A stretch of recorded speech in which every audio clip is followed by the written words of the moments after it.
Through the glass window, Ji Yu Hang watched the restless little boy being questioned by an Alliance intelligence officer.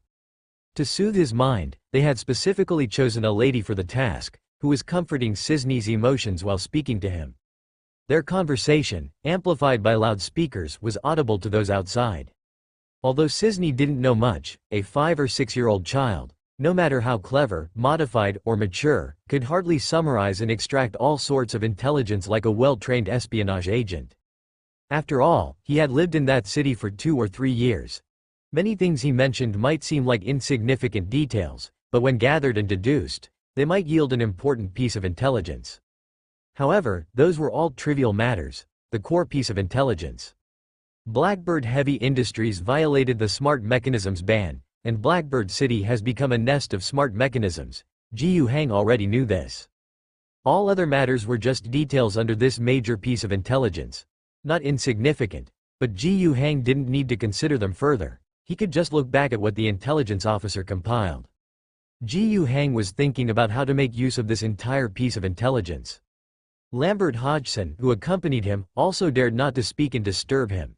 He knew that with such a big matter, Mr. Ji Yu certainly needed to think it through. He was thinking too. This incident would inevitably lead to many more significant events, and perhaps the Tianma Star sector, which had just been peaceful for a short time, was about to face war once again. Moreover, this time the enemy was not some mindless monsters or locals with inferior equipment. This was Blackbird Heavy Industries, supported by the infamous Fatches family in the Tianma Star sector. Now that their violation of the smart mechanisms ban had been exposed, their production capacity and the quality of military equipment could not be treated like past enemies. Based on the intelligence returned from the front, with a population of 15 million on the continent west, Blackbird City alone was estimated to have 7 million. Blackbird Heavy Industries had a high level of organization of these people. If it came to a war of attrition, under extreme conscription, they could muster an army of at least 1.5 million, and perhaps even as many as 3 million. Did the Alliance want to engage in a war of attrition with them? How many would die? How much labor, originally for economic construction, would need to be converted into soldiers on the battlefield? How long would the Alliance's development be stalled because of this? And thinking deeper, was Blackbird Heavy Industries still the same as before? The ban on smart mechanisms wasn't just for show. It wasn't about the Empire choosing to shackle itself. It was a deeply reluctant decision born out of necessity. Don't say that the level of development of intelligent algorithms isn't enough to generate a smart mechanisms crisis and everything will be fine. That is simply not the case. Even something as basic as a calculator could become infected by electronic demons, calculating 1 + 1 to be 365. Those that had been created, already exceeding the lowest threshold of mechanical servants and becoming fully mechanized, even by the Empire's definition could not be considered human anymore. Those modified humans, the mechanical dogs created by the automatic machines, those automated production lines. Are there still people in control now? From this perspective, could the Alliance win? Even if a genuine smart mechanisms crisis erupted, one could request the support of the Star Realm Army and Imperial Navy, but the Alliance would have to hold out until then. Could they? His thoughts were in turmoil, and the more he thought, the heavier he felt. At that moment, Mr. Gu's voice suddenly rang in his ears. Did that Elon Bird make it back alive? What? Lambert was momentarily startled before realizing that the governor was referring to a member of the Demon Hunter squad who had been sent on a mission to the continent west. He snapped out of the grand narrative and quickly recalled, then said to Ji Yu Hang, "No, as soon as we received the message, we made a request to our brothers in the Air Force. Wind Falcon took off within half an hour. But the continent west is really too far. Even with Wind Falcon's speed, it would take over 15 hours of flight to get there." In the end, including this little boy, only 3 people were brought back. Elon Bird is not on the list of survivors. After a pause, Lambert continued, according to the account of the 2 surviving demon hunters, Elon Bird likely disguised himself as a personnel transport driver. He managed to pass through the city checkpoint with Cisne and got to the outskirts of Blackbird City. However, due to the presence of guards, he couldn't leave immediately or make contact with his comrades. After the transport team reached the town where his teammates were and loaded a group of people, he took a risk. Disguised as a local, he tried to escape with Cisne but didn't succeed that time and was forced to resist on the spot. His comrades appeared in time and saved them. But, being outnumbered and with their location exposed, they could only send out a distress signal and hold their ground to wait for rescue. By the time Wind Falcon arrived with the elite Special Forces team, only 2 of them were left alive. Lambert recounted the events to Mr. Gu, his tone tinged with a hint of lament. 15 had set out, and only 2 returned. Though they obtained crucial intelligence, the sacrifice was still heavy, unavoidably eliciting exclamation. Gu Hang nodded slightly, not saying much more. The corresponding consolation, merits and rewards, and even the follow-up arrangements for this child named Cisne, didn't need his further input. He believed his subordinates would handle things well. After returning, Gu Hang sat and thought for a while before summoning someone to initiate an interstellar communication. On the other end was none other than his mother. The image of Miss Wang Qi appeared before Gu Hang, looking rather tired. "Very busy?" Gu Hang asked.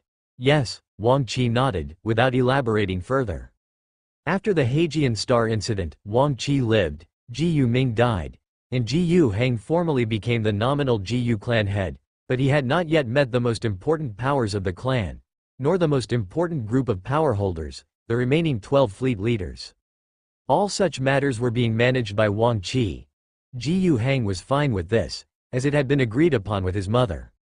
Even if he were asked to take up the real power of the family head now, he wouldn't be particularly keen.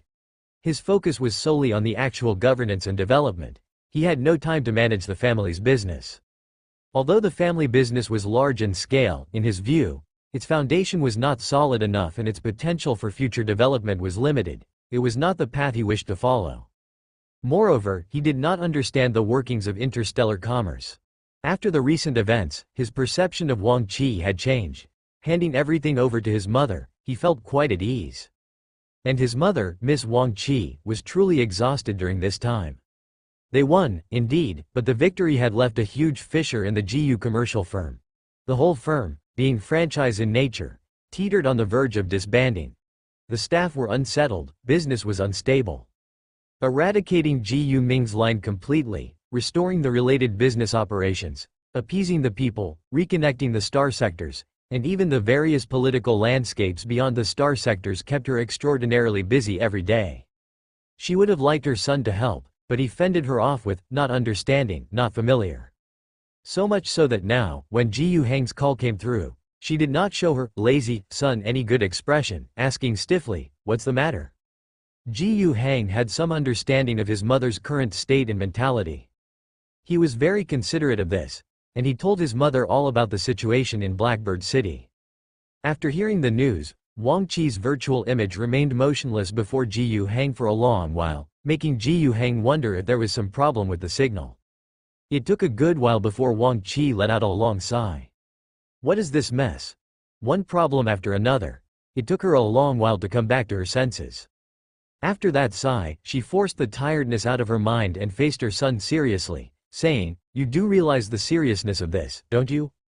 Gu Hang slowly nodded.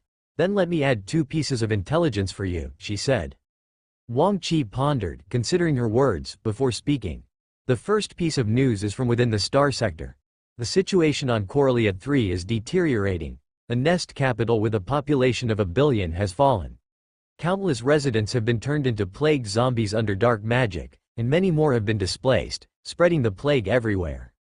The main Star Realm Legion stationed in the Tianma star sector, the Dragonhawk 3rd Legion, has urgently dispatched an army group, over 1.5 million soldiers, aboard the Tianma fleet to Coralia 3. Having relayed the objective reality, Wang Qi paused, then added some analysis. But in my estimation, even so, it will be difficult to quell the situation. I suspect the situation on Coralia 3 will deteriorate rapidly. This is no small matter. The population of Coralia 3 accounts for 56% of the entire Tianma star sector, a whopping 40 billion people. If chaos erupts there, its impact will certainly not be limited to a single planet. Flying Wing Star, with a population of 10 billion and an annual output value of over 40 billion, is prosperous partly because Coralia 3 serves as a huge market and source of raw materials. Hearing this, Gu Hang inevitably became concerned. This was new intelligence for him. He quickly recalled the urgent recall of the battle nuns. He had thought that after the return of Georgette and more than 30 nuns to Coralia 3, the situation should have been contained. But it seemed things were not so simple. And according to his mother, if Coralia 3 fell into turmoil, so would Flying Wing Star, which was tightly economically linked to Coralia. With Flying Wing Star's output rapidly declining, it would no longer be easy to face the imperial tax. The total population of Tianma star sector might be just over 70 billion, and these two planets together accounted for 50 billion. If they both were engulfed in turmoil. What a complete disaster. At the same time, Ji Yu Heng realized that these two worlds were at the heart of Pei Desi's power in the star sector. The Fatches family's three worlds, Fatches number 1, number 2, and number 3, with a combined population of 20 billion, were their stronghold. It seemed as though they were unperturbed. Oh, not that they were without issues. Ji Yu Heng was about to cause trouble for them. But they were closely related to the main force of the Star Realm army in the star sector, the Dragonhawk 3rd Legion. A large amount of manpower and supplies came from the three Fatches planets. Would they fully support Pei Desi in quelling the turbulence? Probably not so easy. This time, the 150,000 Star Realm soldiers sent to Coralia 3 might seem like a lot, but that was just about it.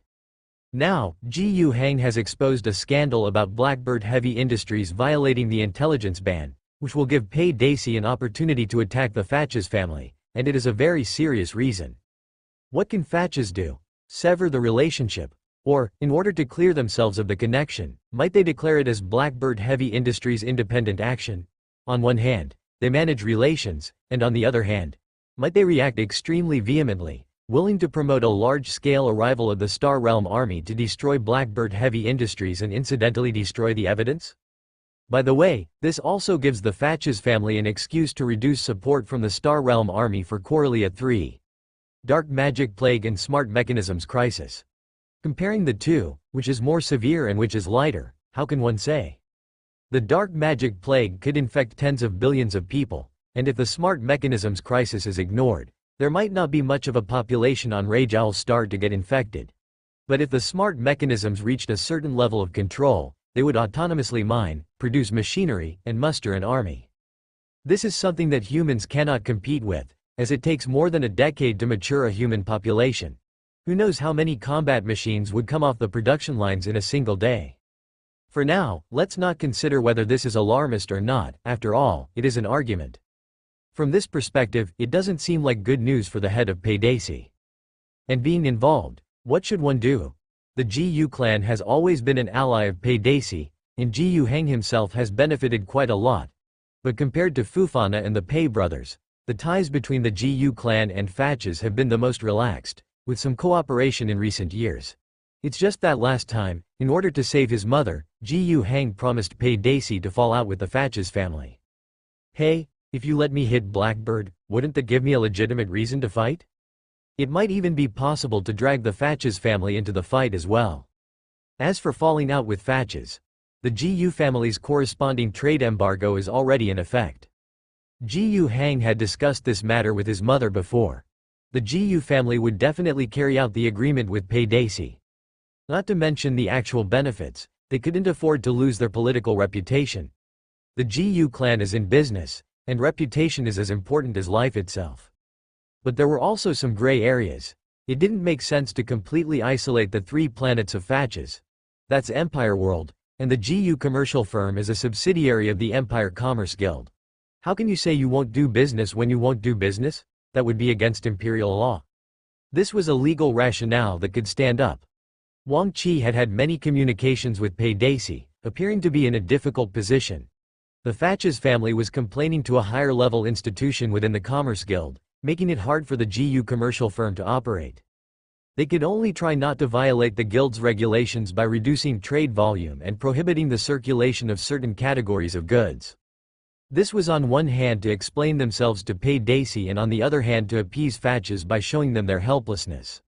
Naturally, this was about not offending either side, currying favor with both, reaping benefits from all directions. If handled well, they could maintain the balance, benefiting from both sides without falling out with either. If not, they could offend both sides, a move that greatly tested Wang Qi's skill. But that's just how things are. What everlasting friends or enemies are there? Did Pei Desi not kick Ji Yu clan when they were down, using the provision of a navy title as leverage to compel Gu Hang to act? And even though Pei Daci is hostile to Fatches, not to mention their countless unsavory private dealings, they haven't really fallen out on the surface. It makes no sense for the Gu commercial firm to break with Fatches first. This matter is not as simple as just a crisis on Rajowl Star, it involves a much wider range. The situation has become deeply murky. How will it evolve in the future? Gu Hang was still pondering, but his mother had already begun speaking of the second piece of information. Another matter is about the imperial tax. What's happening with the imperial tax? Isn't the collection starting in just over a month? Normally, a fleet from the Star Territory Taxation Department would come to the Tianma Star Sector, visiting each planet to collect taxes, then take all the collected items to the Capital Wing Star for settlement with the head of state, stamping, and afterward leaving the Tianma Star Sector to return to the capital of the Dragonhawk Star Domain. Yes, that's the tax collection process. But this year is a little different. The tax fleet coming to the Tianma Star Sector is not a sub-fleet, but the main tax fleet of the Dragonhawk Star Domain. Gu Hang deeply furrowed his brow. Why have they arranged it this way? Hear me out, Wang Qi continued. It's not just the main Star Domain tax fleet coming, but also a very important figure. The Sun Lord's war apostle, Bochoya Galaraldo. Gu Hang's eyes widened at this. Galaraldo, now that's a name that resounds like thunder. This man's stage wasn't some minor star sector or star domain level. He was an empire hero, one of the 46 war apostles of the Sun Lord. And the Sun Lord, Suo he came. This person can almost be counted as one of the most important figures in the empire today, the ruler of the empire. Of course, the true ruler of the empire would always be the emperor, a fact that is eternal and unchanging. But after the eternal and immortal emperor ascended, the highest governing body managing the boundless human empire was the Human Supreme Council. This Supreme Council had 13 seats, with some components fixed, such as representatives of the state religion, the Mars representative, the Judgment Chief of the Imperial Inquisition, the Imperial Prime Minister. Some were relatively fixed but occasionally vacant, such as the Grand Marshal of the Star Realm Army, the Imperial Navy Grand Marshal, the Psychic Cultivator Assembly Representative. Some positions appear regularly, contingent on the current political climate of the empire. This type includes a great many, such as the representative of the Starfighter Battle Group, the Imperial Commerce Association President, heads of the Administrative Department, Legal Department, Department of Taxation, Military Affairs Department, as well as the Chief of the Imperial Star Language Hall and an indefinite number of representatives elected by the vote of the Cosmos Domain speakers. There are also positions that may not always be established, such as the once existing Imperial Regent, Supreme Commander and, for the first time in the history of the current empire, the title of Sun Lord. Solakium was originally the son of a planetary governor, who established a Star Realm Legion and joined the Star Realm Army. And after leading his troops to glory in battle, he swiftly became a general. Then, with an invincible record of victories, he rose rapidly through the ranks, caught the eye of the Marshal of the Star Realm Army at that time, was trained as a successor, and subsequently, with immense prestige and incomparable military achievements, took over as the youngest Marshal of the Star Realm Army, entering the Supreme Council. At that time he was only 32 years old. Afterward, he gained the support of the Supreme Council and commenced the Solar Expedition. At first, it was a mere campaign, but when he conquered 600 worlds in 3 years, his expedition expanded like a rolling snowball. It was not only that numerous forces from across the empire joined him, but he also received support from more than 10 starfighter battle groups. And by the 13th year, with 6,000 planets reclaimed, his tremendous prestige meant he was no longer just the Marshal of the Star Realm Army. He left this position to a general he deeply trusted, pushed more generals into the Supreme Council, and bestowed upon himself the title of Sun Lord. The Sun, being the star of humanity's cradle, Earth, the authority behind such a title is self-evident. Now, after 35 years, the Solar Expedition has reclaimed over 20,000 Empire worlds. Endless armies continue the great campaign under his command, with more than 100 starfighter battle groups serving him. Among the reclaimed worlds, many were not even lost by the Empire but had been suspended in isolation from the far-flung ancient times, never having heard the names of the Emperor or Empire. These newly reclaimed worlds have already formed an entirely new cosmos domain named Solaria. Nowadays, the Sun Lord is the highest authority in the human empire, a hero known to all, a mortal who has earned the respect and loyalty of countless warriors, whose commands are seen as those of the emperor, with even the Terra Supreme Council acting under his dazzling radiance. However, Gu Heng was reminded once again of many realities. Does the entire empire truly support the solar expedition? Perhaps not. In Gu Heng's view, given the empire's inefficiency, such administrative efficiency is extremely low in relation to such a vast territory, with resources being used poorly. And with the relentless pace of the solar expedition, conquering 20,000 planets in 35 years, averaging 3 planets every 2 days, this has far exceeded the limits of the empire's administrative structures. A large number of newly conquered worlds cannot be effectively managed, or in states of anarchy, not only failing to supply the empire but becoming burdens instead. The Military Affairs Department is also vocally troubled by the lengthening supply lines. Local worlds must supply a great deal of materials. The imbalance of local powers leaves regional threats difficult to address with sufficient force. The solar expedition, after reaching this point in its duration, has become an unbearable burden to the empire. And darker thoughts arise. With his current age of 65 and life-extending surgeries, he could live for much longer, but within the mechanics of the empire, they are already beginning to lose effective means to check his power. Can the empire accept the existence of a mortal emperor? Can the Supreme Council really continue to bear a sun above their heads? But no matter what, he is still that hero, that sun. And one of his 46 war apostles is about to arrive at the Tianma star sector. Was Galaraldo, this war apostle, visiting the Tianma star sector for a vacation? Clearly, he was not.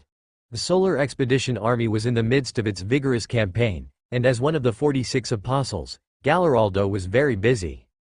In the Solar Expedition Army, an average of 1.5 planets were brought under control daily, and the Sun Lord's squeezing of the entire army was terrifying. He exploited the potential of the whole army to the limit, with every soldier contributing their strength to the utmost. Not to mention the trust he placed in war apostles, members of the inner circle. Some of Galaraldo's colleagues, also war apostles, independently led their own expeditionary forces, with fleets and Star Realm army, conquering territories across the Star Sea. Others were deployed into battle groups, even commanding sprawling battalions of starfighters.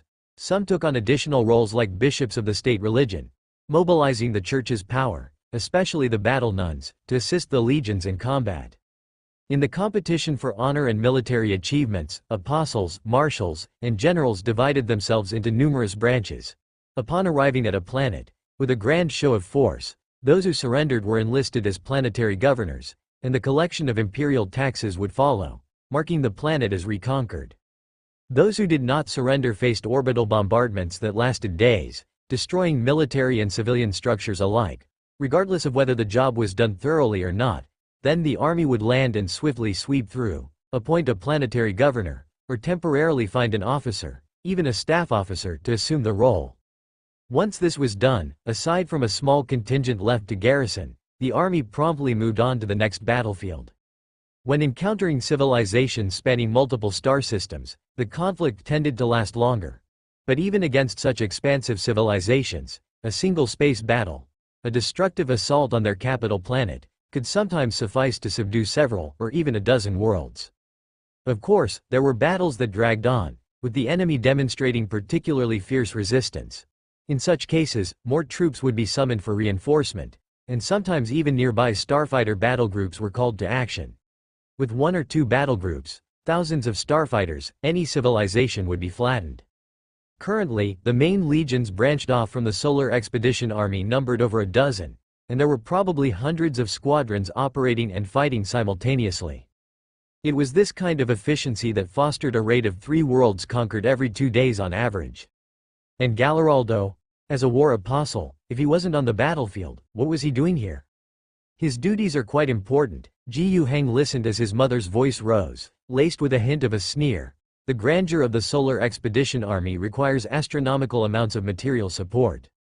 Even with the Empire's full backing, the oceans of imperial taxes collected from countless worlds, when poured into the bottomless pits that are the Solar Expedition Army and Solaria, still can't satiate this behemoth.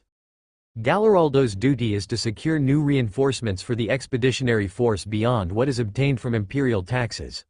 Over the past decade, He has traveled through many star domains, delivering ship after ship of resources to the expeditionary force, effectively supplementing what the imperial taxes could uncover. Though he does not lead troops directly, according to the Sun Lord, his contribution is equivalent to the might of a billion-strong army. After hearing all this, Ji Hang slowly recovered from the shock of a high-profile individual visiting the Tianma star sector. So, you mean, this person came here to scrounge up more resources? Yes, but this resource scrounger isn't easy to dismiss. Moreover, the situation in the Tianma star sector, already on the brink of chaos, is likely to become even more chaotic. The mother and son discussed for a while. As a result, Ji Hang gained a general understanding of the entire backdrop of the coming situation in the star sector. In the coming years, the entire Tianma star sector would probably transition from a relatively peaceful state to one of overall turmoil. But Ji Hang also had a nascent thought: chaos presents opportunities. If things had remained as they were, with Pei Daci maintaining firm control over the richest and most populous planets in the star sector, aligning with the Navy, not getting on with the Fatches family but also not explicitly confronting them, and all planets in a peaceful state, Ji Hang would have had no other aspirations and would have been content to just farm on Rajal Star for many more years. Now, however, many opportunities might arise. This war apostle might just be one such opportunity. Scrounge up resources. Let him scrounge, as long as he brings Ji Hang what he needed. Alright, his mother's voice, pulling him out of his reverie, said, I've shared with you the intelligence I have, along with my analysis. What do you plan to do next? What are your thoughts, mother? And how can our family leverage this series of events? Ji Hang was mainly referring to Blackbird's violation of the smart mechanisms prohibition. The other two issues, whether the Coralia uprising or Galaraldo's arrival, were widely known. Only the matter of Blackbird was freshly acquired intelligence. But his mother responded, you don't need to worry about what the family can gain from this. I'm asking you, what outcome do you wish to achieve? Let's focus on the situation on Rajal Star first, and I'll do my best to facilitate that. From there, we'll consider what the family should do. Since his mother put it that way, Ji Hang didn't hold back. After pondering for a moment, he said, the scenario I want is quite straightforward. Quickly eradicate Blackbird and any potential smart mechanisms crisis from Rajal Star, while trying to minimize the costs, preferably without destroying the continent of G, otherwise it will cost a lot to rebuild. Wang Qi said, you really are greedy. Ji Hang laughed and asked, isn't it mother who asked me to make requests? Is there a way to achieve this? Wang Qi was just cursing casually. In fact, she had already had some ideas. To achieve your goal, you'll need enough Star Realm army to help. That means we can't completely offend the Fatches family. I need to inform them about Blackbird. Unless their entire family has violated the smart mechanisms ban, which is unlikely, just Blackbird's violation alone would make them even more eager than you to take down Blackbird. But that will offend Pei Daci, and the Imperial Navy won't help transport the army. Wang Qi smiled. For naval battles, the Chamber of Commerce fleet of our family may not cut it. But for transportation, even when added together, the Tianma fleet is no match for ours. As for the issue of offending Pei Daci, we might, and we might not. We could also mediate and help them with their biggest concern, the issues with Coralia 3. The Fatches family, feeling guilty about their violation, will lend a hand. Well, speaking of Coralia 3, I also have some thoughts about this matter. Wang Qi's face turned sour. You also want to take advantage of this situation? Ji Hang said with a smile, of course, the biggest constraint on the development of Rajal Star is the lack of population. I need people, and there are 40 billion people suffering from disaster on Coralia 3. As a subject of the Empire, it's my unshirkable duty to help the citizens of the Empire. Wang Qi sneered, how would that work? No matter the disaster, the population is still wealth. One person, 5 tax currency. Are you going to buy them? Of course, that's unaffordable. Ji Hang's attitude was very gentle. He was asking for a favor. Mother dear will definitely have a way. HMPH, now you know to curry favor with me? Hee. A nursing mother is a mother indeed, let alone one's own flesh and blood mother. Seeing that Wang Qi was deep in thought, Ji Hang did not disturb her further, merely waiting quietly. After a while, Wang Qi spoke slowly, it's not like there are no ways at all. How many people do you want? I wouldn't mind having as many as possible. Can you afford to support that many people? Don't bite off more than you can chew. Ji Hang said earnestly, when you last came to Rajal Star, you at least got a bird's eye view of our Biching Valley province. Currently, with the annual grain output here and by the standards of Rajal Star, we can feed 50 million people. Currently, the population under my governance is only 25 million. We are not lacking in food. At least bringing in tens of millions of people would be no problem. The per capita living standards and food consumption on Corellia 3 cannot reach the levels of Rajal Star. This was a truth. The 40 billion population on Corellia 3, mostly poor, lived on the verge of hunger, with per capita food consumption probably not even reaching 30% of Rajal Star's E5 level, just barely enough to avoid starvation, eating nothing but corpse starch at best.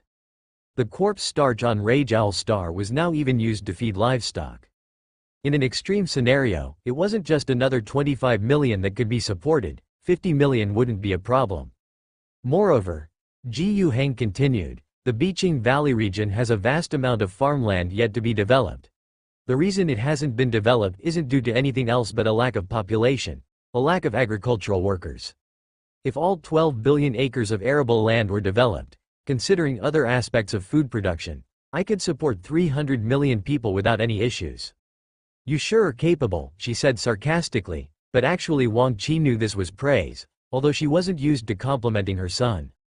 She simply changed the subject and got back to the matter at hand. We could follow the imperial migration decree and relocate populations as free immigrants. Our family's Chamber of Commerce fleet could help with transport. But we will have to talk to Pei Daisy about this. Moreover, you should also be prepared to pay some price, as the population won't be given to you for nothing. However, since you have an abundance of food reserves, at that time, you might offer a certain amount of food aid, consumer goods aid, and military hardware aid. Isn't that still basically buying? The price will be much, much lower, said Wang Qi. This time, of the 40 billion tax currency that Corellia 3 has to pay, the proportion from the human tax is likely to increase substantially because of this. Their demand for various kinds of supplies will also increase. An excess population will become a burden for them, and they will be willing to let go of some. I estimate the overall cost could be brought down to 1 tax currency per person, or even lower. Ji Hang nodded slightly. Although it was regrettable not to get them for free, he also knew that one must not be too greedy. So, Ji Hang spoke again, there's also the third matter regarding intelligence, can I possibly? Seeing her eyes widen, Ji Hang laughed a little, feeling a bit embarrassed to continue asking. But what's a little embarrassment? Benefits are what truly matter. He pressed on shamelessly, the apostles of war are coming to the Tianma Star sector, ensuring that the imperial tax of the Tianma Star sector for the expedition is secured, and on top of that, they want to collect an extra windfall. That's fine, Rajal Star can support an additional expedition tax, and we might even get Hajian Star to support this tax as well. But can I, rightfully and legitimately, take control of Hajian Star? Your appetite is huge. Wang Qi already regretted saying, focus on Rajal Star first, earlier. Who knew Ji Hang could be so good at capitalizing on opportunities? His son wasn't like this before. It's an opportunity that comes once in 1,000 years, Ji Hang confidently said. How can I not take it? When next time will there be someone with the power to appoint one person to govern 2 places in the Tianma Star sector? Who knows when that will be? Your Rajal Star has only 20 million people, and you want to swallow up Hajian Star with its 400 million? Aren't you afraid of bursting? At least I'll get the name and the legal principles established. This is beneficial for the family too, isn't it? After that, Hajian Star will be all mine, and there won't be incidents like the one with Ji Ming again. After pondering for a while, Wang Qi said, the price will be very high. Mother, do you remember what I told you? As a ruler, you can't only consider the price, Ji Hang replied. Don't give me that crooked logic of yours, Wang Qi said, I will try. Ji Hang was overjoyed. Then, I thank you, mother. After hanging up the communication, Ji Hang was indeed extremely happy. If the 3 requests he made to his mother, from eliminating Blackbird to population growth and to becoming the governor of Hajian Star, could all be realized, that would be wonderful, equating to eliminating threats, increasing potential, and expanding externally all at once. Of course, he knew that things probably wouldn't go that smoothly, there could very well be complications. But if there were problems, then he would solve them. This path had to be taken. Just like now, Jiu Hang wouldn't place all his hopes on his mother. Frankly speaking, it wasn't impossible that the entire Fatches family had violated the ban on intelligence and was controlled by smart mechanisms. He still needed to be prepared to deal with the current crisis on his own. The whole alliance system had already begun to operate.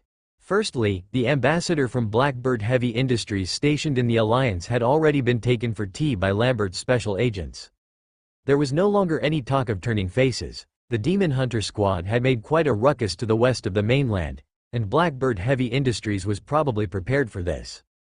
Jiu Hang still hoped to get more intelligence from the mouth of the ambassador sent by the Blackbird group. However, results came quickly. The Blackbird ambassador and several attendants who were taken for tea suddenly died of cerebral hemorrhage 17 minutes after their arrest. External personnel from the Alliance hospital performed autopsies on the bodies and found that, although they looked nearly human on the outside, they had significant mechanical modifications inside. It was a bit regrettable but an expected outcome. Jiu Hang simply had Lambert continue to send people to the west for intelligence gathering. The Demon Hunter squad would go again. Just having demon hunters wasn't enough. With their limited numbers, Lambert would also arrange for hundreds of ordinary special agents to participate. Intelligence work was of course dangerous, but it was a necessary task. In Wying City, Osenia was inspecting the factory construction accompanied by Patel. "Prime Minister, please look," Patel said, pointing to the workers operating machinery and the engineers directing them nearby.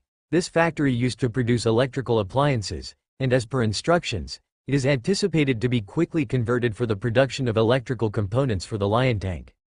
After a pause, Patel continued, "There are many similar conversions taking place, and we estimate that we can complete the first phase of the civilian to military engineering within a month's time." Osenia nodded. The pace was roughly within her expectations. However, Patel next to her still hesitated. After some thought, he asked, "Converting so many factories from civilian to military use. Isn't that a bit of an overreaction? It's not so bad here since most are already basic heavy industry and military industry. But I've heard that the changes in Revival City are significant. Many consumer and civilian factories have shifted to military production. Especially those that make agricultural and construction machinery, the reduction in their output is significant. I'm genuinely worried that this might slow down the union's development." Osenia's expression remained unchanged. She reassured him, "Just carry out the orders with peace of mind, these are the commands of the Governor General. Besides, there's no need to worry too much. The shift in production capacity from civilian to military isn't happening all at once. The government and the military have consulted and set up multiple levels of mobilization orders, which include plans for the conversion of civilian factories for military use. These are activated step by step, and not all at once. War is still the first priority, we must ensure we survive first." "But, isn't Blackbird Heavy Industries located thousands of miles away? They haven't posed any threat to the Union for a long time. Do we really need to take action against them now? The Union's various constructions are flourishing, we're on a rising trajectory, so why interrupt it like this?" Osenia turned around to face Patel. Patel met the gaze of the Prime Minister with openness. He asked himself, filled with loyalty and committed to the public good, without any personal agenda, what was there to fear? Osenia sighed inwardly. These concerns were probably not just Patel's own but reflected those of the entire Union. The residents of the Union, at least the majority of them, held great affection for the Union and the Governor General. The Governor General never lied about promises. Once included in the Union system and assigned a rank, residents would receive corresponding treatment. There would be no more living in constant uncertainty. Just this assurance alone was enough to ensure that the vast majority of civilians, who had moved from chaos to peace, were wholeheartedly loyal to the Union and to the Governor General. Not to mention, in the Union's ranking system, which has been operating for a year or two and seemed quite dynamic, there were sizable opportunities for mobility between different social strata. Even though the Union wasn't a utopia and also needed to generate revenue and development and inevitably encountered corruption within its system, life was still far better than in the past. Under these circumstances, a few troublemakers couldn't stir up much trouble. Yet, those who opposed taking action against Blackbird Heavy Industries were not necessarily just those harboring resentment. The general public, who supported the Governor General and felt a sense of belonging to the Union, were diligently building their homes, looking forward to a brighter future, and watching that future gradually become a reality within reach. In such a context, why suddenly go to war, especially initiating it? Of course, Osenia knew the reasons. It could have been ignored before, but now that it was known that Blackbird Heavy Industries had violated the Smart Mechanisms embargo, they naturally had to be dealt with. The crisis posed by Smart Mechanisms couldn't be allowed to continue. While it may seem harmless now, with Blackbird Heavy Industries keeping to themselves out west, if left unchecked, when they finally decided to make a move, the scale could potentially grow beyond what the Union could handle. Although it was difficult to speak directly to this reason, it wasn't without alternative methods of circumvention. In substance, Blackbird Heavy Industries posed a real threat to the Union. Leaving aside the sensitive information regarding Smart Mechanisms, which wasn't ideal to disclose publicly, simple propaganda about the just cause of the war and portraying Blackbird Heavy Industries as a grave threat to the beautiful lives of millions in the Union, as a harbinger of disaster, would suffice.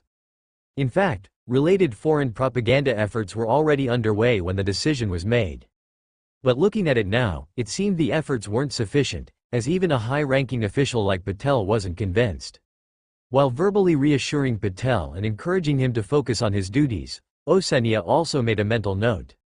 Upon returning, she needed to summon the people from the propaganda department, urge them to work more effectively, and even discipline some of those responsible for managing these efforts. Wying City was only the first stop on Osenia's inspection tour. Then, she boarded the Wind Falcon and toured several other industrial bases in the vicinity. Other areas in the Central Province, the Central North Province, the Gaota Province. Everywhere the civilian to military work was proceeding in an orderly fashion.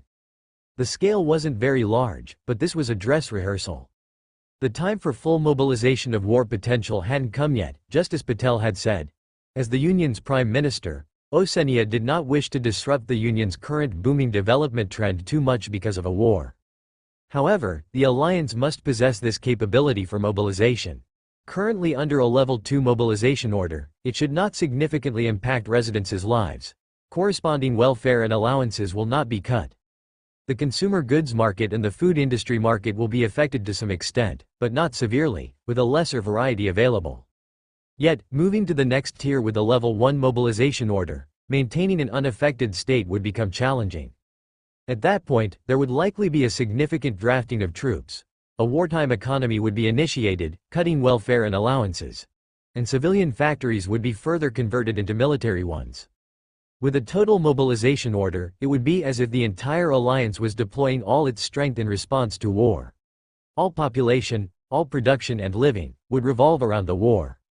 Most able-bodied men and even a considerable number of women would be conscripted into the military. The remaining populace, from the elderly to the youngest, would be engaged in war-related work, as producing even one more bullet was beneficial. All non-war-related consumption would be minimized. Since the establishment of the alliance, such a level of total mobilization has never been initiated. But Osenia was confident that the system she had built, in line with Governor-General's overall expectations, was capable of reaching that degree and unleashing immense wartime potential. This was her pride and joy, but she would prefer it to never be necessary. She was well aware that if the alliance mobilized to that extent, the damage to economic development would be tremendous. Anxiously returning to Revival City, she went to report to Mr. Gu. Arriving at the conference room door, she was right on schedule. The alliance values practical matters, without fussing over the superfluous. Even when meeting with Mr. Gu, there's no need for an appointment during slow times. During busy periods, meetings are scheduled to avoid long waits and there's no need to arrive early. Osenia arrived on the dot, only to learn that Mr. Gu was with Generals Yan Fangshu and Tadius. Their appointment was before hers, and by rights, they should have finished by now, but perhaps due to some unexpected issues, or some topics not thoroughly discussed, they had been delayed. She waited outside patiently, only to hear a voice echo in her mind. "Come in, listen along and share your thoughts." That was the voice of Mr. Gu. Osenia quickly gathered her wits and proceeded forward. The guards outside did not stop her, apparently also having been informed. Once inside, two men were engaged in a debate about something. Mr. Gu sat at the head of the table, not participating in the discussion, but listening intently. Osenia didn't rush to speak either. She casually found a seat and listened attentively. After a while, she roughly understood what was going on. The alliance's overall mobilization was in preparation for war, and naturally, it was the military's job to fight. At present, the Rage Bear Legion, soon to receive an official designation from the Star Realm Army, had been deployed. A 14,000-strong force moved from its original base in the Central Province, traversing 500 kilometers west to the Western Desert. Joining them was the Central Group Army. Of course, this Central Group Army was no longer the same one that fought in the three provinces in the east. The original Central Group Army was divided into three sections. One part established the Hagian Star Group Army to maintain the colonies. Another was integrated into the Rage Bear Legion. Only the 1st Brigade remained, augmented by the newly established 46th to 50th Divisions, forming the new Central Group Army. Recently, the newly formed 39th and 40th Reserve Divisions of the former Eastern Group Army, along with the 21st to 25th Reserve Divisions from the Green Valley Group Army, were also incorporated into it.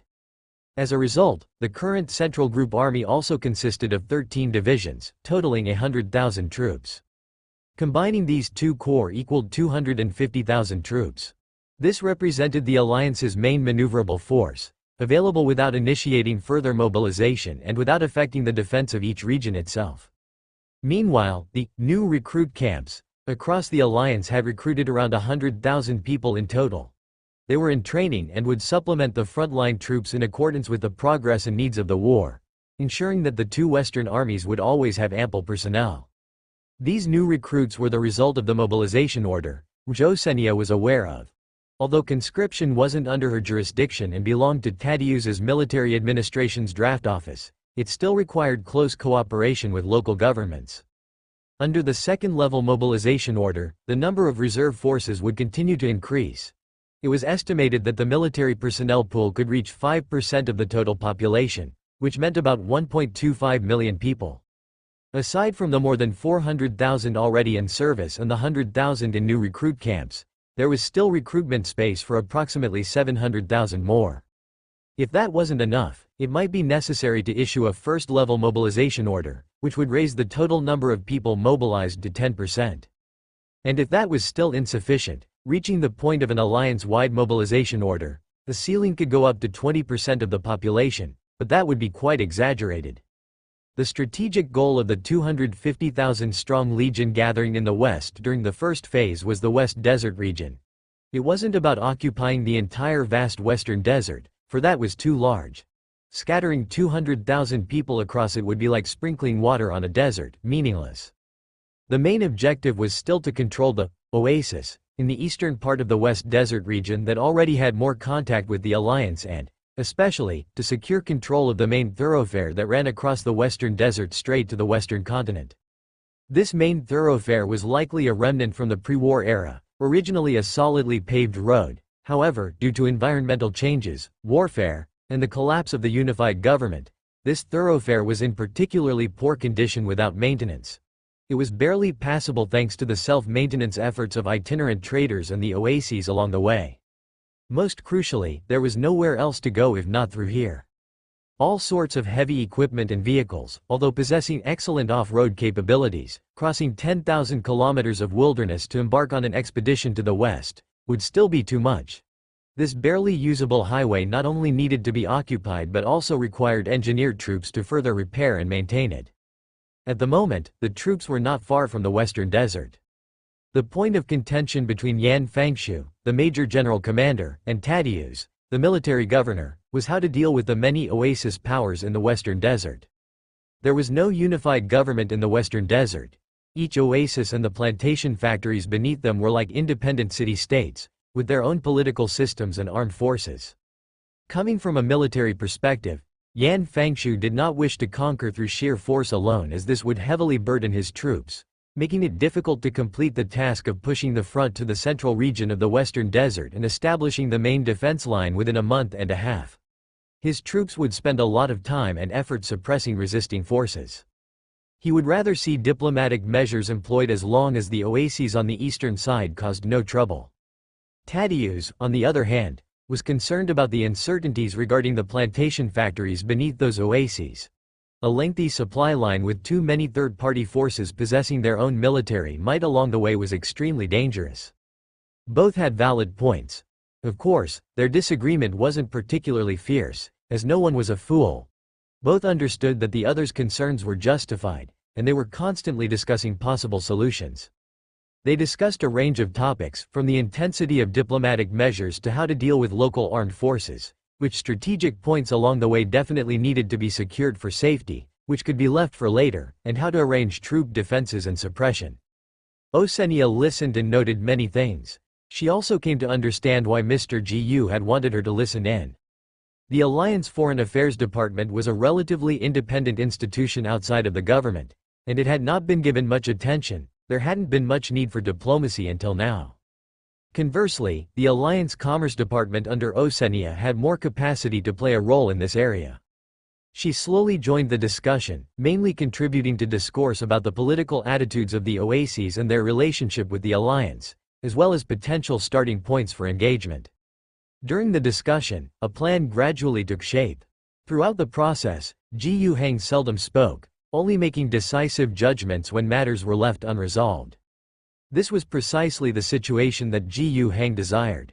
The alliance isn't Gu Heng's alone. He can't make all the decisions himself, or he'd be overwhelmed to death. Right now, the gathering of opinions and gradually forming strategies are exactly what he wanted to see. These people were all talented and capable individuals. Through the system's function, Gu Heng had selected them and, with the hero template, accelerated their growth, aiming for the effect he was seeing now. The three of them had discussed and come to a conclusion which Gu Heng reviewed and found no issues with, so it was time to execute it. After sending the three away to their respective tasks, Gu Heng found himself alone in his office, deep in thought. Honestly, after receiving the intelligence from Blackbird City, he didn't want to start a major conflict right away. Just being well prepared was enough. Activating a level 2 mobilization was just a precaution. The best-case scenario would be to maintain the status quo. If Blackbird Heavy Industries remained quiet, so much the better. Gu Heng wouldn't go looking for trouble. All he needed to do was wait peacefully for his mother to maneuver politically within the Star Sector and for the arrival of the Star Realm Army. That would be the best time to deal a fatal blow to Blackbird Heavy Industries. For this reason, Gu Heng even refrained from using orbital bombardment to avoid an excessive reaction from Blackbird. But evidently, Blackbird didn't plan on giving him that chance anymore. The commotion caused by more than 10 demon hunters in Blackbird City wasn't small. Certainly, it had provided Gu Heng with important intelligence, but clearly, Blackbird Heavy Industries was now aware that their cover had been blown. Blackbird, taking the initiative, had already begun mobilizing. This intelligence came from the continent's west. The Alliance had dispatched a new demon hunter squad and over 200 special service intelligence operatives to the western desert. It was difficult to infiltrate Blackbird City. Attempting it was a near-suicidal mission, especially after the disturbance caused by Elon Bird and others, which would surely have resulted in increased security. However, it was less risky to set up intelligence posts in the outlying settlements across those thousands of square kilometers of land in the western desert outside of Blackbird City. And it was precisely these intelligence posts that noticed the unusual mobilization of personnel and deployment of forces by Blackbird Heavy Industries. They observed the large-scale congregation and movement of materials within the areas controlled by Blackbird Heavy Industries. They saw the movement of personnel. And if those were just preliminary warnings, even more alarming was the movement of military forces they witnessed. Drones as small as a palm to ones as large as a car. Mechanical dogs equipped with 360-degree rotatable light armament platforms. Countless modified humans forming combat troops. Numerous Challenger tanks. All of these could be seen without even needing to enter Blackbird City, visible from the outside. Related intelligence was urgently sent back, one report after another. If Blackbird was on the move, how could the Alliance stay still? The instruction Gu Heng issued was to repel the enemy from beyond their borders. If the war couldn't be delayed, then it was to be fought, but it couldn't take place on Alliance soil. It was unacceptable if the flames of war reached the central province, especially near Revival City and Wying of the Twin Cities. The West Desert region was an excellent choice for a pre-designated battlefield. It was sparsely populated with vast expanses of desert, and most of the valuable oases relied on underground plantations, which made the area suitable for combat without fearing damage to the land. It was precisely because of sensing Blackbird's movements that the Alliance hastily decided to mobilize troops and push westward. At the very least, they aimed to extend the defense line 1,000 kilometers out and build it in the desert area. However, the war descended in a manner that nobody had anticipated, with greater speed and catching everyone more off guard than ever before. 3 days later, sitting in his office having just had another phone call with his mother, exchanging updates on the political maneuvering within the star sector, he learned that the Thatches family was indeed getting anxious. They had decided to use their influence with the Dragonhawk 3rd Legion stationed in the Tianma star sector to divert a portion of the Star Realm army, originally planned to be dispatched to Corellia 3, to Rage Owl Star. The exact number of troops was still under discussion. The method of their deployment was still being negotiated, who would bear the cost of deployment was an ongoing conversation, and how to avoid making the Imperial Navy too sensitive was also being discussed. Ji Hang urged for a quick resolution. The battle was about to begin and he needed the Star Realm army forces to arrive as soon as possible. And just as he hung up the phone, Ji Hang heard the piercing sound of alarms blaring over the skies of Revival City. His face instantly turned somber. The guards outside nearly burst into his office. "Governor. Level 1 alert. Our intelligence personnel have discovered missile silos in the western desert. Missiles have already been launched eastward." "When did this happen?" "Just now. Based on the timing, it's been 15 minutes since the missile launch." The guard didn't mention how many missiles there were, the power of the missiles, nor their exact targets, or whether they could reach Revival City. Yet, a sense of extreme urgency rang through Ji Hang's heart. How could they not reach? Otherwise, was Blackbird just setting off fireworks? That was clearly not the case. "Governor, please hurry to the air raid." "No," Ji Hang rejected the guard's suggestion and immediately left the office.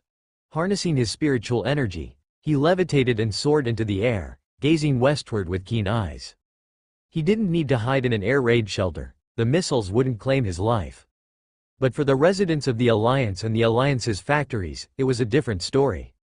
And after he ascended, he indeed saw missiles with long trails blazing through the clear sky, roaring toward him. At the same time, many red beams were fired from a great distance. Some of these red beams originated from Revival City and others from Wying City. He couldn't hear any sound, but Ji Hang could see, through his viewport, that most of the missiles streaking across the clear sky were hit by red beams and exploded in midair. He was somewhat relieved.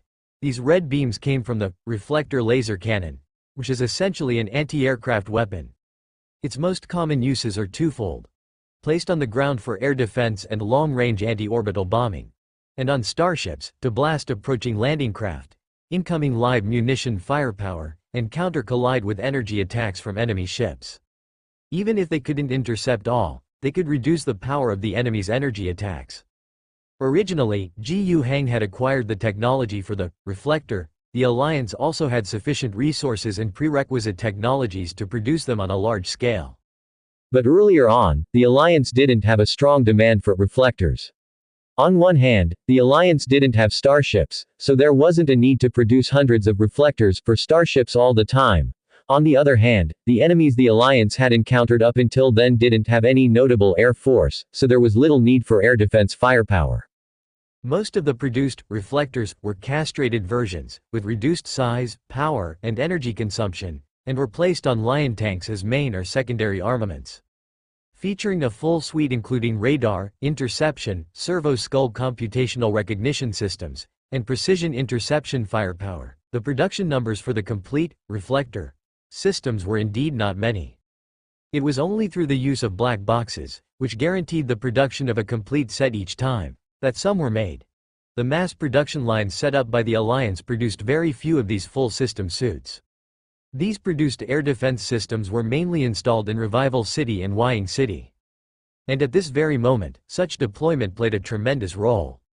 In Revival City, there were a total of 11 complete reflector systems. Wying City had around 20 or more sets. The continuous firing of beams intercepted most of the missiles in midair. In the end, only one missile actually reached the skies above Revival City. But it didn't explode.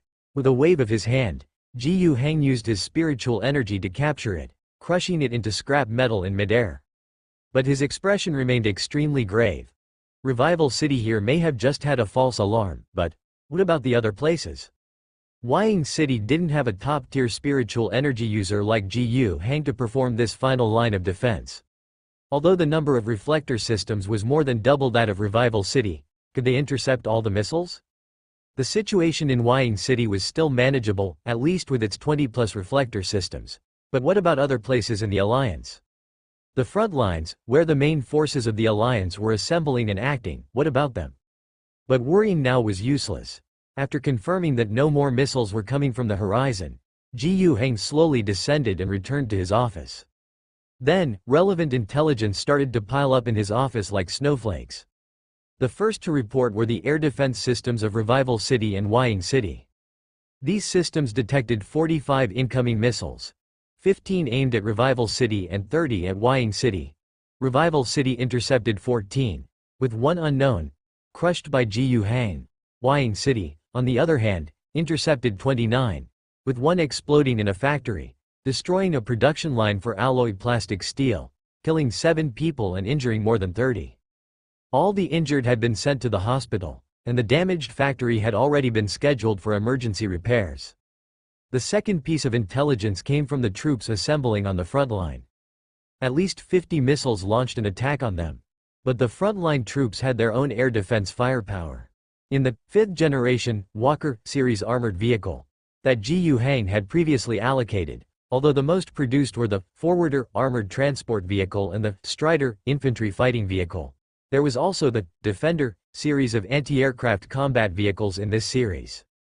The Alliance had been continuously producing related equipment, and almost every division was equipped with an anti-air unit or battalion.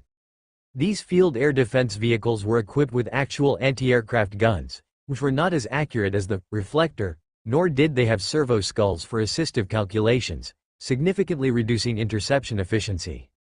But the number of air defense vehicles supplied to the field army was still substantial. Out of the 50 missiles, 38 were intercepted. The remaining ones, although they did explode, didn't hit the areas with the highest concentration of personnel and equipment right away. The specific casualty report hadn't come out yet, but the total number was expected not to exceed 150. By this step, Gu Hang was already feeling pained, but he knew that the worst had not yet arrived. Indeed, after waiting a little longer, 2 more cities in the Alliance reported attacks. Baegu City in Biqing Valley Province also suffered a missile attack. 10 missiles exploded in Baegu City, causing no less than 500 casualties, completely destroying a food processing plant and a food warehouse, with the specific material losses yet to be counted. Additionally, the former rubbish town, now Goda City, also suffered an attack. 15 missiles destroyed the municipal government of Goda City, causing no less than 500 direct casualties and also destroying a low-energy storm collection factory, causing a sympathetic explosion. The related sympathetic explosion resulted in 80% of the workers in that factory being out of touch, which was about 1,000 people in scale. Looking at all this information coming together, Gu Hang's face was so dark it seemed it might drip ink. Blackbird Heavy Industries possessed intercontinental strike capabilities, enabling them to precisely deliver long-range missiles from a distance of 1 to 2 10,000 kilometers, which he hadn't expected. Although the power of these missiles did not seem too great, even weaker than the scalpel missile that Gu Hang had seen before, the act itself was extremely heinous. The fact that 120 intercontinental missiles had been launched and the losses had been secondary, the most frightening aspect was that it exposed a vulnerability of the Alliance. No countermeasure capability. The Alliance lacked intercontinental strike means. And due to previous negligence, the construction of the Alliance's air defense system was not up to par. The casualties in Goda City and Baegu City totaled 2,000 people. Although they were all civilians, they were an important workforce. Not to mention that factories and warehouses were destroyed. The loss of materials and means of production would be difficult to calculate in a short time. Thankfully, Revival City and Wying City were spared. Otherwise, if the 45 missiles that hit these 2 cities had all detonated on impact, the results would be unimaginable. The population density and industrial importance in these places were much higher than those in Baegu City and Goda City. What made Gu Hang feel even more alarmed was that he still did not know the extent of Blackbird's intercontinental missile delivery capability. Could they only deliver these 120 missiles at a time? How many intercontinental missiles did they have in reserve? Was this attack a sudden all-out strike? Or simply a probing move? Did they have any big shots? Far more powerful than these 120 missiles? All these unknowns were unnerving for him as a ruler. But although he was distressed, he did not panic in his actions. He immediately made a call to the Blade Tiger. Colonel Yelicia, I want you to carry out a full-force orbital strike on Blackbird City immediately, no holding back. The Alliance indeed lacked the capability for intercontinental strike capability. Their domestically produced missiles couldn't reach nearly 20,000 kilometers away. But just because the Alliance didn't have it, didn't mean they didn't have other tricks up their sleeve. Now, within the Empire's conventional firepower, why wasn't there much advocacy for the development of long-range ground strikes? There were three reasons. One was that long-range strikes were expensive. Two, current air defense technology was quite exaggerated, boasting high interception efficiency. But the reason a weapon's appearance gets significantly reduced is rarely because it has many natural predators, but rather because its role was supplanted by another type of weapon. The thing that significantly replaced intercontinental weapons was orbital bombardment. The Blade Tiger could lend a hand with that. In the communication, Yelicia said no problem. Regarding the intelligence breach about Blackbird violating the intelligence ban, Ji Hang did not notify her immediately. Not until things got underway on his mother's end and talks began. The matter wasn't too confidential, then did Ji Hang inform Yelicia. It wasn't that he didn't trust her, she wasn't one of his own. If he told her 1 second, the Fufana family would know the next, and Pei Daisy would likely find out the second after that. Now it didn't matter. Yelicia didn't make much of it, just scolded teasingly for not telling her sooner and complained a few times about how many things happened on Rajoul Star. In reality, Ji Hang could feel that this naval commodore was quite eager. There was merit to be earned. Yelicia enthusiastically arranged for the Blade Tiger to move in planetary orbit, preparing to initiate orbital bombardment on Blackbird City. Meanwhile, Ji Hang began to arrange another move.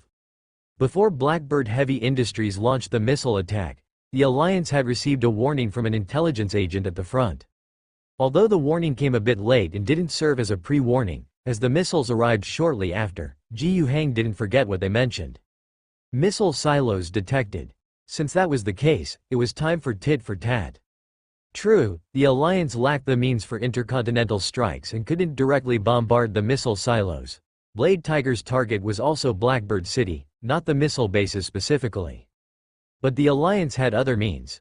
Under Ji Hang's command, the Wind Falcon took off, carrying the Phoenix. Heavenly fire descended. Iron fetches sat within the metallic throne atop the high tower. Unlike most of the modified humans in Blackbird City, Iron Fetch's outward appearance hadn't changed significantly. She still retained the flesh and blood of humanity.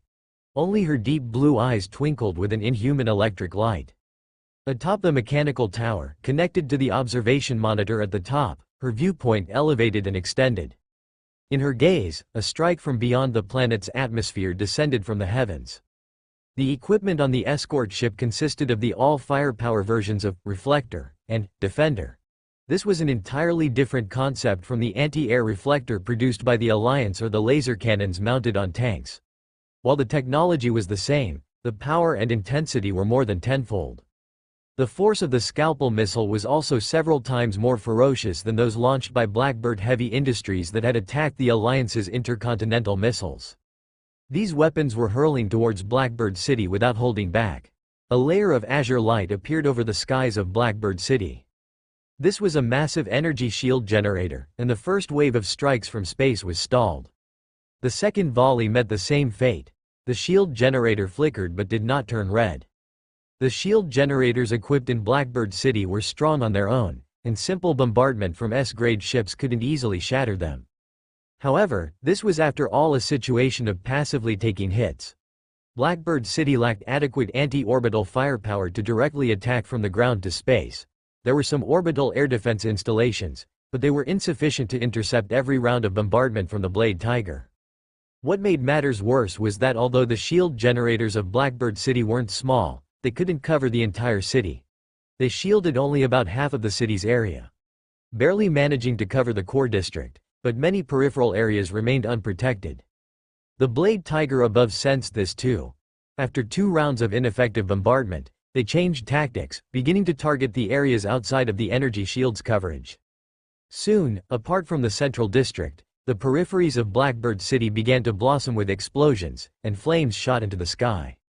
Iron Fetches could see it all clearly. She knew this was already a relatively good outcome. Currently orbiting Rage Owl Star was only an old model of Blade Tiger, one of the weakest in firepower among escort ships. If it had been the Quintet, a properly outfitted main cruiser, with an L-class heavy cannon Wrath of Loyalty raining down non-stop, let alone the outskirts, not even the energy shield over the city's heart might have been able to withstand it. That had been her greatest fear.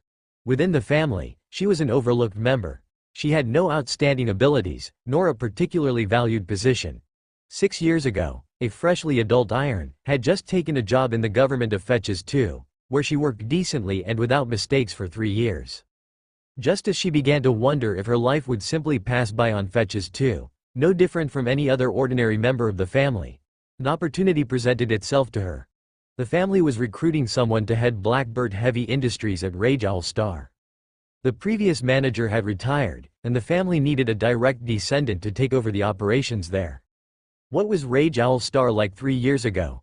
It was a barren planet, a backwater that repeatedly failed to meet the imperial tax, a place shunned by the direct descendants of the family as if it were a snake or scorpion, and no ambitious person with prospects would willingly suffer there. To put it plainly, it was just an idle piece in the family's game on Rage Owl Star, to establish some industries, make some money, relying on the fact that the previous planetary governors couldn't collect the taxes to score some extra income. Of course, it wasn't that the family didn't harbor thoughts of expansion. They planned to use Blackbird Heavy Industries to continually extend their influence on Rage Owl Star, to secure the position of planetary governor at the least cost, and ultimately bring this insignificant planet into the Fetches family's territory. Iron signed up. Initially, she wasn't sure she wanted to go. People around her said it was too harsh there. The family had plans but didn't value it highly. Going there would be a waste of her youth, and she felt apprehensive about it. But on one hand, she didn't want to live the rest of her life in comfort but predictability. On the other hand, she just wanted to try, not truly believing that someone as ordinary as herself would be selected. And then she was indeed chosen. Perhaps it was because the capable and esteemed members of the family looked down on this destination.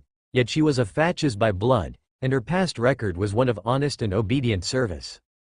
In any case, whatever the reason, she became the Fetches family's choice to oversee the operations of Blackbird Heavy Industries. With a nervous heart, she arrived here and began her work. The business didn't require too much of her attention. Her predecessor, an elder from the family, had left a solid foundation, and it wasn't a total mess. Everything operated smoothly according to the arrangements he had left in place. However, she still encountered problems later. She wasn't truly incompetent. Within the internal management, she gradually discovered something amiss. The production capacity of Blackbird Heavy Industries was much larger than expected. The startup capital given by the family was minimal. The support they provided was sparse. The production conditions here were poor. According to her understanding, Blackbird Heavy Industries should not have the production capacity she was witnessing. And she quickly understood why. Under her watch, the automated production lines were operating day and night. Many of the industrial workers had long been transformed into tireless, food and drink-free mechanical augmentees, who only needed to be charged, supplied with energy, and they could operate according to commands. Without a doubt, this had crossed the line of the imperial edict against smart mechanisms. She solemnly summoned the relevant overseers and discussed this issue seriously, but she found that they didn't consider it a big deal. What's the harm in it? The imperial edict is one thing, but who cares about it on Rage Owl Star? The planetary governors, who in principle should monitor all anomalies within their territories, are each unsure if they can survive another 2 years, sitting like clay statues in Revival City to the east, unable to even control their own governments, let alone handle matters on the continent's far west. Here the Emperor's writ runs thin. Anything goes. Moreover, as for the so-called ban on smart mechanisms, that's making a mountain out of a molehill. They're just simple automated machines, just bumping up the degree of human modification a bit further, especially modifying the brain. How is that any different from a servitor? Where could that possibly lead to a serious issue, a crisis with smart mechanisms? They truly didn't believe that those augmented humans, those automated machines, would suddenly revolt one day. They had been doing this for a long time, ever since the previous president of Blackbird Heavy Industries was in charge. And nothing had gone wrong. Even those in charge had told her that it wasn't just at Blackbird Heavy Industries. On the Fatches family's home turf, the Fatches 1/2 planets, there were also automated machines in operation. However, on those 3 traditional planets of the Fatches family, there would always be Imperial officials inspecting, and the situation on the planets was more complex. They dared not be too blatant, so they could only operate on a small scale and in a very covert manner. After all, the impact of automation on increasing productivity and reducing production costs was too immediate and evident. Initially, Iron was panicked. Even after listening to the explanations from the supervisors, she felt something was off.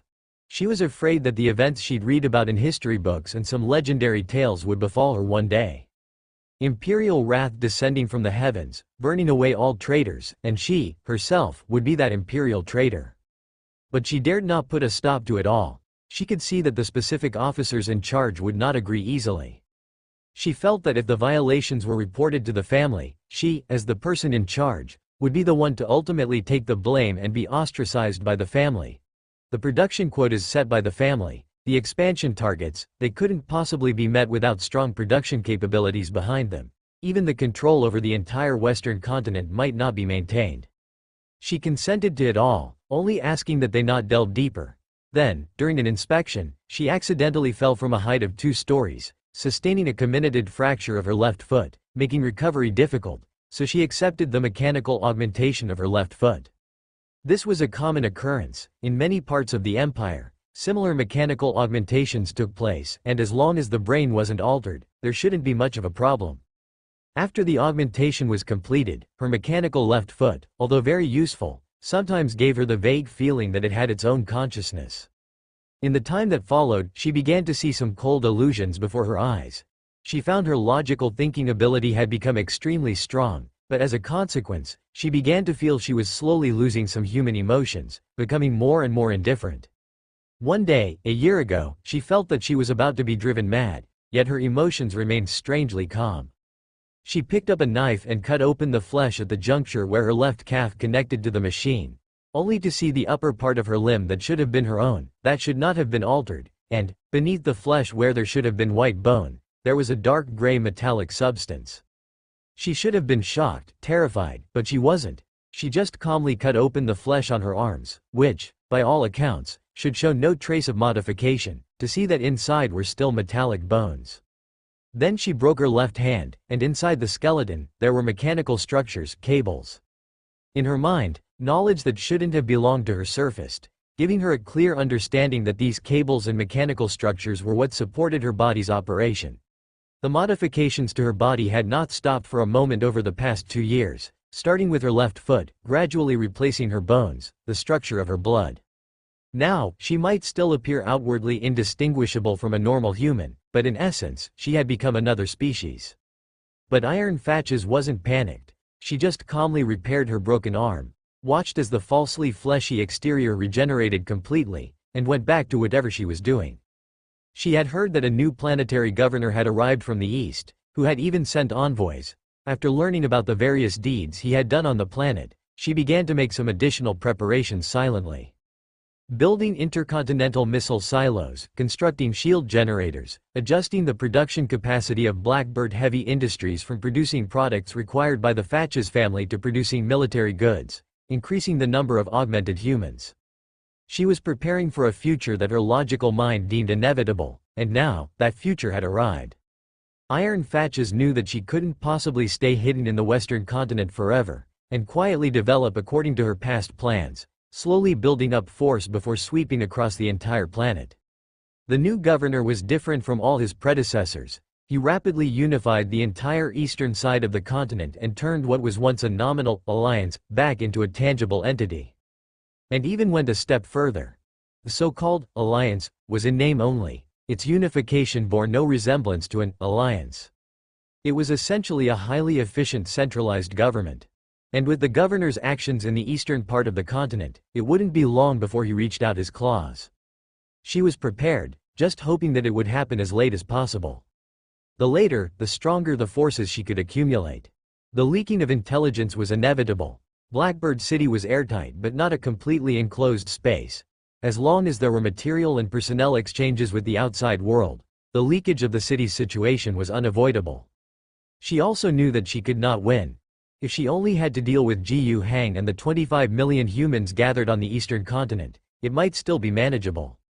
But what she was up against was the human empire. There would be the Star Realm army, there would be the Imperial Navy, endless in number. But what if she couldn't win? In her mind, a voice was incredibly clear. Involve more humans in the glorious evolution. That was the goal. The bombardment of the Imperial Navy was something she had prepared for. The most important production had already been moved as much as possible to the central city protected by energy shields. Another part had been buried in the underground sections of the city. The ones that couldn't be moved to the core city, in the outer districts, were also spread out as much as possible to avoid concentration. This limited the damage caused by the barrage from orbit. The orbital bombardment lasted almost a day. The Blade Tiger escort ship dispensed thousands of rounds of energy, kinetic, and missile fire onto the surface, bombing the outskirts of Blackbird City into ruins. All one could see was a sea of flames. But Iron Fatches remained unruffled.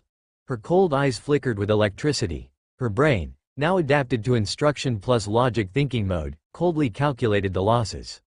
The productivity of Blackbird City had lost approximately 27% during the day's bombardment. The losses were certainly significant, but not fatal. And the Blade Tiger in the sky had also stopped its attack. It had run out of ammo. Meanwhile, a part of Iron's consciousness reached far beyond the range of Blackbird City, connecting to the 5 scattered missile launch bases across the western continent. Those bases continued to fire. The first wave of 120 intercontinental cruise missiles was just the appetizer. Over a long time, Blackbird Heavy Industries had produced over 4,000 intercontinental cruise missiles. She planned to launch all of these missiles within 8 days. You have orbital bombardment, I have intercontinental missiles. You have air defenses, I have energy shields and preemptive industrial evacuation. Let's inflict pain on each other. Anat's heart was ablaze with anger.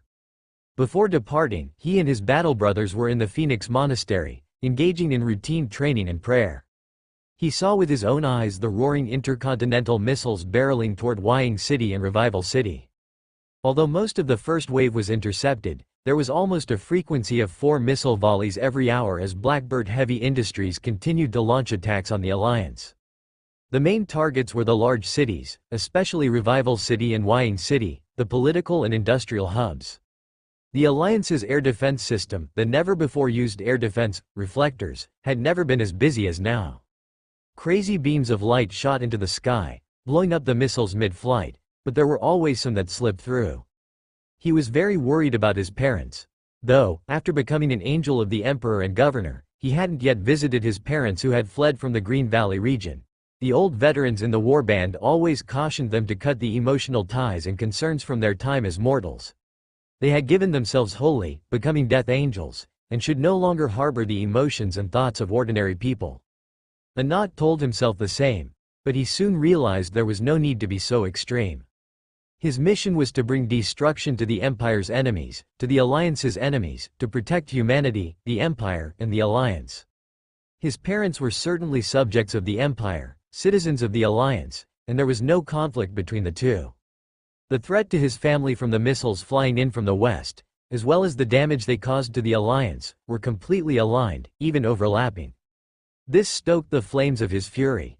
He desperately wanted to bring the fire of death to those enemies daring to harm what he was resolved to protect. And his chance was coming soon. The Allied Air Force's Wind Falcons swiftly descended upon the Phoenix Monastery, and their warband leader appeared before them.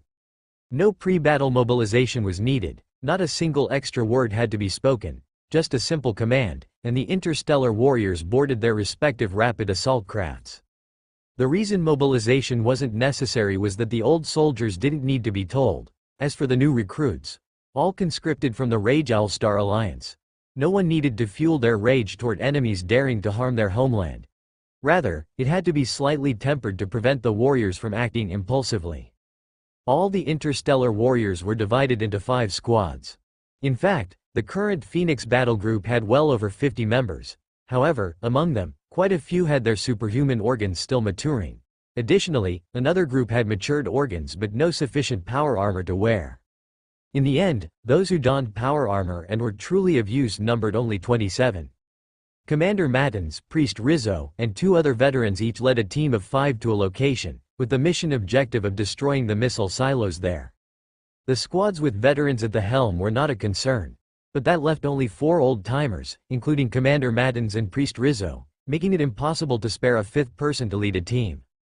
Thus, the 5th team had to be led by a new recruit. Anat was the one selected as the temporary squad leader, and his squad had the most members of all 5 teams, numbering 7 warriors. Before departure, Commander Mattins and Priest Rizzo took him aside for a serious talk. Priest Rizzo was one thing, but Anat could clearly see that despite Commander Mattins's stern and indifferent facade, his scant words still betrayed the tension and worry within. Although Anat hadn't experienced the battle group's glory days or the grueling penitential crusade, he had read the history of the battle group in the monastery's library. The Phoenix, at its smallest, had been just 4 people, nearly meeting true death. Even now, the battle group hadn't recovered much vitality. A grand group with only 27 legitimate warriors was still very few and very vulnerable. Hence, the commander would never wish for any loss to the battle group, which explained his nervousness. With veterans leading the other 4 squads, there would be some oversight, but his own squad, composed entirely of new recruits, was the most likely to encounter problems. Anat fully understood Commander Mattins's concerns, which is why he also knew the importance of the responsibility he bore on his shoulders. He forced himself to calm down from the rage, not to suppress it, but to keep a clear head amid it. He assured the commander and the priest that he would surely bring every brother back safely upon mission completion. He made that promise, and he was about to fulfill it. He didn't want to disappoint the commander, nor did he want to let the governor down. At the same time, he was aware that if this battle were to succeed, it would establish his position within the battle group. In the future, the group would surely continue to expand, and it always needed new officers, squad leaders, and even members of the Glory Guard or champions of the battle group. And he needed to secure more honors for his future, laying down a foundational career. With this mentality, he and his brothers spent more than 10 hours on the Wind Falcon. During that time, he could see missiles trailing flames through the window, heading in the opposite direction, passing by them. He knew those missiles were aimed at his homeland. With each passing missile, more rage accumulated in his heart, yet at the same time, he became even more composed. Finally, they reached their destination. The 3 Wind Falcons cast waves of shipborne missiles from afar towards the target location, bombarding it. Immediately following, the rapid assault crafts began to decelerate and decrease altitude. Shortly after, when Anat could vaguely see the ground situation through the window, firepower from the machine guns and beam cannons on the Wind Falcons began to take effect. But at this moment, some ground-based long-range firepower, such as anti-aircraft guns, began firing into the sky, albeit with relatively poor accuracy and density. The 3 Wind Falcons were hit several times, but it wasn't problematic. The calibers of these anti-aircraft guns were not that fierce. As they fired, the entire craft began to drop sharply. Just over 10 meters from the ground, the hatch opened and the interstellar warriors leapt out. Mid-air, in the seconds before landing, Anat swiftly scanned the area, grasping the expected landing points of each teammate. Then, firmly grounding himself, he raised his grenade launcher and opened fire on a high-caliber firepower point approximately 200 meters away, suppressing the threat to the Wind Falcons as they decelerated. Meanwhile, he kept giving orders. Larson, Kuvas, at the 12 o'clock position, 300 meters out. That bunker is your target. Magnuson, Christians. 2 of you move out to the 3 o'clock direction, 400 meters away. Everyone else, follow me at a walk, advancing straight ahead, ready to support the flanks at any time. He issued commands in an orderly fashion. The 7-person squad split into 3 groups, targeting the bunkers ahead. This was the first challenge they would face. Blackbird tightly guarded their missile silos. Around the missile silos, the Phoenix warriors faced a cluster of bunkers. Dozens of partly underground, partly exposed bunkers tightly sealed the core area around the missile launch silos. In the direction of the Phoenix warriors' assault, there were at least 11 bunkers. These bunkers, scattered at intervals of about 1 to 200 meters, were manned by modified humans. These modified humans, with the help of solid defensive positions, offered stubborn resistance. Initially, their attention was primarily drawn to the Wind Falcons in the sky, with machine guns and rifles firing rapidly at the Wind Falcons. Slowing down the drop of the interstellar warriors made the Wind Falcons relatively easier to hit. Bullets tinkled against the armor of the Wind Falcons. Although none were brought down, they dared not linger and had to immediately accelerate, gaining altitude and distance. After driving away the Wind Falcons, they then turned their firepower on the interstellar warriors below. But by this time, the Phoenix warriors had already made significant progress forward, taking advantage of the brief window when their adversaries' attention had been drawn away by the Wind Falcons. The running speed of the interstellar warriors was so fast that it exceeded their expectations. These modified humans no longer possessed the concept of imagination. More accurately, it was outside the bounds of their programmed combat logic. The two sides began to exchange fire at less than 100 meters distance. In theory, the modified humans should have had an absolute advantage. They outnumbered the opposition. They were holed up inside bunkers, exposing only their firing ports, while the interstellar warriors on the other side had to advance through open terrain with no cover. However, the reality was the exact opposite. When they resolved to concentrate their firepower to eliminate the three warriors coming directly at them, they found that their bullets were as ineffective as a water gun spray. A large volume of fire had been unleashed and many shots had hit their marks. But all they managed to do was slow down the advance of the three red-armored warriors. And then the counterattack arrived.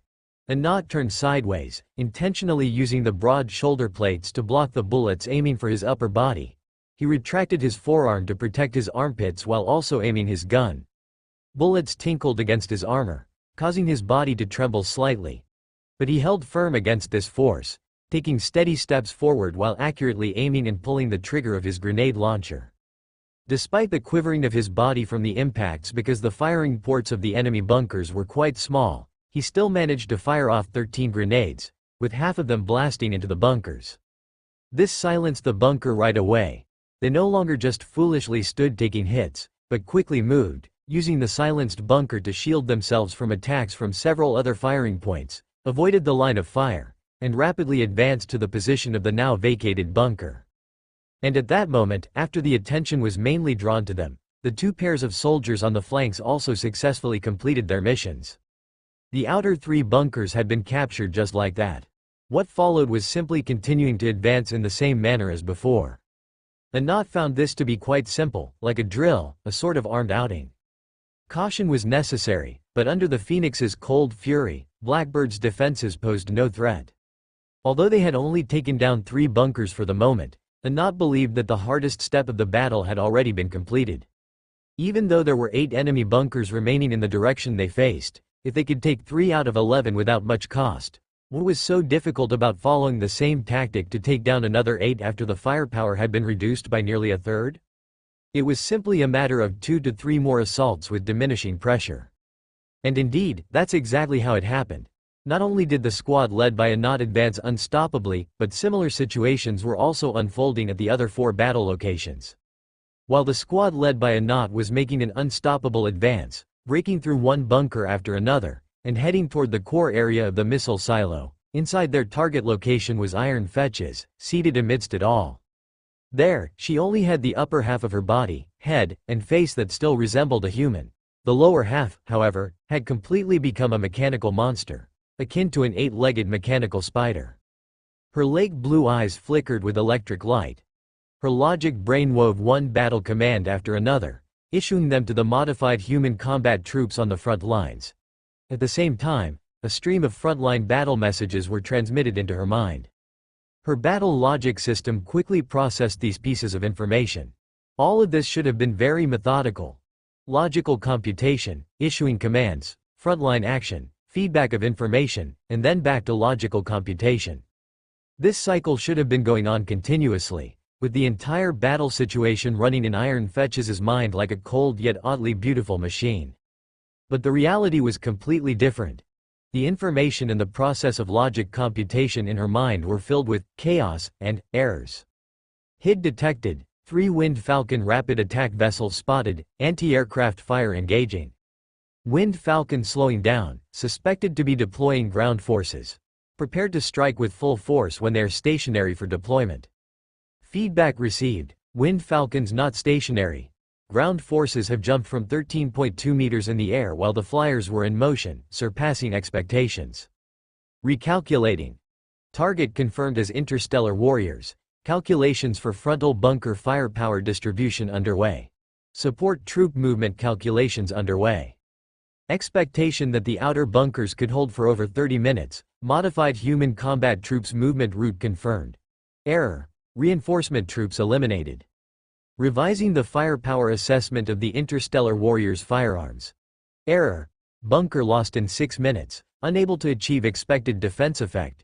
Recalculating reinforcement troops requirements. Redeploying firepower arrangement for the second layer of bunkers. Error. The second layer of bunkers cannot hold. Revising evaluation of Interstellar Warriors shooting accuracy. Everything was in chaos, complete chaos. In Iron Fetch's mechanical brain, everything was quickly becoming a mess. All plans, whether they had just been made or were only halfway executed, were encountering errors and were forced to be modified. After modification, errors would occur again. Unexpected situations kept happening one after another. She was already a mechanical being, and in her cold, now quite overheated, thought process, the condition of panic would no longer occur. But another situation worse than that could arise: a system crash. In a certain link of logical computing, perhaps due to some computational conflict or simply insufficient computational power, the eyes of Iron Fetches flickered rapidly, but for quite some time, he transmitted not a single command. Reflected on the front line, Anat's team suddenly felt that the firepower they were facing had become completely disorganized. Although the enemy's interdiction forces, whether light or heavy machine guns or small amounts of individual anti-armor weapons, had not posed any effective threat to them before, it had to be admitted that the enemy's firepower, no matter how much it was hit, was rigid but overall orderly. At this moment, even the advantage of orderliness was lost. Anat did not hesitate. He seized this opportunity and led his team to charge forward, capturing and destroying the third tier of bunker groups with relative ease compared to before. By now, the core location of the missile launch site was within reach. Anat did not intend to stop or rest. Pressing on at once to complete the mission was the best course of action.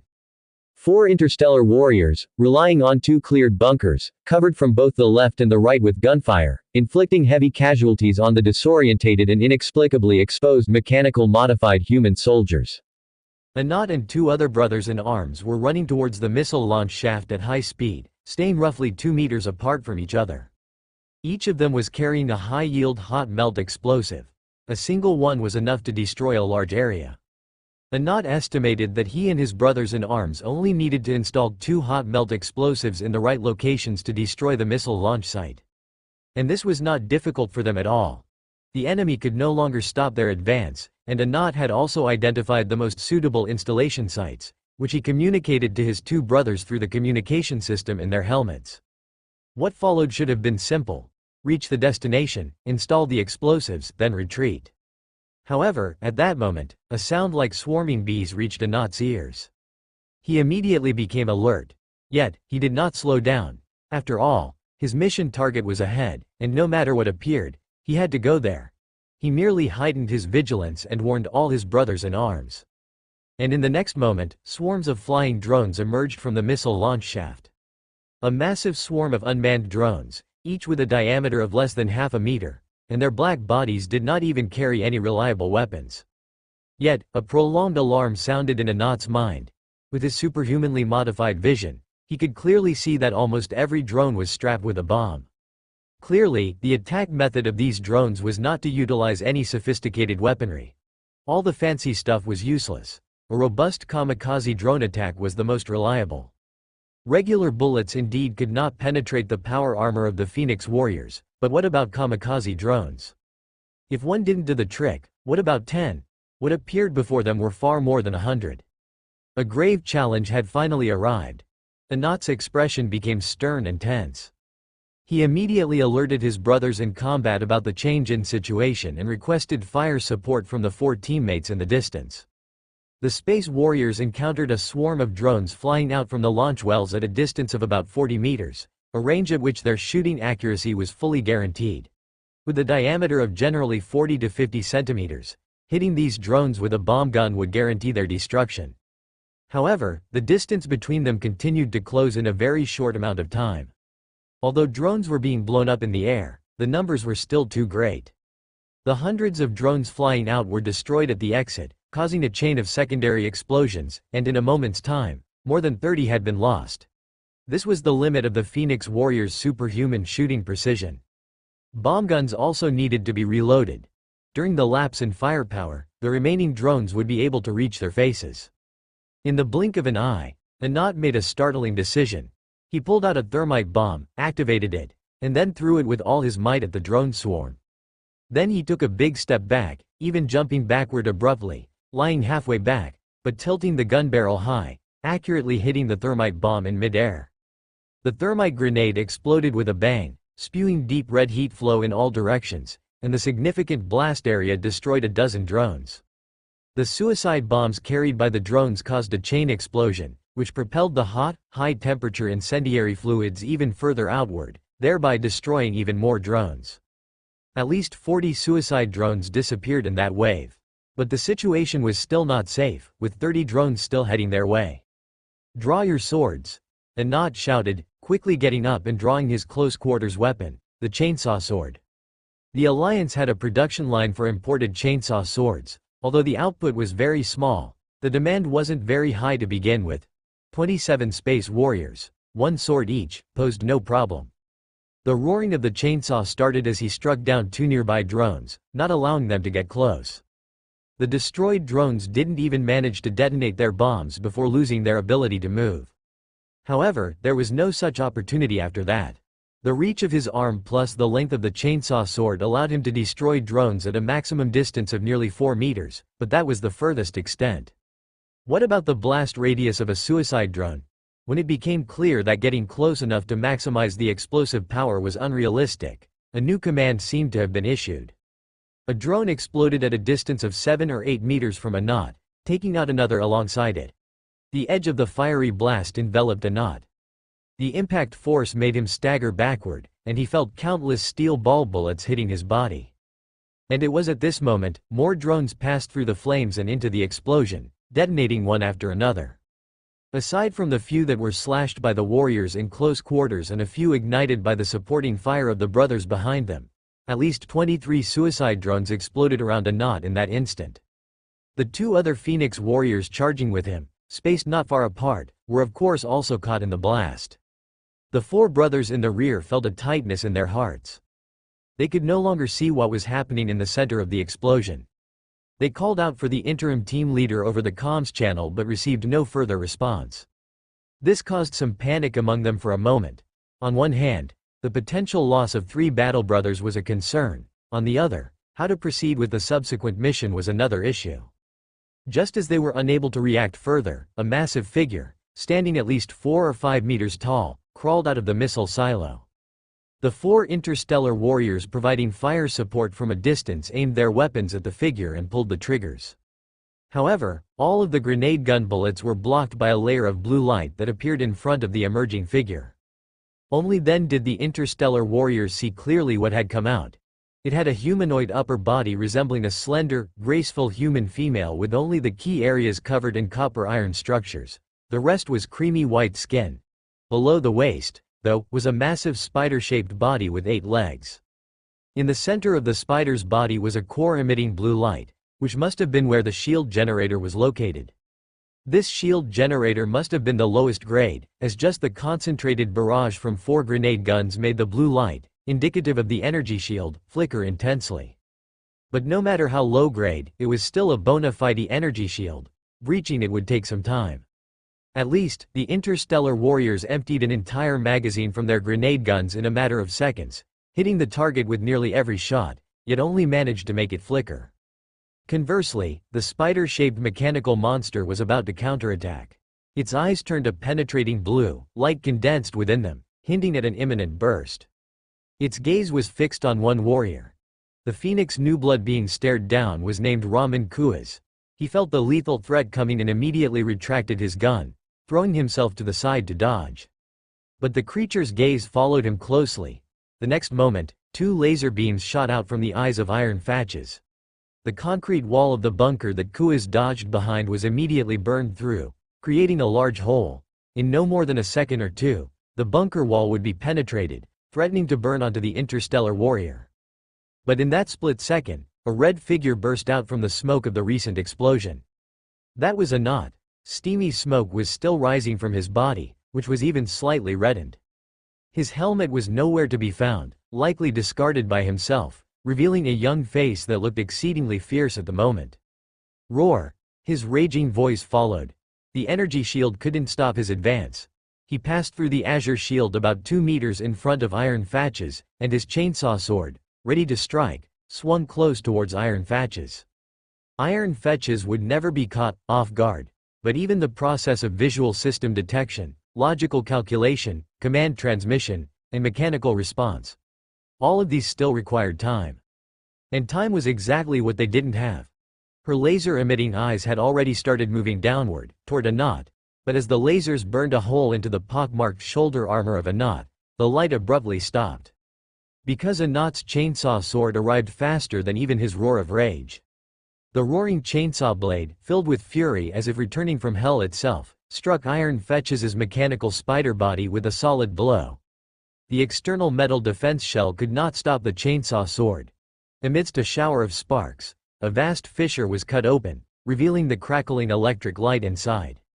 This directly led to a problem in the energy supply of Iron Fetches' entire body, and at the two places with the highest energy consumption.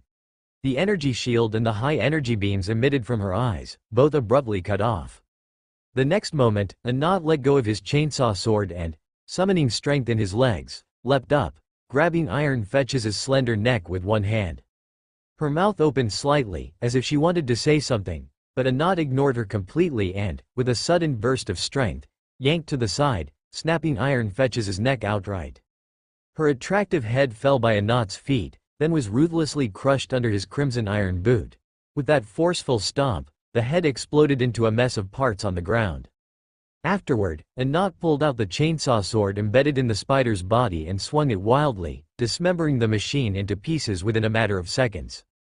"All right, all right, all right," a comrade in arms who had caught up grabbed Anat's shoulder. Anat, gasping for breath, turned around and saw it was Raman Kuaz. He had just managed to save Kuaz, but now, Kuaz seemed concerned.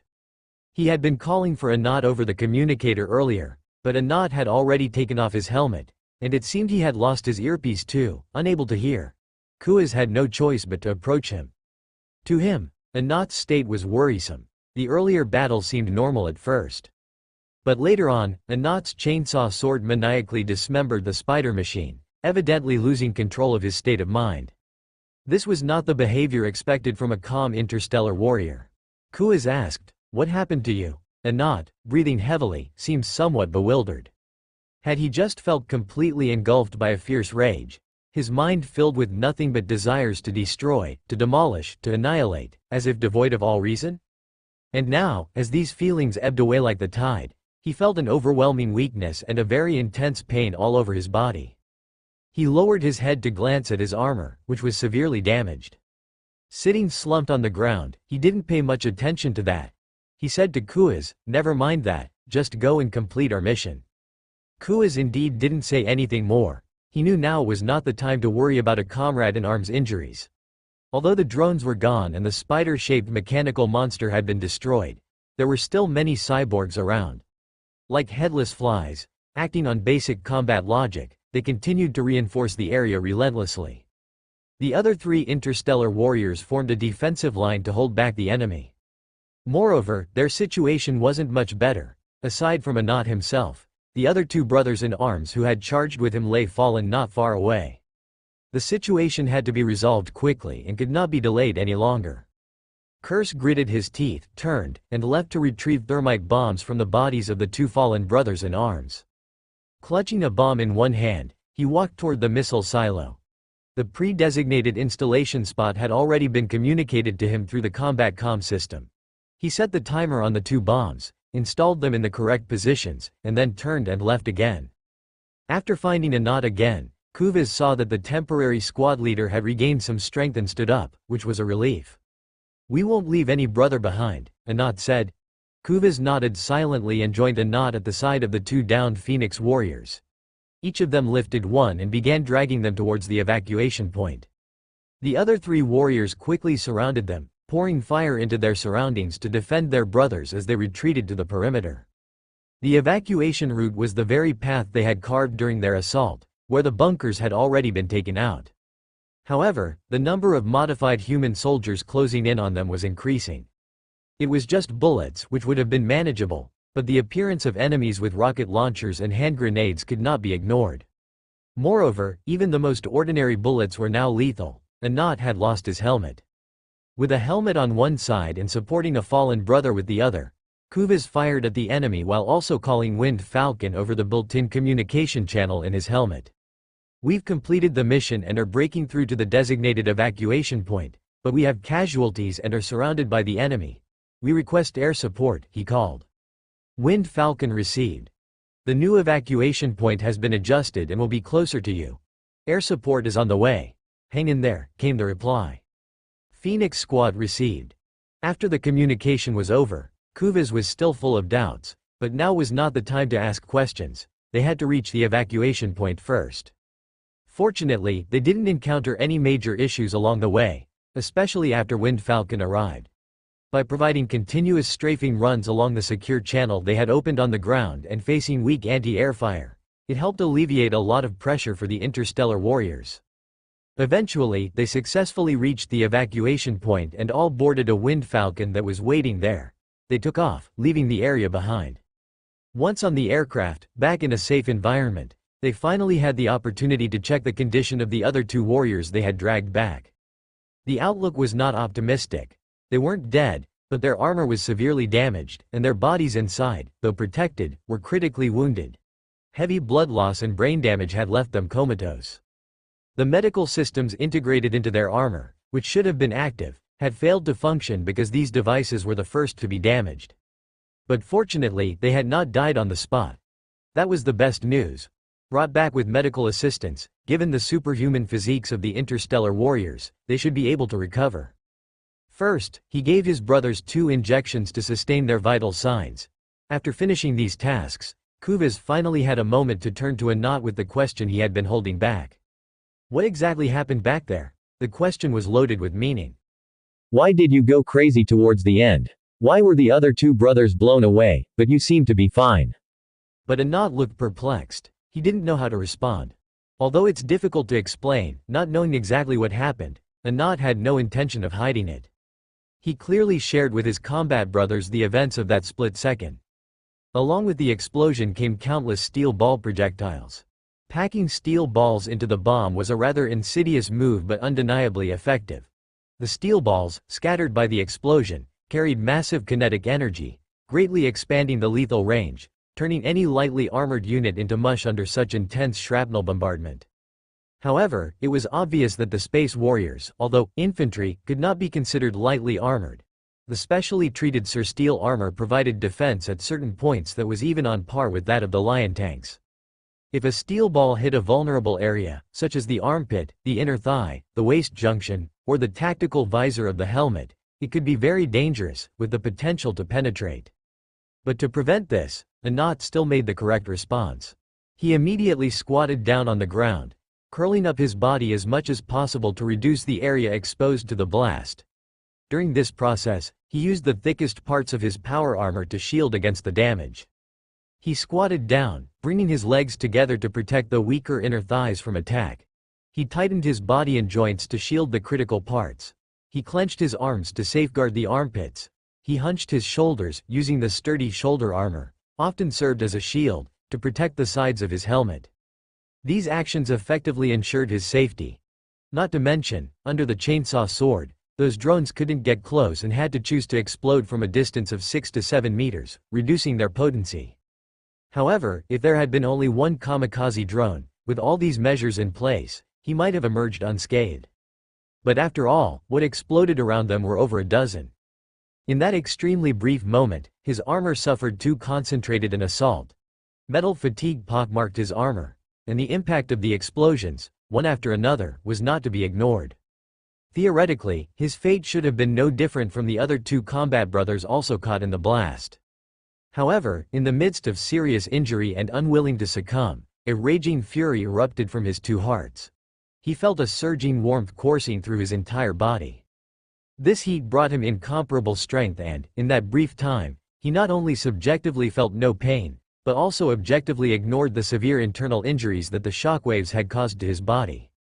An infinite potential erupted from his body, and in that instant, he was not only like an uninjured person, but he also possessed a strength even greater than he had in his prime.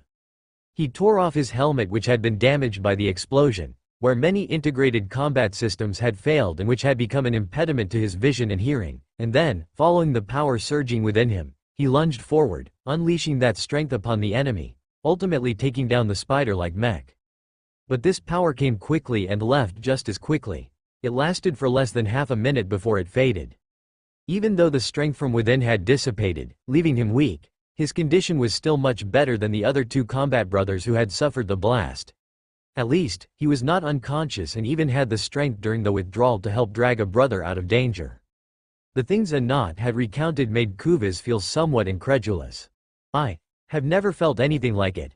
Nor have I. This was a first," Anat responded. "This is highly unusual," Kuvaz said with worry. "We might have to report this to the battle group leader. My brother, I am very concerned that your body will suffer terrible consequences and injuries from this." Anat took a deep breath and replied, "Indeed, I was going to personally report the mission details to the battle group leader anyway, including the fact that two of our brothers were seriously injured. I will make sure to include this incident in my report as well." At this, he paused briefly before continuing, "I won't avoid you, nor any brother. When the time comes, you all should come with me." Hearing this made Kuvaz feel somewhat reassured. Seeing how open Anat was being, he felt the situation he feared most probably wouldn't occur. The 5 action teams of Phoenix operated far apart, with Wind Falcons struggling to communicate directly with one another. It wasn't until they returned that they managed to speak with the battle group leader and the others. Martin Solis, the battle group leader, didn't wait for Anat's initiative to report. As soon as they returned, he convened a battle group meeting, gathering everyone together. The leaders of the 5 teams each reported their mission details, achievements, losses, and lessons learned. Every team had successfully completed their mission targets. Actually, the defense arrangements Blackbird Heavy Industries put in place at each of their missile launch sites were nearly identical: bunkers, modified human troops, swarms of kamikaze drones, and a female mechanical commander in spider form. Even the female commander looked exactly the same in each case. It was normal for the battle group leader's team to complete their mission. The defense capabilities of the Terminator power armor were the most exaggerated. Explosives that could grievously injure an interstellar warrior wearing standard tactical power armor felt like mere itching to the Terminator. The priest's smooth mission completion was also expected. A gravity field pushed forward, smashing almost every drone that broke through the fire blockade. The 2 veterans had another approach, unanimously choosing to have 4 rookies provide rear cover while they advanced alone. Upon detecting the drones, both veterans skillfully executed flanking maneuvers, luring explosions yet ensuring their own survival. It was only when that spider-form mechanical monstrosity appeared that they became somewhat flustered, sustaining injuries as a result, but still, they successfully completed the mission. The more Anat listened to these reports, the more restless he became. Regardless, it was his turn to recount the events eventually. He honestly relayed everything that happened, including his abnormal rage and the situation with his injuries recovery. Then he noticed that all eyes were on him. He felt guilty. The impressive combat achievements of the other 4 teams made him feel dull. Despite having 2 more people on his team compared to the others, 2 were seriously injured. He felt everyone's gaze was filled with contempt and blame. But unexpectedly, the first words from the battle group leader were uttered with a mixture of urgency and disbelief. "Did you truly experience a Phoenix event on your body?" "Rebirth?" Gu Hang frowned, quite puzzled. After completing their behind enemy lines raid mission, Mattins, the battle group leader, had come looking for him. Originally, Gu Hang thought it was just a simple debriefing. He wondered why there wasn't a written report sent over and why there was a need for a face-to-face discussion. To his surprise, Mattins mentioned a special circumstance. He explained the unusual occurrence that had taken place in a nod to Gu Hang. "Yes," Martin Solis began to explain in detail, "rebirth is a characteristic of ours, the Phoenix. We have a long history, almost established right after the Age of Rebellion, as one of the first battle groups. Our progenitor, the Phoenix Legion, carries the blood of the Phoenix. But over the long span of time, our gene seed has undergone some strange mutations. Since the relationship between them had progressed to this point, there was nothing Martins couldn't discuss with the governor. Martins continued his narrative. It seems we have lost some of the talents of the Sons of the Phoenix. We no longer have the same love for art. Our combat style has lost its love for flamboyance, and we've lost our sharp swordsmanship. Our way of fighting has become plain and simple. However, in exchange, we seem to have become more resilient and even stronger. The so-called rebirth is an even more intense change that occurs on top of those ordinary changes, appearing in only a select few. They may miraculously recover from grievous wounds, even near death, and possess strength, agility, and combat awareness even greater than normal. We refer to this condition as rebirth. Ji Hang listened thoughtfully. Star warriors generally look quite similar, but in reality, when the human emperor created these superhuman warriors, he designed a variety of genetic templates. Different legions were formed using different templates. These were the initial founding legions. They were largely consistent, but some differences in the details would result in star warriors, produced from different gene seeds having innate physiological differences. This would manifest in each type of star warrior having different talents and strengths. The subsequent Star Warrior battle groups were all established after the Age of Rebellion, breaking down the larger Legion organizations into battle groups of no more than 1,000 warriors, as mandated by the Star Warrior Codex. All the battle groups were split off from these initial founding legions. Despite the split, many battle groups would not forget their roots. Often, the battle groups have a close connection to their progenitor legion. In fact, they originally carried the same blood, the same gene seed.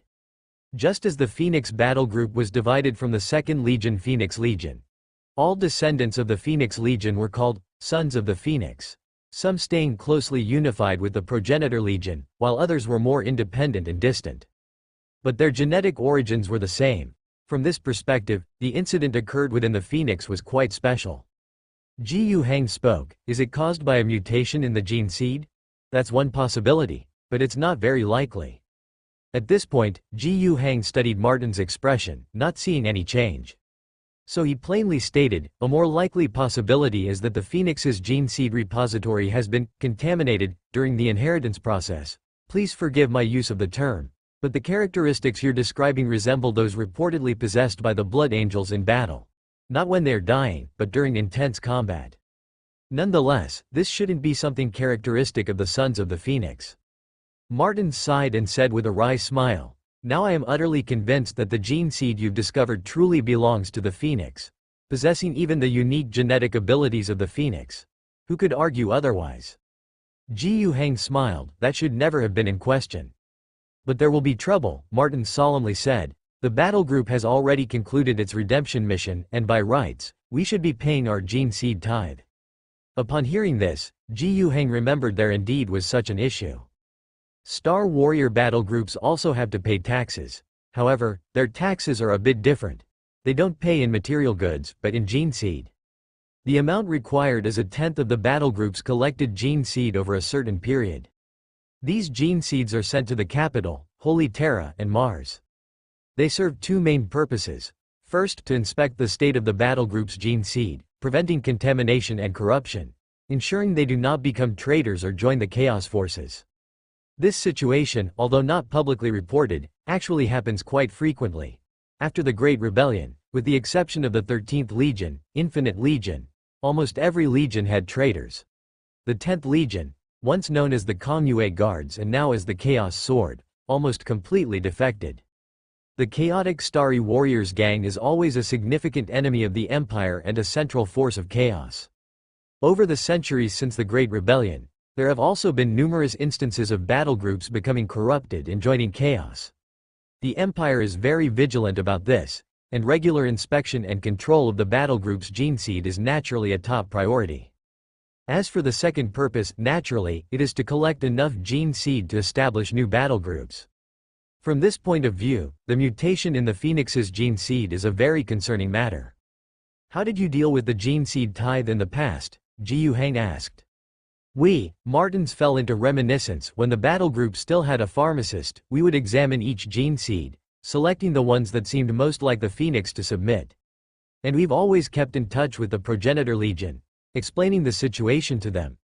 The Progenitor Legion understands our predicament and would help explain to Terra and Mars. However, they too have become increasingly puzzled by the changes occurring within us. Pausing, Martins pursed his lips and added another piece of information. Once we had a battle group leader who even tried to contact the Blood Angels to conduct a thorough comparative experiment between our gene seed, to clarify the specifics, but the Blood Angels refused. Now, Gu Heng really started to feel a headache. There was indeed such a pitfall waiting for him on the Phoenix.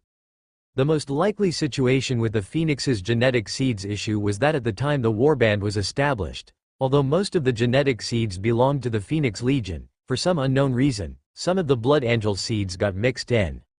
Or, it could be that during one instance of the warband receiving support and genetic seed replenishment, a batch of the seeds came from the Blood Angels. In some brutal, large-scale wars, it's indeed possible for such a mix-up to happen due to management errors, if there was no conspiracy or deliberate action involved. And if you include the so-called conspiracy theories in consideration, that would become too complicated. It's not impossible, but there are too many possibilities, and the truth of history has long been submerged in the passage of time. It's now unclear and beyond our capability to investigate. It can only be left as is, for now.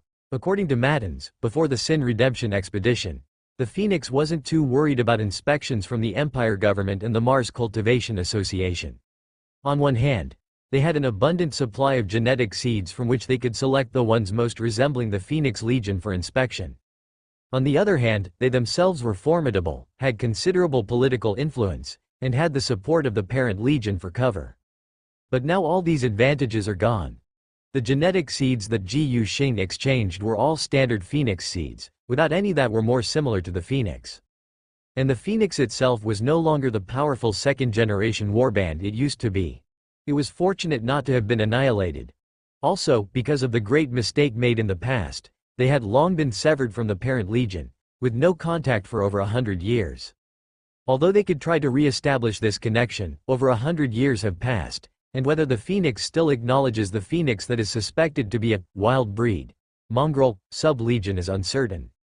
As for the Blood Angels, which might be another part of the gene source for the Phoenix, they weren't even willing to perform a genetic inspection back then to see who the Phoenix warband actually belonged to, let alone now.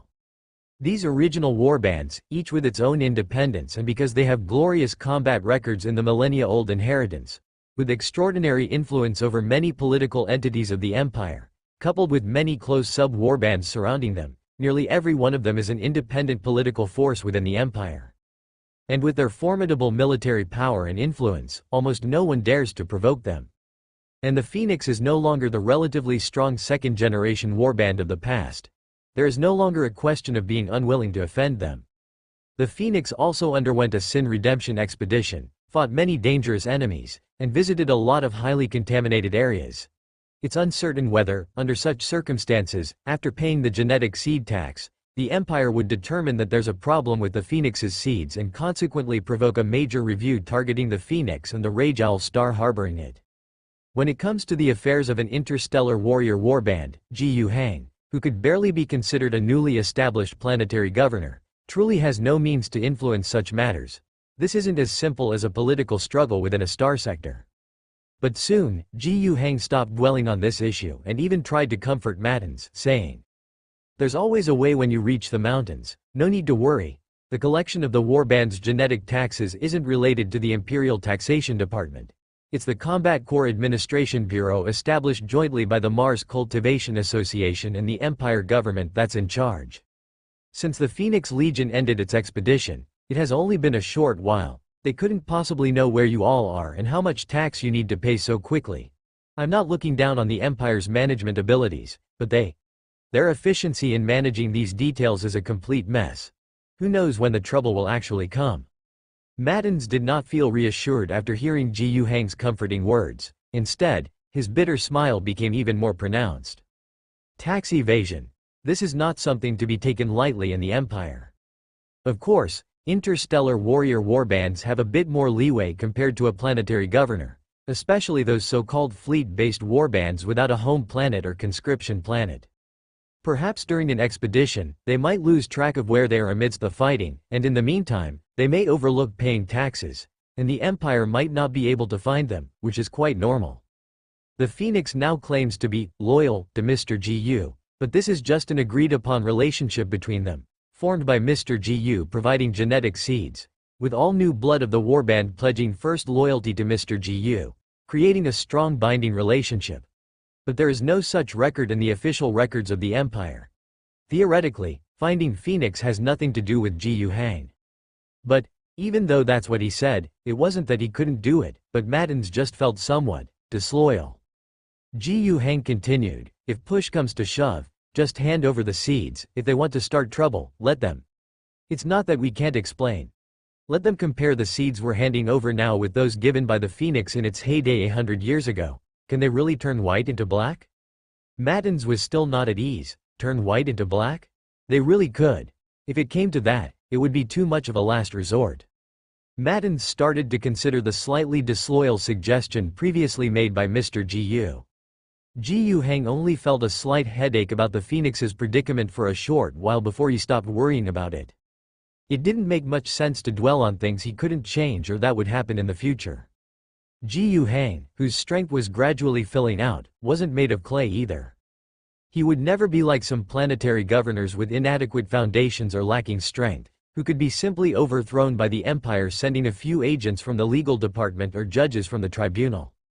A 7th level, spiritually energized individual with divine realm enhancement? That's a joke. Moreover, the alliance structure he had built from scratch was undeniably loyal to him. Attempts at political subversion were also quite unrealistic. These shady tactics were the favorites of places like the Empire Legal Affairs Department and the Tribunal. They would usually handle the matter first, turning it into a fait accompli, and then announce the governor was a traitor. After all, the person would be dead already, the coffin lid nailed shut, and there'd be no way for them to refute it.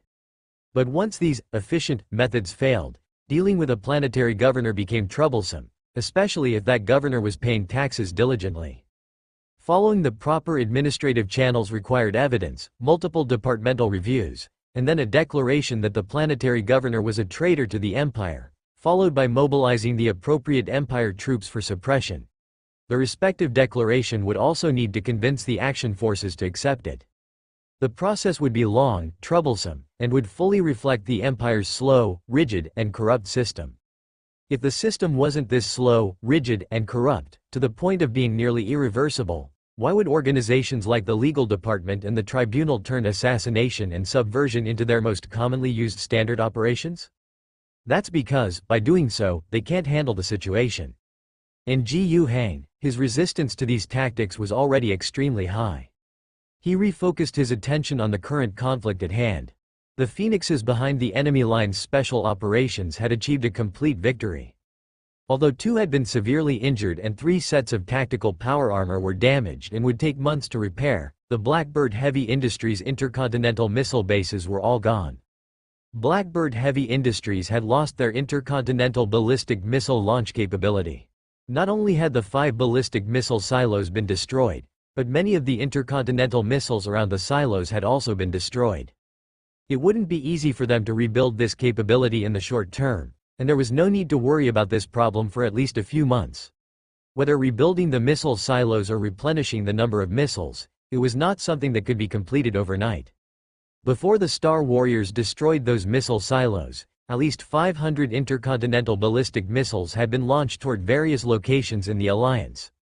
Most of the missiles were still aimed at Revival City, Wying City, and the frontline troops. In addition, a total of 80 missiles fell on Baegu City, Gaota City, and Baegong City, renamed from Extreme North Industrial City. Other places were not hit by missiles.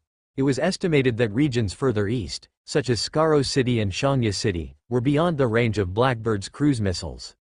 As for places in the Biqing Valley region, where the population was sparse, there was no point in bombing farmland with missiles.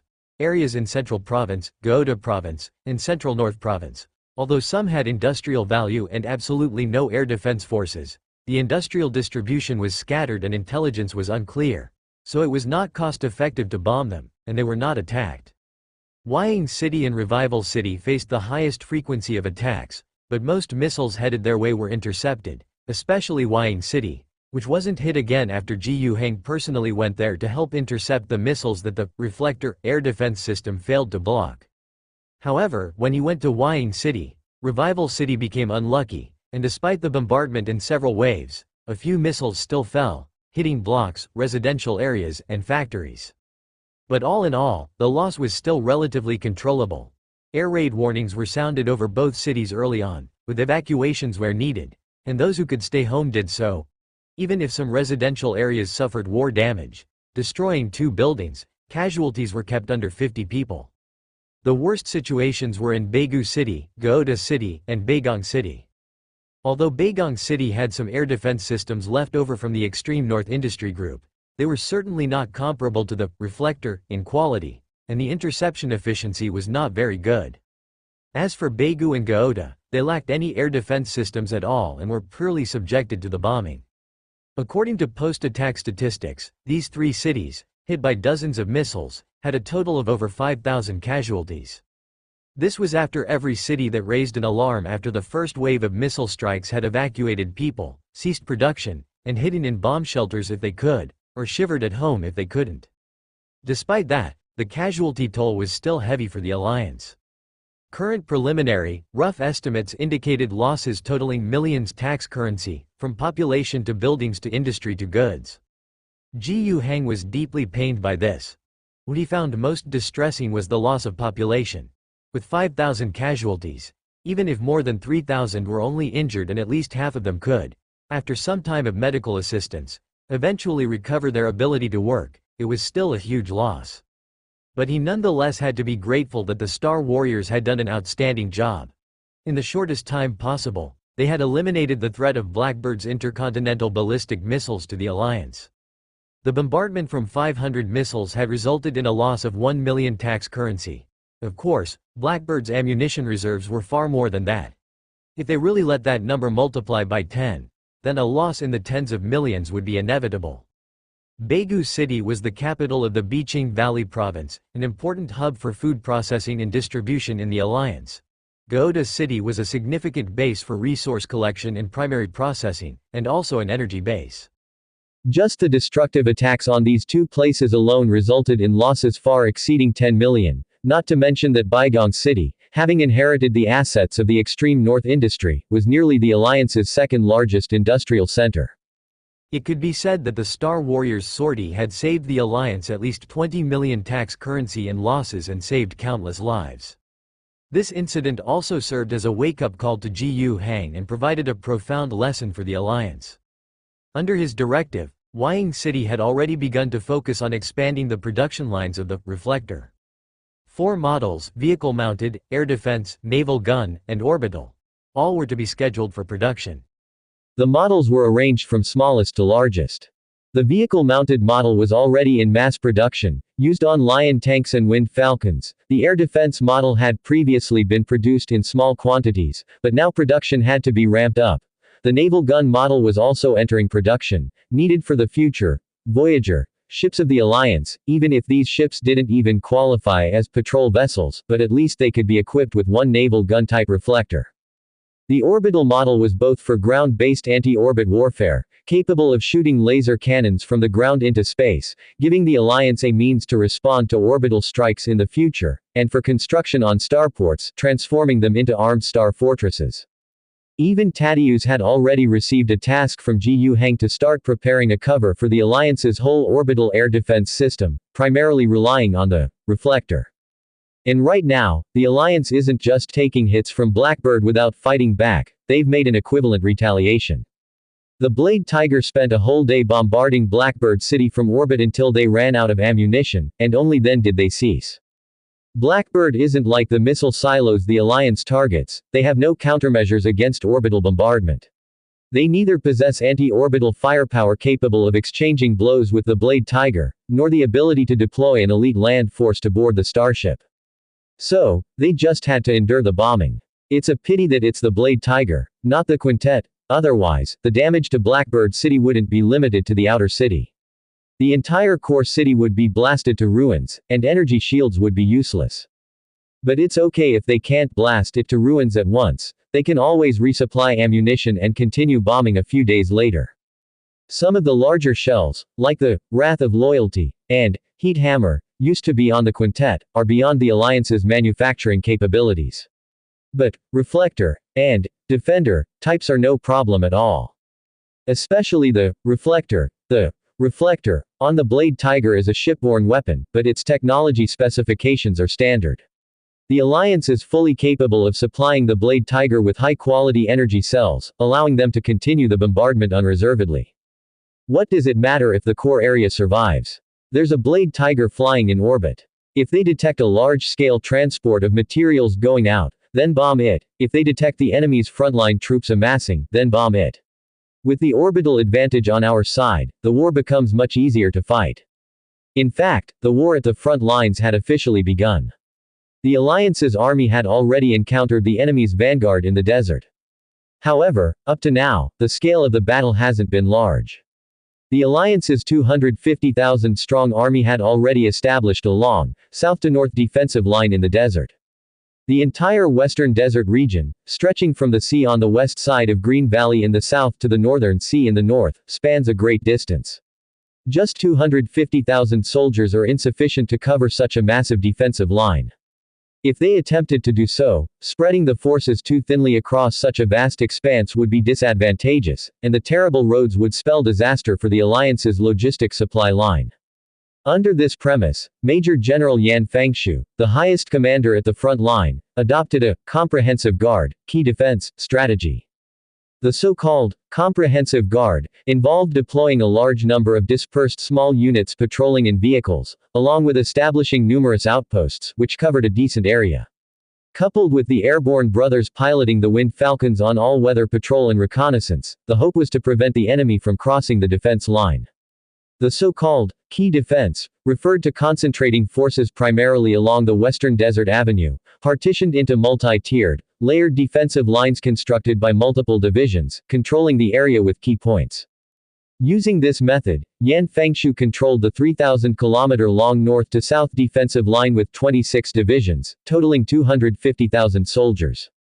The key points were on the main artery of the Desert Avenue and several north-south oases. As for the extremities and the vast desert areas of the 3,000-kilometer vertical line, they had to rely on the Air Force and patrol teams. This meant the control was certainly weak, but Yan Fangshu had no other choice. Compared to the area he needed to control, he simply didn't have enough troops. And more importantly, according to intelligence gathered from behind enemy lines and combined with cross-border reconnaissance by the Air Force, Yan Fangshu realized the enemy didn't seem to adopt the tactics of massing heavy troops for a focused breakthrough. Instead, the enemy was dispersed into many small units, seemingly attempting to infiltrate and interpenetrate along the 3,000-kilometer defensive line. No matter if the Blackbird's Mechanical Legion intended to penetrate directly to the Alliance's heartland during their interpenetration, or if they planned to engage in surrounding and annihilating tactics in the western desert environment, they must not be allowed to succeed. For this reason, Yan Fangshu had to adopt this strategy to respond, and both parties gradually began to sink into the quagmire of small-scale warfare. By itself, the scale of the battles was not large, mainly at the squad and platoon level, with the highest going up to the company level. However, the frequency of these battles was quite high, and once real combat ensued, the loss of personnel and equipment was by no means trivial. Yan Fangshu was getting a bit overwhelmed by the situation. He was planning a major operation. The Central Group Army Political Commissar, Mikel Nelson, who held the rank of brigadier, asked Yan Fangshu with deep concern, "Isn't this a bit too aggressive? Didn't the governor's explicit orders require us to adopt a defensive stance as long as the flames of war do not reach the homeland of the Alliance? And now you are ordering our troops to launch a full-scale offensive to the west, and you also want the Wind Extinguishing Brigade to form an armored cluster to advance 300 kilometers within 2 days. As Nelson questioned, his gaze never left the phantom sandbox that lay before him and Yan Fangshu. This phantom sandbox was a high-end device, imported through the GU commercial firm by the governor. After inputting parameters, multiple servo skulls computed the data and, through special imaging technology, displayed three-dimensional images of the battle map at different scales, supporting magnification and reduction. On the Phantom Sandbox, nearly the entire western desert region in the western part of the North Territory was covered, from the southern Gulf to the northern cliffs of the Straits. The information of the Alliance's troops was also fully reflected here, turned into little figures, vehicles, tanks, each with the unit's number flag inserted on top. Meanwhile, on the opposite side of the formation, there were row upon row of red flags, symbolizing the enemy forces. This information was not updated in real time. Instead, it depended on the staff team summarizing various data sent back from the front line in accordance with specific technical rules and inputting them into the system. As for intelligence on the enemy, it had to be gathered using various reconnaissance methods. It was neither completely reliable nor was it possible to know the enemy's exact unit numbers, so it was necessary to come up with a code name and mark the approximate strength and composition of the enemy's forces. Currently, on this Phantom Sandbox, a dense mass of offensive arrows had already been drawn. These arrows represented Yan Fengshu's plan. Almost all division and brigade level units had orders to advance. Among them, the most extreme were the 1st Brigade, the 3rd Brigade, and the 46th and 47th Brigades, which formed an armored cluster on the Western Desert Avenue, intending to push 300 kilometers westward through countless red flags, ultimately reaching an oasis called Scorpion's Tail. There, it was claimed to be a key logistics supply hub for the Blackbird Army. The Blackbird's cyborgs, mechanical dogs, drones, unmanned combat vehicles, unmanned artillery, these things didn't need to eat, but resupplying ammunition was still essential. Moreover, their demand for fuel, electricity, and other energy supplies for logistics was much higher than that of human troops. Destroying the enemy's reserves in this respect could indeed greatly reduce the difficulty of combat, amounting to a glorious victory. But the difficulty was also too high. Nelson was somewhat hesitant. Yet Yan Fengshu had his own set of opinions about this. You're right. The governor indeed ordered us to defend, but Nelson, we need to look beyond the surface to see the essence. What is the purpose of the governor asking us to keep a defensive position? He hopes that before the Star Realm army arrives, we must control our losses in the independent combat against Blackbird, allowing the Star Realm army to take over and solve the problem later, not that we should keep defending forever. But now, the situation obviously does not support us doing so. Those metal monsters dare not engage us in a decisive battle as a group. They have even released control of the Desert Avenue, turning to small unit infiltration and interdiction. To stop them, our warriors have also split into small units and fought bloody battles with them in the desert, one after another. This is not our strength at all. In the past half a month, we've lost over 4,000 people. We can't keep bleeding like this. We must land a heavy blow if we are to keep defending. Yan Fengshu's words left his political commissar, Nelson, speechless. The casualty report was updated daily, and Nelson could see it too. Those numbers were absolutely horrifying in his eyes. The battle damage ratio produced by the Alliance looked very favorable. Against those mechanical monsters, the soldiers of the Alliance could achieve an exchange ratio of 1-3, or even 1-4. But, regrettably, the Alliance had only an army of 250,000, almost the entire mobilizable force of the whole Alliance. In comparison, their enemies were seemingly endless. Although the cyborgs needed to be mechanically modified from the civilians in the west of the mainland, mechanical dogs, drones, unmanned tanks, all required industrial capacity for manufacturing. Regardless of the manufacturing process, difficulty, or cycle, the cost of producing a machine was clearly established. But every soldier of the Alliance needed a mother to carry them for 10 months and then grow up for another 10 or 20 years. This simply couldn't be measured from the same perspective. We can request support from the Imperial Navy. The Blade Tiger can use an orbital strike to bomb the enemy's logistical hub and achieve the same objectives. Nelson was still pallidly making some counter-arguments, attempting to dismiss Yan Fengshu's plan from other aspects. But in fact, he couldn't even fully convince himself.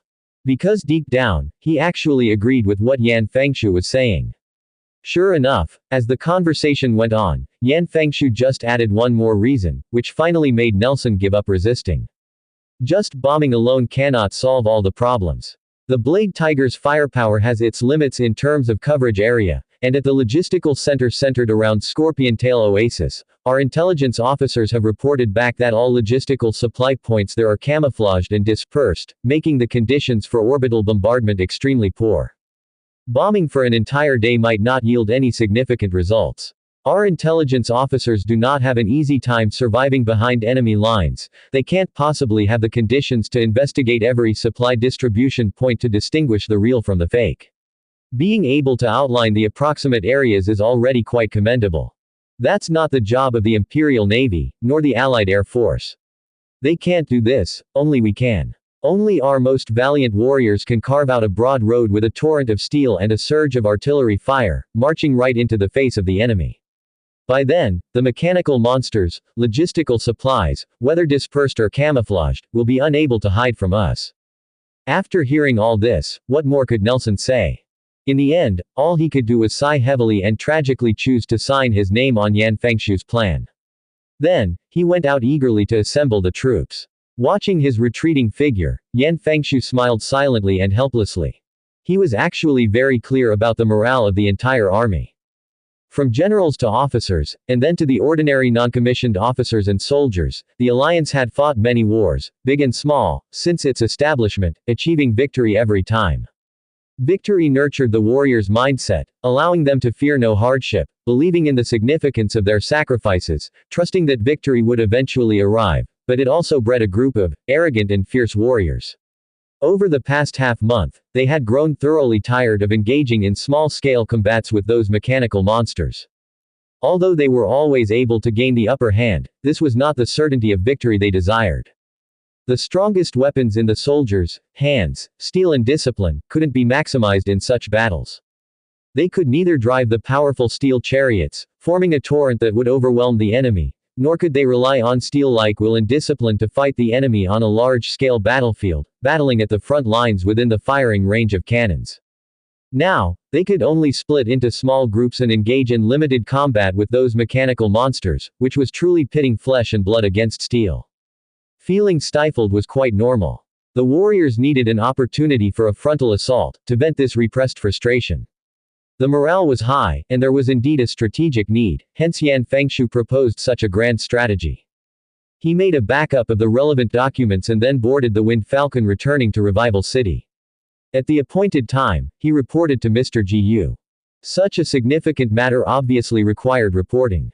Although, when previously receiving his appointment, Mr. Gu made it clear that he was the highest-ranking person in charge of the Alliance Army on the Western Front and had full command authority over strategy.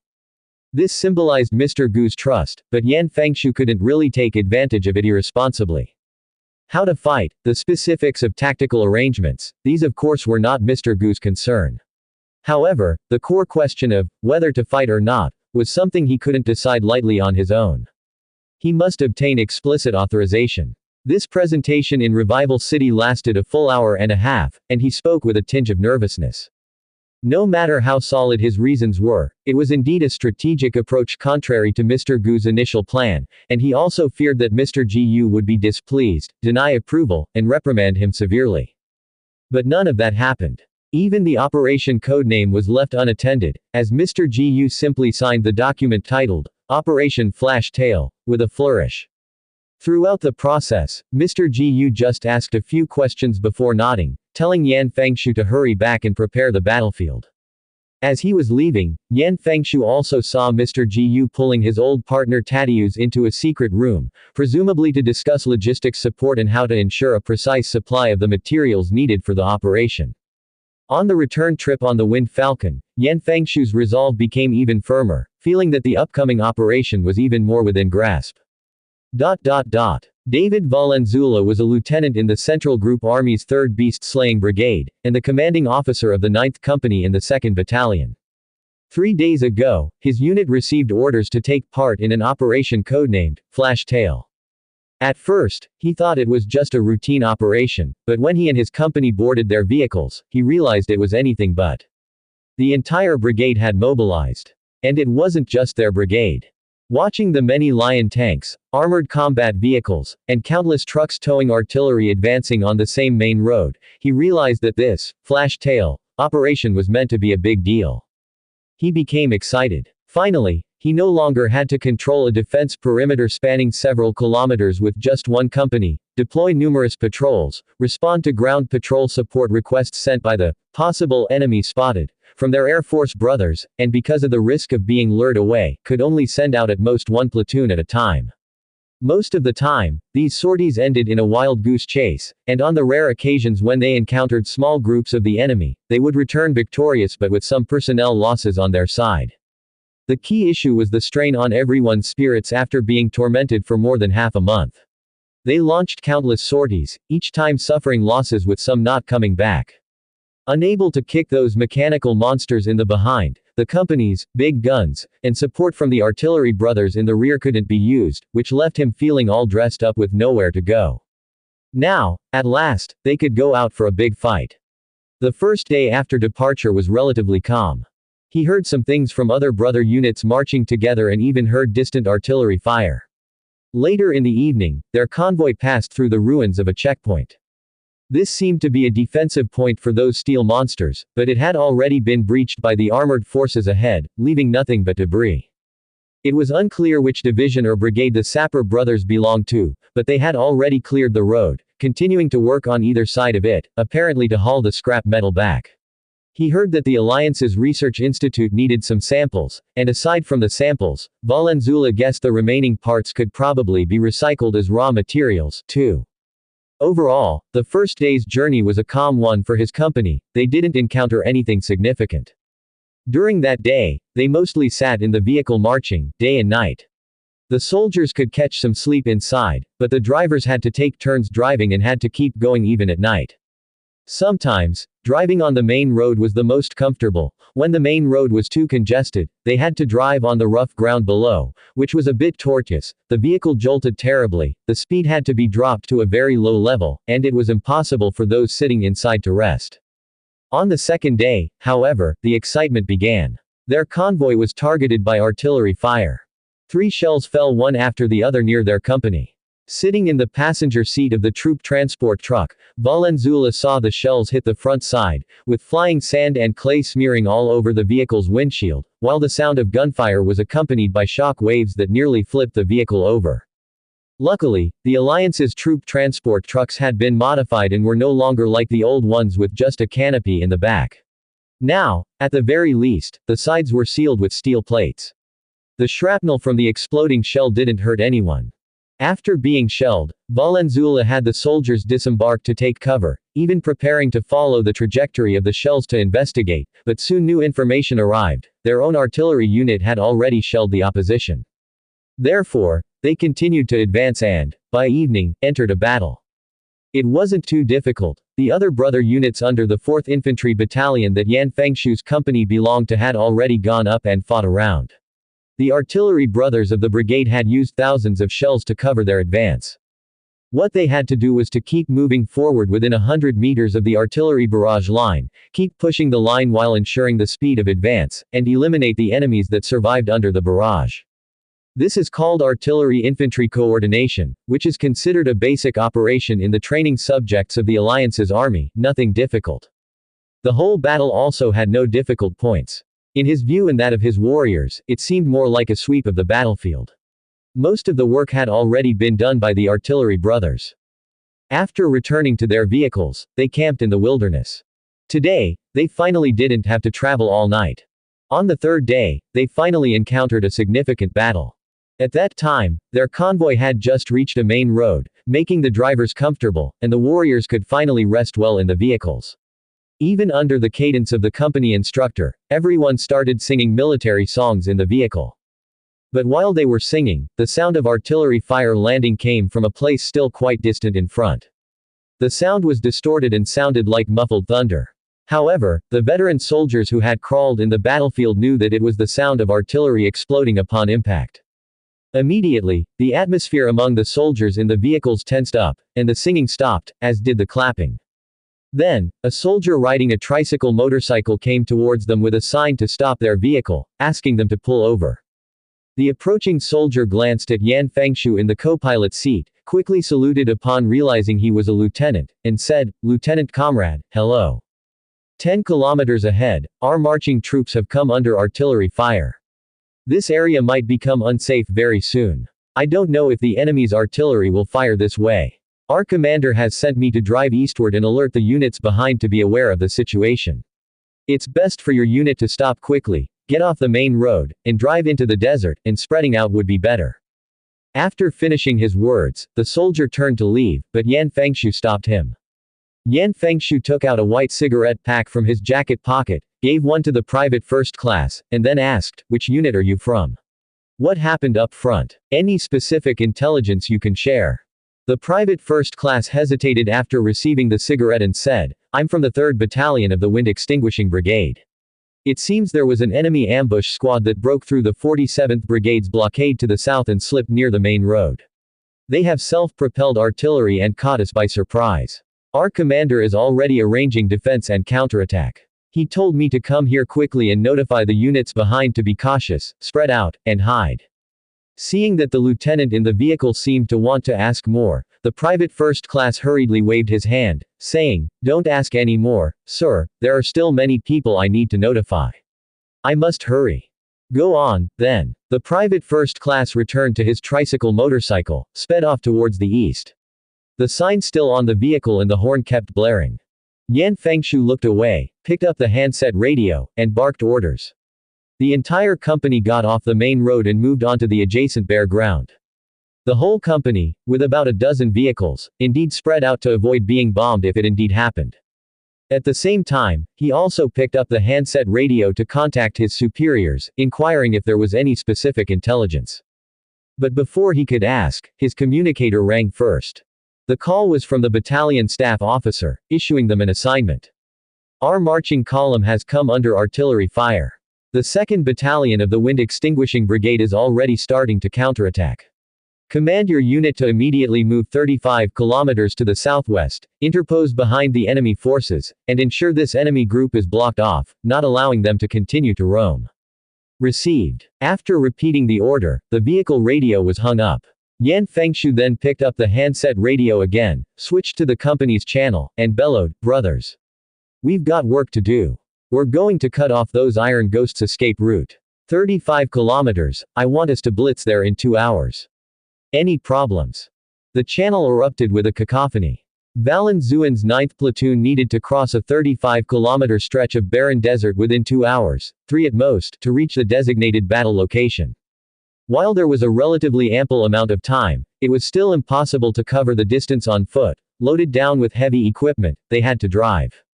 He sat in the passenger seat, holding 2 maps in his hands. One was large, the other small. The large one had been drawn before departure, with a large scale, roughly plotting out the route for his platoon only. It was copied from the Corps staff during a meeting at the brigade headquarters.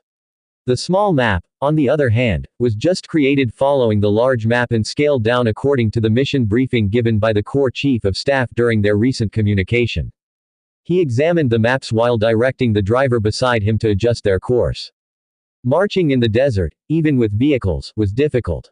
In the West Desert region, except for the main road that runs east-west which can be considered paved, there were no other roads. What existed were only tracks pressed into the earth by the feet of caravans, hooves of cattle, and the wheels of carts. This made it very difficult to traverse.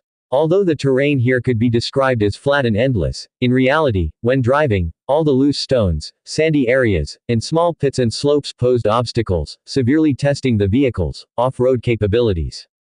Fortunately, the newly equipped Iron Bull 200 military edition of the Alliance represented a significant upgrade over the previous model. Not only was the rear cargo compartment now fully enclosed in metal, but also the vehicle's tires, suspension, and various other aspects had been enhanced, especially highlighting its off-road capabilities. Bouncing around was unavoidable, and they couldn't drive too fast, or who knew which pebble under the tires might lead to a puncture at this critical juncture of the mission. That would be disastrous. Even though they had spare tires, changing a tire was still a waste of time and trouble, not to mention the possibility that the spares might not be sufficient. The convoy moved across the desert at a speed of around 25 kilometers per hour, leaving some excess time. Valen Zuan felt that at this pace, they should be able to reach the destination within the scheduled time. The earlier they arrived, the better. Arriving early and having extra time allowed them to dig a few more foxholes, make them deeper, and hence, make the upcoming battle a bit easier.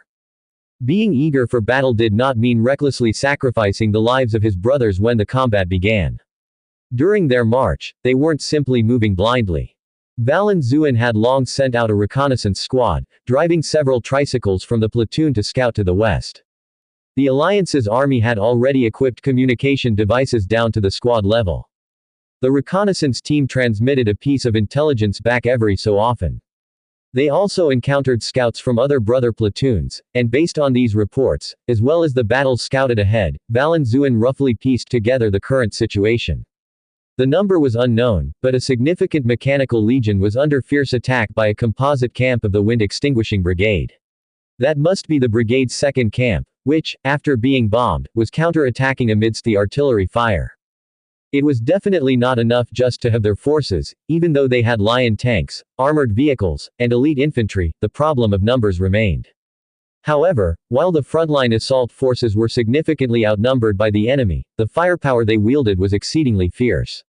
The main source of firepower was the Alliance artillery troops, which were already on the move. It wasn't just the Wind Extinguishing Brigade's composite camp's artillery units participating in the combat. The brigade's own artillery battalion, any support artillery companies that could reach, even the neighboring 3rd Brigade's artillery, all capable of firing, were pouring their firepower into that area. The intensity of the artillery support far exceeded the expected scale of the participating troops. Under such artillery cover, the progress made by the neighboring 2nd camp was formidable. Valenzuela actually felt a sense of urgency. After calculating the remaining distance and time, he knew they could definitely reach the designated location in 2 hours, but they still needed to get there as early as possible. Rushing, whether in haste or leisurely, they arrived at the predetermined battle location about an hour and a half after departure. The enemy had not arrived yet. They hurried to set up their positions. In theory, they had about an hour to establish fortifications. His platoon, with just over 100 people and some engineering equipment, had everything needed including shovels and hammers. Each squad and platoon found suitable locations and began to work. With so few people and only an hour, it was impossible to dig an intricate and fully functional complex of trenches.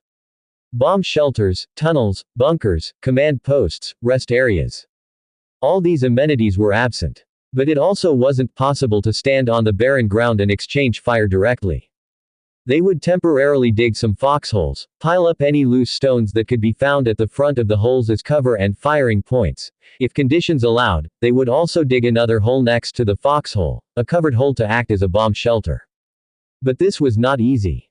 The soil of the western desert was not sandy desert, so it wasn't all loose sand. However, the soil structure was still not solid, and digging holes without artificial supports could easily lead to cave-ins. The platoon only had some basic engineering tools at the moment. They didn't have a proper engineer platoon or battalion, which had even recently been equipped with military-grade engineering machinery, making digging such holes challenging. Valenzuela and the platoon instructor walked around to inspect the defenses set up by each team, evaluating the progress of the engineering work. But just as they were diligently digging holes, something happened. From the northwest direction, there were figures darting about.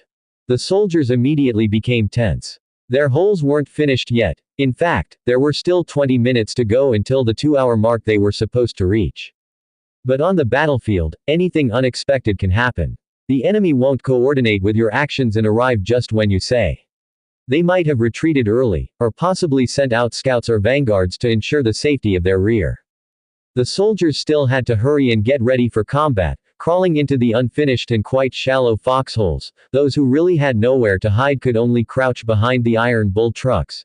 Using vehicles as cover on the battlefield is obviously not a great choice, but if you don't even have this option, you just have to find a spot and lie down.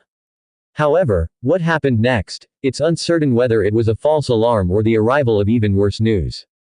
The arrivals were not enemies but allies. Among them were many familiar faces. It was the brother company from next door, 3rd Company of the 2nd Battalion belonging to the 3rd Brigade. About 20 people came over, many of whom were wounded, looking quite battered.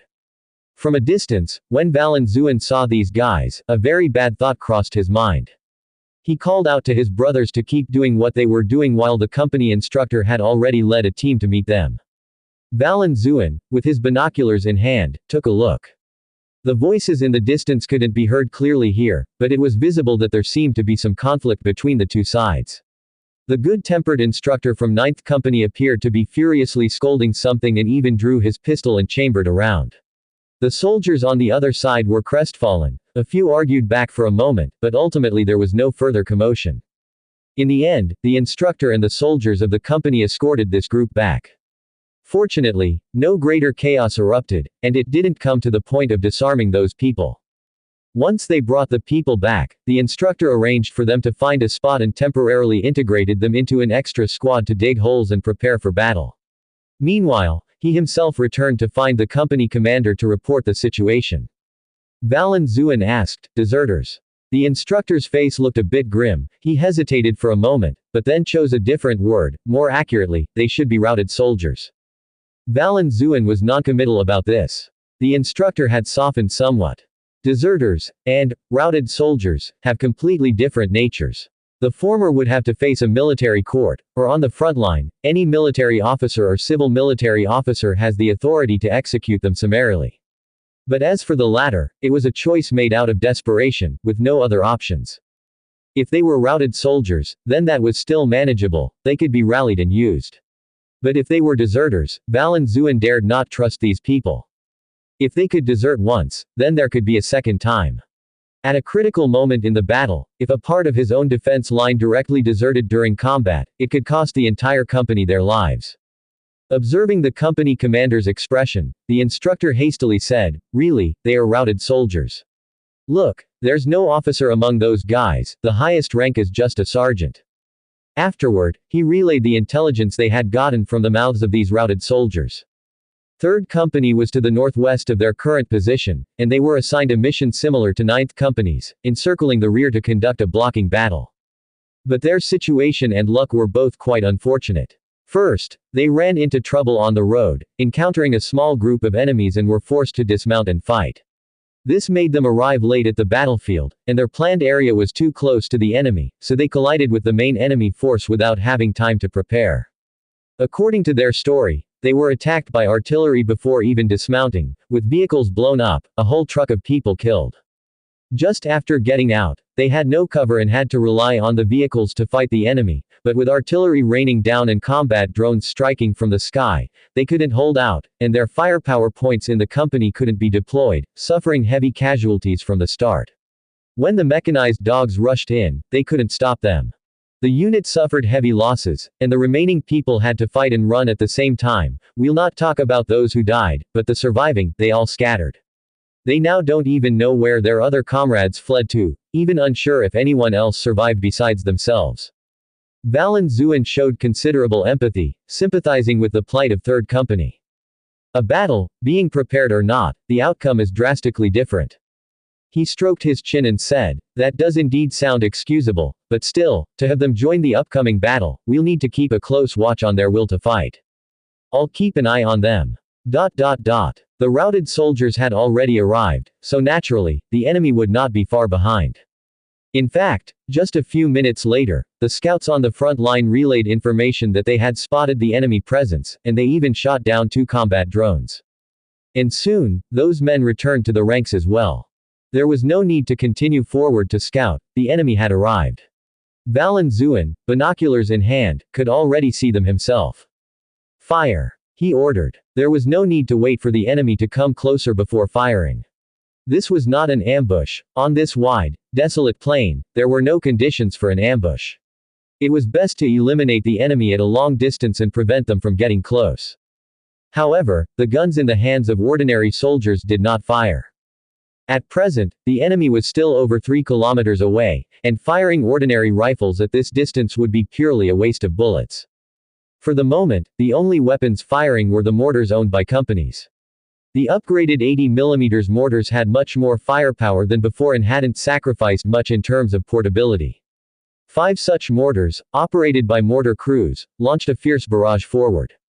Another weapon that could fire was the heavy explosive rifle. Its effective range completely exceeded 3,000 meters, and at that distance, it still maintained accuracy. It was the humans who couldn't ensure precision. After all, seeing something 3 kilometers away with the naked eye, it's good enough to see a small black dot. But if there were a bunch of small black dots, they would just use the sights on the guns and their training experience to sweep across them. As the infantry unit's heavy firepower rained down, the enemy was indeed thrown into disarray for a moment.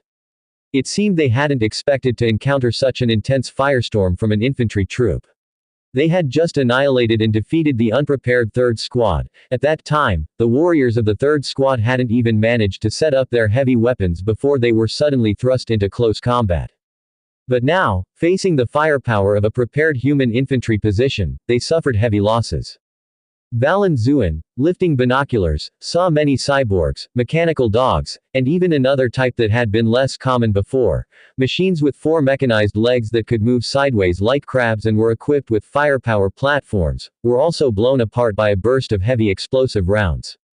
Company Commander Valen Zuin wore a faint smile. Seizing the initiative was quite important, at least it had stirred up the morale of the troops.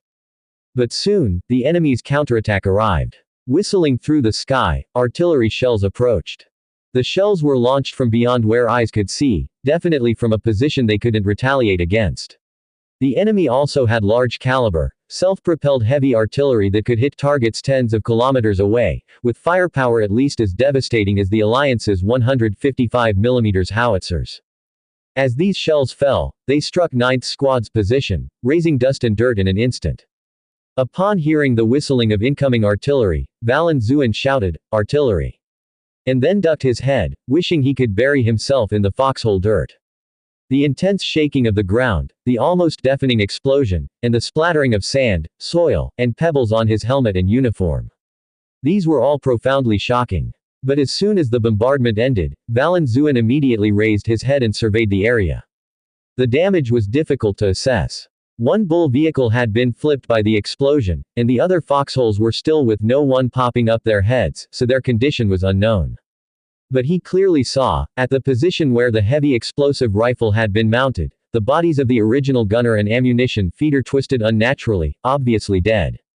Looking further ahead, the mechanical beasts that had been previously suppressed by the firepower had taken the opportunity to charge. He gritted his teeth, yanked a nearby warrior, and dashed out, crouching low. He took control of the explosive rifle while the somewhat dazed young warrior he dragged over helped him to feed ammunition. Fortunately, the heavy explosive rifle itself was relatively sturdy, and the artillery shell hadn't landed directly in the foxhole. The gun was still usable. With some operations, he made the explosive rifle roar again. While the artillery bombardment raged, those mechanical monsters had already charged a great distance within minutes. With the firepower on the 9th Company positions temporarily extinguished, their movement speed was incredibly fast. But once the heavy bomb gun in Valen Zuin's hands roared to life again, those charging mechanical beasts suffered a severe blow. The loyal heavy bomb gun, its power to be trusted. Targets directly hit stood no chance of survival. Cyborgs and mechanical dogs, light units like these, would be shattered to pieces upon taking a single hit. This isn't an adjective, it is indeed literally being pulverized by the explosion of the heavy bomb, the power absolutely excessive. Even the large combat machines called crabs by the Alliance, with their 4 legs, standing 2.5 meters tall, armed with machine guns and mortars on their firing platforms, would be doomed after taking 2 shots. Their thin armor couldn't withstand a burst from the heavy bomb gun. Composite armor-piercing warheads would penetrate and explode within, and it only took 2 shots to blast 2 large holes into a crab, immediately paralyzing it. Among the enemy forces, the few unmanned Challenger tanks, they too couldn't withstand the heavy bomb. Although, the Challengers used by Blackbird himself were much stronger than the castrated export version they had sold to the old Alliance, perhaps ordinary bomb guns couldn't break through, but heavy bombs were a different matter altogether. One of them took 3 heavy bomb hits, resulting in 3 holes and an internal explosion. The Challengers had no drivers, so there was no chance of drivers being eliminated by the explosion, halting tank operations. However, one of these 3 bombs either hit the power system or control system, causing an explosion that had a devastating impact on the tank. And all of these were threats caused by direct hits from heavy bombs. Even if the heavy bomb didn't hit directly, it still posed a significant threat. Exploding in the air upon sensing a target, the blast's force was at least 3 times that of a regular bomb gun. The blast wave and the shrapnel would wound or kill light units such as cyborgs and mechanical dogs within a 3 to 5 meter radius. Just the roar of a heavy bomb gun, roaring to life once more, was enough to push back the charging enemies. This weapon was amongst the most expensive and powerful issued to the infantry units of the Alliance. Its cost was even much higher than regular heavy artillery and its range was relatively shorter, but within its operational range, it lived up to its price and quickly became the core tactical weapon at the company level after being distributed among the troops. At this moment, the roar of the heavy bombs became a trumpet-like presence. Warriors, who had ducked their heads during the previous shelling, now poked out and began their violent assault on the enemy. Suddenly, a large number of enemies were suppressed, unable to advance further. But the enemy numbers far surpassed theirs, they would not retreat easily. Light weapons were hard to utilize, popping up to exchange fire would be disrespectful to the heavy bomb gun, those mechanical beasts wouldn't be that foolish. But other weapons could be effective. Several Challenger tanks were rotating their turrets, they had apparently calculated the trajectory of the heavy bomb gun and locked on roughly to Commander Valen Zuin's position. The crabs were doing likewise, their fire platforms, mortars had enough range to reach Valen Zuin, many combat drones, swooping in, their ground attack guns firing down from above, could bypass the foxholes and the cover laid by the engineers next to the heavy bomb gun's position, directly threatening the personnel operating the firearms. Valen Zuin, who suddenly became a specific target, almost instantly found himself in extreme danger. But at this time, his mind was incredibly clear. He could not change his position, the heavy bomb gun lacked mobility, too heavy for one man to carry, it required 4 or 5 soldiers to handle. At this time, only counterattack could offer a chance of survival. And even if there was no chance, before the end, he had to eliminate as many enemies as possible. He accurately identified the greatest threat, the few Challenger tanks, and turned the gun barrel toward the enemy. 2 kilometers away, the tanks were still not very large targets, but the superior performance of the heavy bomb gun ensured that as long as he aimed, he was highly likely to hit. And he didn't need to hit with a single shot, as long as he maintained burst fire, the gun's recoil was transferred to the earth by the support spokes nailed into the ground, and with his tenacious will and arm strength, he kept turning the gun barrel, ensuring that the trajectory of the heavy bombs was spread within the area he intended. One, and then another, 2 Challenger tanks were consecutively destroyed by the heavy bombs. Meanwhile, the soldiers of the company were not just spectating. In the previous bombardment, the entire 9th Company suffered heavy losses. But unlike the 3rd Company, which had collapsed at the first onset, they had managed to dig in, avoiding total annihilation. The survivors, each employing whatever weapons they could, began to return fire. 2 mortars were still firing. Squads pulled out rocket launchers, starting to target the distances. A few of the company's sharpshooters, operating newly issued laser guns with scopes, specifically targeted the approaching combat drones. The battle had reached an incredibly intense state. These mechanical monsters had already suffered devastating losses, and they should have realized that this was not a successful offensive, perhaps retreat would have been the better choice at this moment. But they didn't do so. Or rather, they no longer had the possibility of retreating. Their main forces were still behind, undergoing the fiercest artillery bombardment of the Alliance, facing an assault by an elite composite camp. They were there to secure a retreat path for the main forces. In total, they numbered over 2,000, with drones and tanks, but they were blocked by a small infantry platoon, which was unacceptable. In their combat command logic, this was to be taken down at any cost. Their mission was to break through step by step. Unfortunately, the mission of the 9th Platoon was to intercept the enemy here at all costs. They had done well enough, suddenly engaged in battle and bombarded by a barrage of long-range artillery, after which they still retained their combat effectiveness and even managed to eliminate a large number of the enemy's living forces during an aggressive attack, including 3 tanks. Valen Zuin turned the barrel of his gun towards the 4th tank, and its cannon also turned towards him. But he was confident that before the enemy could fire, he would be able to destroy it with a heavy bomb. It was at this moment that the heavy bomb in his hand suddenly extinguished. He glanced sideways and saw that the private who had been reloading his weapon at his side, a recent recruit, had taken several shots to his body and had already stopped breathing. The wounds on his leg, waist, and shoulder were not all incurred at the same time, they must have been there for a while. But during this time, perhaps the noise of the heavy bomb gun had been too loud, for he hadn't heard a cry of pain. It was also possible that the young soldier had indeed made no sound.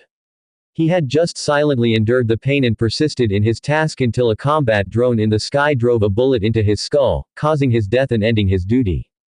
With nobody to operate the external hand-cranked ammunition feeder, the string of bullets running out meant no more were loaded onto the chain. Valen Zuin's face was grim, showing no panic. In the last moment, he was still thinking of a solution. He planned to load the ammunition chain himself and then call for other warriors to help. However, all these thoughts had not yet translated into action when the tank cannon already aimed at him emitted an orange flame, and a shell came flying at him. The shell exploded next to the protective shield in front of the bomb gun, penetrating it. The destabilized shell, grazing Valen Zuin's face, also took half of his head and a shoulder with it. Blood splattered on the heavy bomb gun, his remaining eye blinked twice, but he could do nothing, falling backwards. With the heavy bomb gun extinguished, those cautiously suppressing enemies were able to charge at full speed once again. In a short time, the Challenger tank that had killed Valen Zuin, along with its accompanying infantry and mechanical dogs, had come within a few hundred meters of the 9th platoon's position. At this range, the soldiers' rifles could unleash their full power, but at the same time, the weapons in the hands of the modified men became more deadly, with mechanical dogs breaking rank and sprinting forward, their mounted submachine guns starting to fire. Although at this range the accuracy of the submachine guns was dreadful, the increased density of fire was still troubling for the warriors of the 9th platoon. The battle on both sides had entered its most fierce phase with the casualties in the platoon rising significantly. More critically, with the lack of the core firepower of the heavy bomb gun, there was a subtle trend that was becoming hard to withstand. But in the next moment, the bomb gun roared back to life. This time, it was the platoon's instructor who took over. In fact, it wasn't only him. Many soldiers attempted to take control of the heavy bomb gun, but these attempts all failed. At least 4 soldiers had lost their lives in a valiant succession. However, under their cover, the typically gentle instructor managed to rush over. Dragging an injured leg, he vigorously cranked the ammunition feeder, and at this moment, another soldier rushed in. "You fire!" the instructor yelled, his voice already hoarse. The sergeant operating the heavy bomb gun successfully blasted the leading Challenger tank that was charging, avenging their platoon leader.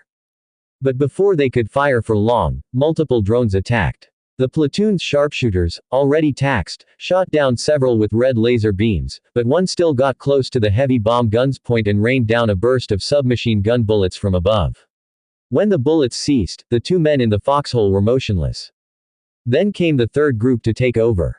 But this third group hadn't fired many rounds before the mechanical monsters seemed to lose their patience.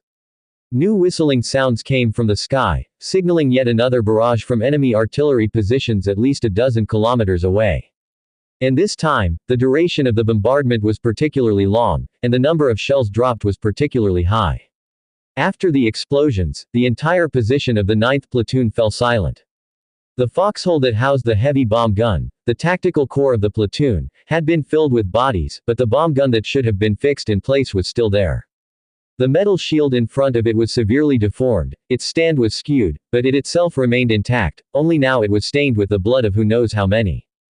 After the artillery barrage ended, the mechanical soldiers resumed their advance.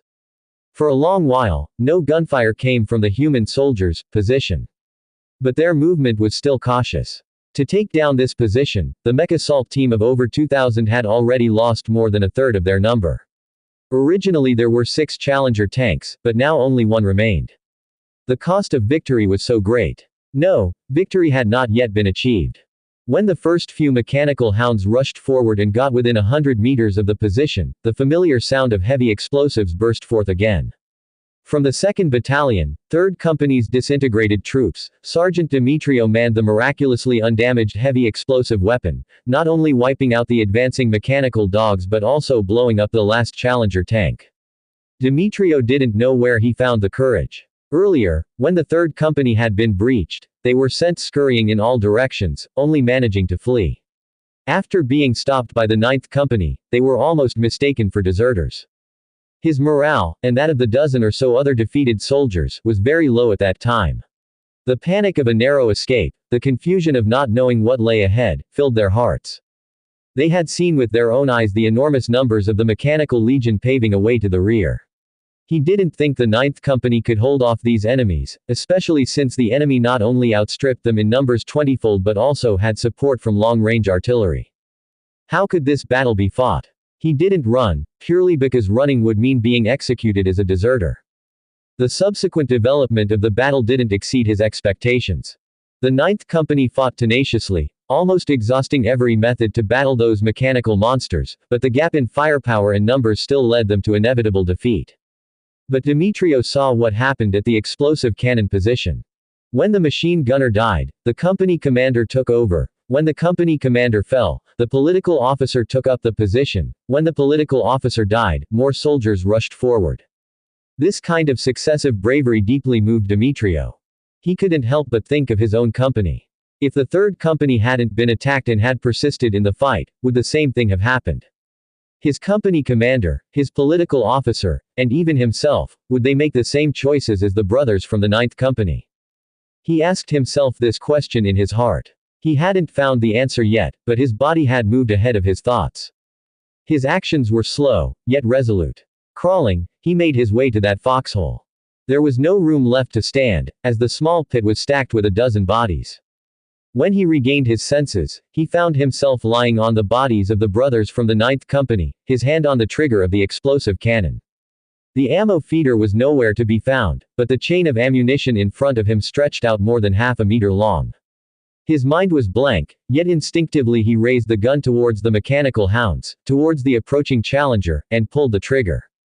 The faithful explosive cannon still operated, the gun's barrage tore through the air, the sound thunderous.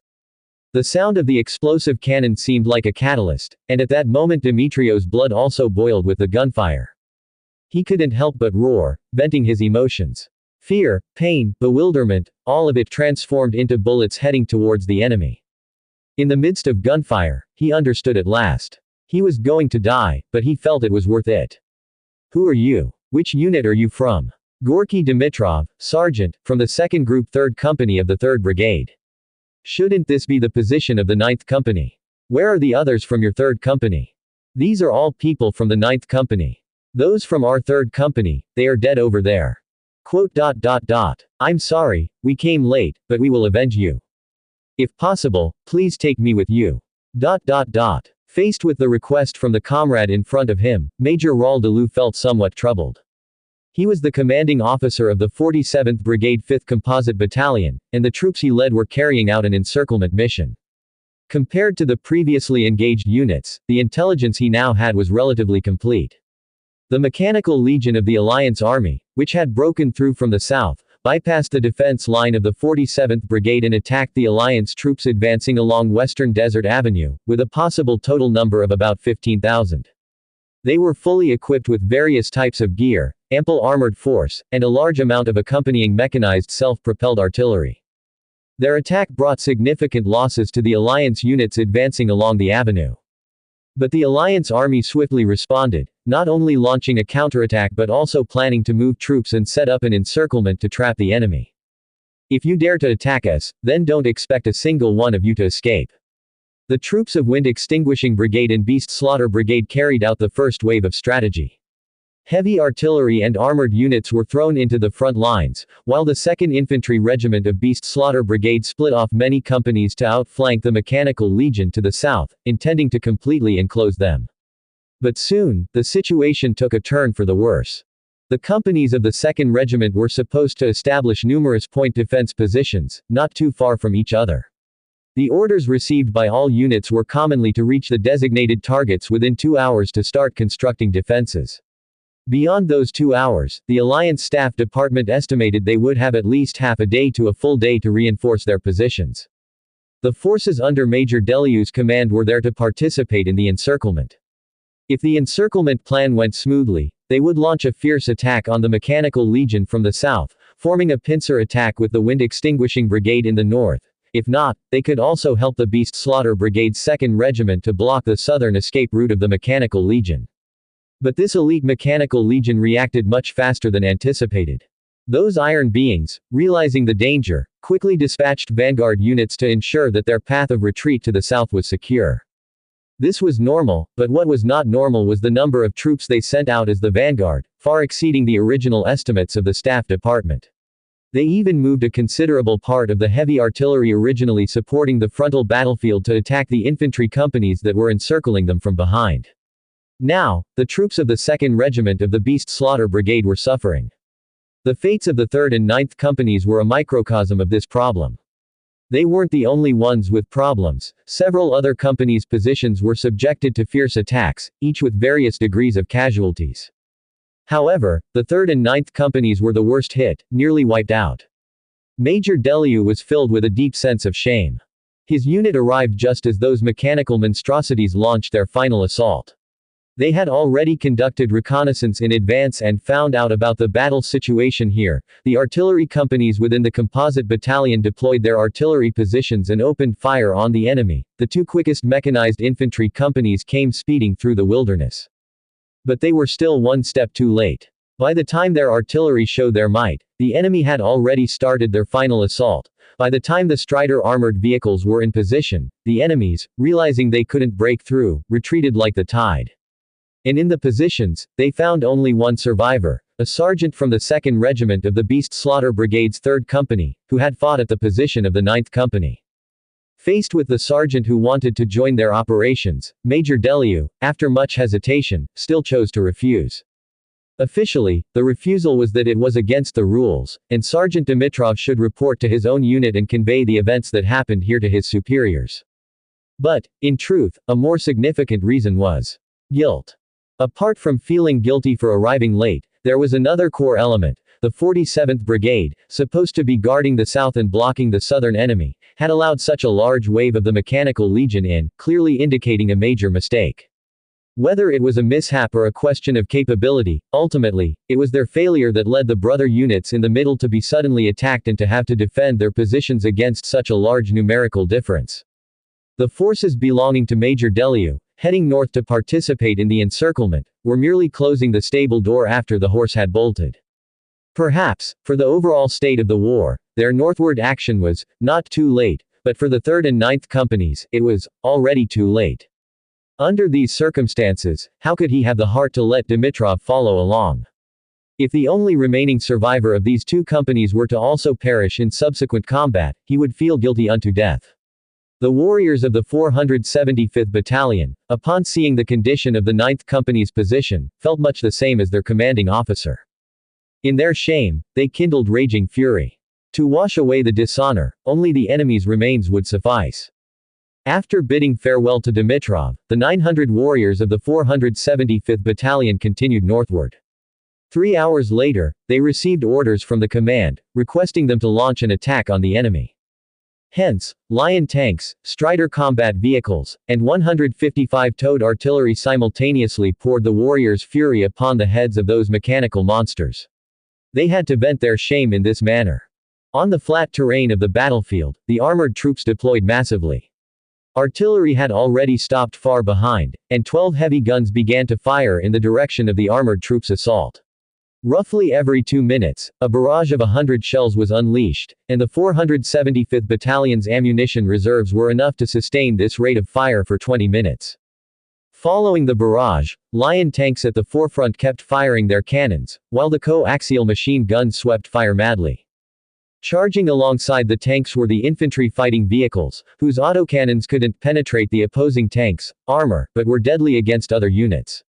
Their mounted machine guns could also elevate to engage flying drones. Not to mention, interspersed among them were several anti-aircraft vehicles, specially equipped with anti-aircraft guns and fire control systems that were more effective against drones. And the enemy was clearly not well prepared in the south. The troops on the defensive line seemed to be the same mechanical units that had attacked the 9th Company's positions, resulting in a loss of more than a third of their forces and most of their Challenger tanks abandoned. Under the retaliation from the 475th Battalion, they were utterly powerless. After being bombed, followed by a charge from the armored troops, the entire defensive line was breached. Then the infantry that came up after cleared out any remaining enemies, and almost without resistance, the entire situation tilted completely in favor of Major Deliu. Afterwards, the troops continued forward, coming across the enemy's main artillery position. There, at least 100 self-propelled artillery pieces were aimed northward. What other outcome could there be when the artillery position was pierced right in the rear by the armored troops? The whole unmanned self-propelled artillery position was utterly dismantled within half an hour, not a single artillery piece escaped. At the Alliance Field Command, a dozen or so officers converged. They had just received the latest intelligence, the battle at the front had largely ended, and the Alliance Army naturally achieved the final victory. The breakthrough from the southern front, attacking the Mechanical Legion on the western Desert Avenue, had been annihilated. All 15,000 mechanical units were completely destroyed here. The situation was settled. This settlement referred not only to the current battle, but the entire flash tail operation could be considered as part of it. According to the Alliance's reconnaissance information, the last mobile force that Blackbird Heavy Industries could muster and deploy along the entire line of defense was already there. This of course did not mean that the loss of more than 15,000 mechanical units was a significant blow to Blackbird Heavy Industries. Nevertheless, the 400,000 units Blackbird had deployed on the front line were also scattered over 1,000 kilometers of the front, spread quite thinly. When the Alliance pinpointed a section and launched the flash tail operation, creating a huge salient 300 kilometers deep in just 3 days, Blackbird could muster only so many troops in the surrounding area in a short time. There were, of course, other units, whether elsewhere on the front lines or in the rear, but they could not fly over. Here, there were no more. With these 15,000 enemies gone, Blackbird no longer had the capability to redeploy forces in the short term. This also meant that the nearly 300-kilometer deep salient formed by the Wind Extinguishing Brigade, the Beast Slaughter Brigade, the 47th and 48th Brigades, was now secure, with no further threats. Under their assault, their target, namely the enemy's logistical assembly base centered on Scorpion Tail Oasis, had been completely exposed. It was estimated that in no more than 3 days, they would achieve their intended combat objective, the complete destruction of the enemy's logistics support base. Ammunition, batteries, fuel. With these destroyed, armies composed purely of mechanical units faced greater struggles and had fewer solutions than human armies. Human troops, without vehicles, without food, could still run on 2 legs, taking up guns, wielding cannons, relying on their rations and water bottles to continue fighting for another 2 or 3 days. Although this would severely test their morale and the soldiers' tenacity, there were still ways to endure. But mechanical troops are different. Without batteries, without fuel, that's just it. When they're down, completely immobilized. At the end of Operation Flash Tail, after dealing with the enemy's logistical center, there would be some actions left. They'd block the enemy's retreat, sweep the supply lines that the enemy is using from even further back, and other brother units along the entire front would launch attacks, not to annihilate the enemy, but to bite and exhaust. According to estimates, in another 3 days, all the mechanical troops that hadn't managed to retreat would never be able to. Human troops, following up, would then be able to effortlessly capture countless immobile mechanical units along the road and destroy them. In this respect, Operation Flash Tail was exceedingly significant. And now, the first light of victory had already shone down, and logically speaking, the atmosphere in this frontline command post should be very good. But the reality was just the opposite. The dozen or so officers in the command post were all from the 4 brigades involved in the operation. They were either brigade commanders, brigade chiefs of staff, or political commissars, the rank and file of colonel-level officers, with the lowest being a major and most being lieutenant colonels. Normally, there would also be many operational staff members here. They would gather here and, under the supervision of the senior officers of the 4 brigades, work together to coordinate the joint actions of the 4 brigades. Before, this place was busy and meticulous, with intelligence relayed in a simple and efficient manner after communication, and then orders passed down. Now that victory had come, however, those ordinary staff members had all been sent out, leaving only the senior officers of the brigades. The highest commander of the entire operation was without a doubt Major General Yan Fangshu, the head of the Western War Zone. However, he was not present here but taking command from behind, as even though Operation Flash Tail was important, he still had to carry the command responsibilities for over 20 divisions and brigade-level units in the entire Western War Zone. He couldn't just run to the front line. Thus, under him, the top commander, among the 4 brigades, there was another frontline commander. This person in charge, who also happened to hold the highest rank in the command post, was Colonel Lucy Lee Ko-shi. There were actually 2 colonels here, with the other being Colonel Danny DeWillis from the Wind Extinguishing Brigade. He took up the position after Prabhav was promoted to Army Group Commander of the Blackbird Expeditionary Force, so he was relatively junior. By contrast, Colonel Lee Kexey's tenure was much longer. Having once been a mercenary wandering around Rubbish Town, he formed the Beast Slaughter Group. When the Alliance gained control of Rubbish Town, he was among the first to pitch in what one might call, investing with expertise. Thereafter, based on the former, Beast Slaughter Group, the Alliance's 3rd Independent Regiment was formed, which, through solid battle achievements, produced many heroic figures, among which, Soldier King, Rorschach was the most famous. The regiment, based on its merits, had its special, Beast Slaughter, designation restored and was upgraded to the Alliance's 3rd Beast Slaying Brigade. During this process, Lee Kexey himself was promoted 3 times in rank, from major to colonel. However, his position has always been the leader of the Beast Slaughter Brigade. In this campaign, he was appointed by General Yan Fengshu as the frontline commander, responsible for coordinating the cooperation of the 4 brigade-level units. The other 3 brigades were to respect his opinions and accept his commands. During the previous coordination efforts, Lee Kexey always maintained a calm demeanor. He didn't speak much, and his decisions were decisive when disputes arose. But now, having won the battle, he could no longer suppress his emotions. After sending all the ordinary staff out, he sat in the central position and ranted for over 10 minutes. Everyone silently endured the fury of this old-timer colonel. In this battle, the Beast Slaughter Brigade suffered the heaviest casualties. And the ones he scolded the most fiercely were the 3 officers from the 47th Brigade. Colonel Lee Kexey certainly had reasons to be angry. Although the Beast Slaughter Brigade had replenished its soldiers, nearly half of its personnel were still from the Beast Slaughter group he had once led. They fought the Greenskins in the ruins, in space, in the south against aberrant beasts and cultists, and during the pacification of the eastern provinces they had quelled the rebels. Every warrior in the Beast Slaughter Brigade was a fine young man. But many of them had died here. The exact, detailed casualty report from this battle hadn't come out yet, but from the current estimates, the total losses of the Alliance Army might exceed 3,000, most from the Beast Slaughter Brigade, with a smaller part from the Wind Extinguishing Brigade, and the 47th Brigade suffering very few casualties. Among these losses, nearly a third occurred during an ambush on the Western Desert Avenue, when preparations were inadequate. In battle, another 2/3 were lost under the enemy's full-fledged resistance. Within these losses, the 2nd group of the Beast Slaughter Brigade bore an especially heavy burden. The entire group was almost completely decimated.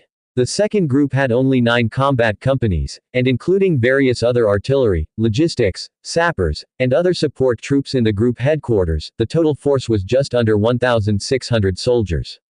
Now, they had practically no combat strength left. Situations like the total annihilation experienced by the 3rd and 9th Companies were just 2 examples, but other companies also suffered heavy casualties in the fight to block the enemy's retreat to the south.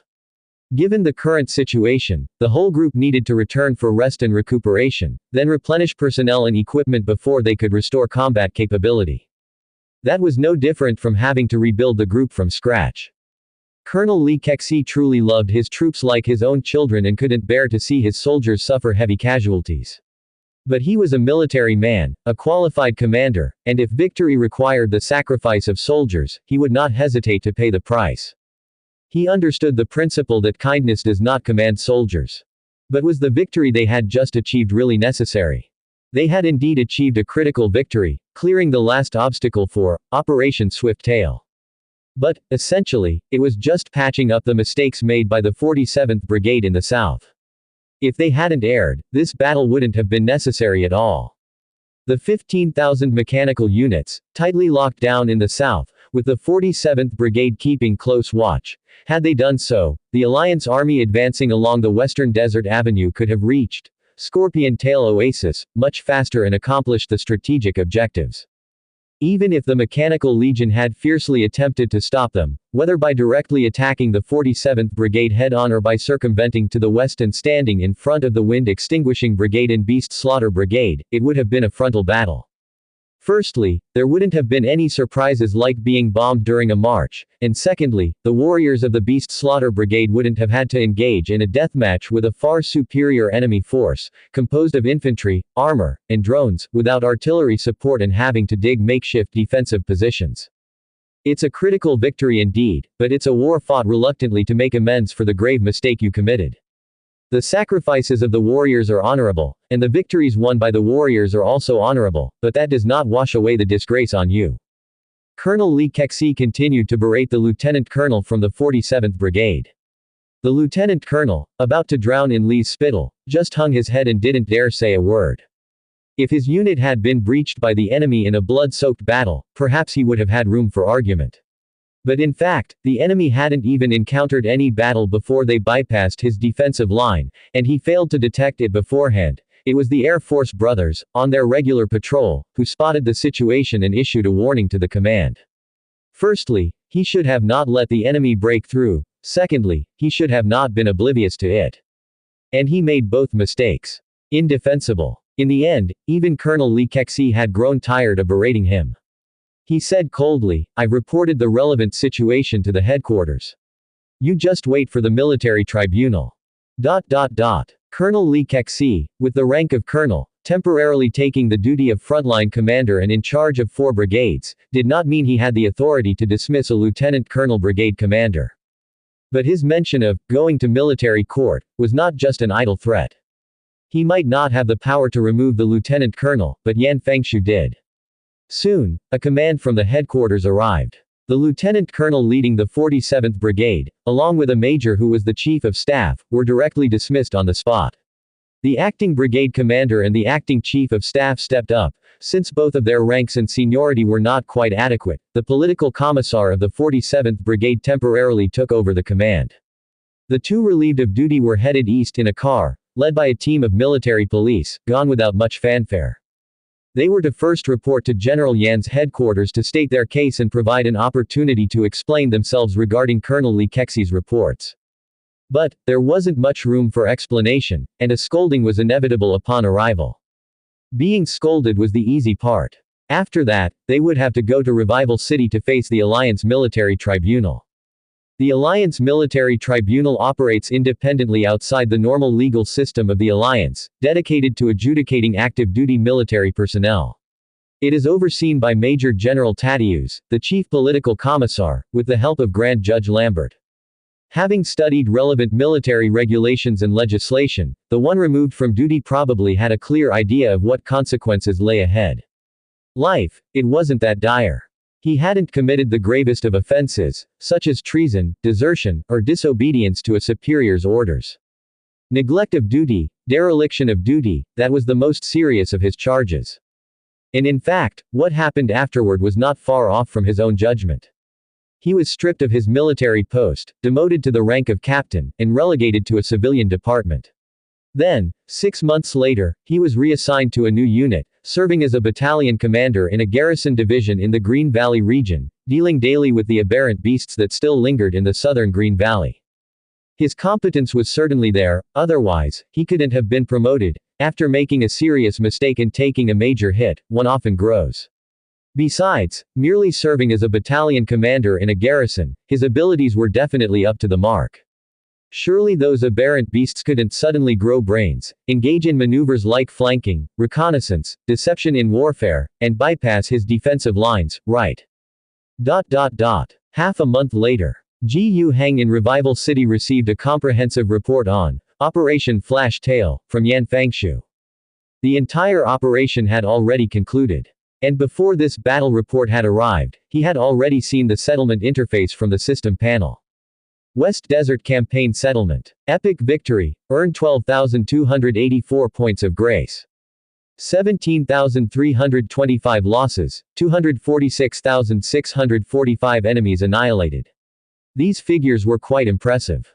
Actually, before Operation Flash Tail, the Alliance had already incurred over 13,000 casualties in the full-scale combat, in those fierce battles of infiltration and counter-infiltration.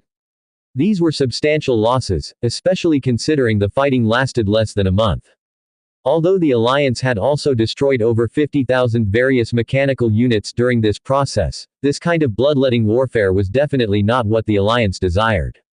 Exchanging human lives for the wreckage of mechanical units was, in Gu Heng's view, a decidedly losing business. Operation Flash Tail, after Yan Fengshu had prepared the plan and reported back, was approved by Gu Heng. He too was looking forward to achieving impressive results. Yan Fengshu, along with a series of commanders on the front lines, did not disappoint his expectations. Despite a few unexpected developments in the middle, the overall strategy proceeded smoothly. After annihilating the enemy's last mobile force that could be deployed, they destroyed the logistical distribution center at Scorpion Tail Oasis. The subsequent developments unfolded just as anticipated. Deprived of batteries, fuel, and other vital resources, the enemy's frontline forces began to collapse. Units with scant reserves perhaps had only 2 to 3 days of combat capability left, while those with more could hold out for no more than 8 to 9 days before being finished. Realizing victory was utterly impossible, they began to retreat. Indeed, as soon as that last mobile force was annihilated, the puppet masters behind these mechanical monsters had come to this realization and made the worst-case preparations. However, retreating was easier said than done. Merely withdrawing to areas supported by their logistical supplies in the desert required a lengthy journey. Much like human troops venturing deep into the desert, it was the same for the Mechanical Legion, which had a journey of over 1,000 kilometers. Moreover, how could human troops possibly stand by and watch them retreat? In the entire Western War Zone, the Alliance Army commenced a full-scale offensive. Their goal was not to annihilate the enemy but to delay, harass, and encircle. And the 4 brigades that had created a significant bulge, under the command of Colonel Li Kexi, also began to flank the enemy from both sides, cutting off their retreat. On the entire map, it was clearly visible that after these 4 brigades created a large bulge in the front lines, they started side movements like petals blooming to the sides, aiming to sever the enemy's escape routes. Of course, perfection was unattainable. Mechanical units retreating to the rear fought desperately. Their numbers were still not sufficient. If they encountered such units, they would let them pass without resistance. However, if they encountered units with insufficient energy reserves, or those with inadequate troop concentrations, they would decisively intercept them. This form of combat persisted for over 10 days. In the central western desert, on the thousands of kilometers wide north-south front line where the Mechanical Legion fully confronted the Alliance Army, the enemy forces collapsed. On their western retreat, some units were destroyed, others escaped, and the remaining half, running out of energy during the escape or combat, turned into scrap littering the ground, collected effortlessly by the Alliance and, except for some samples, were all destroyed en masse. Even now, the destruction is still ongoing.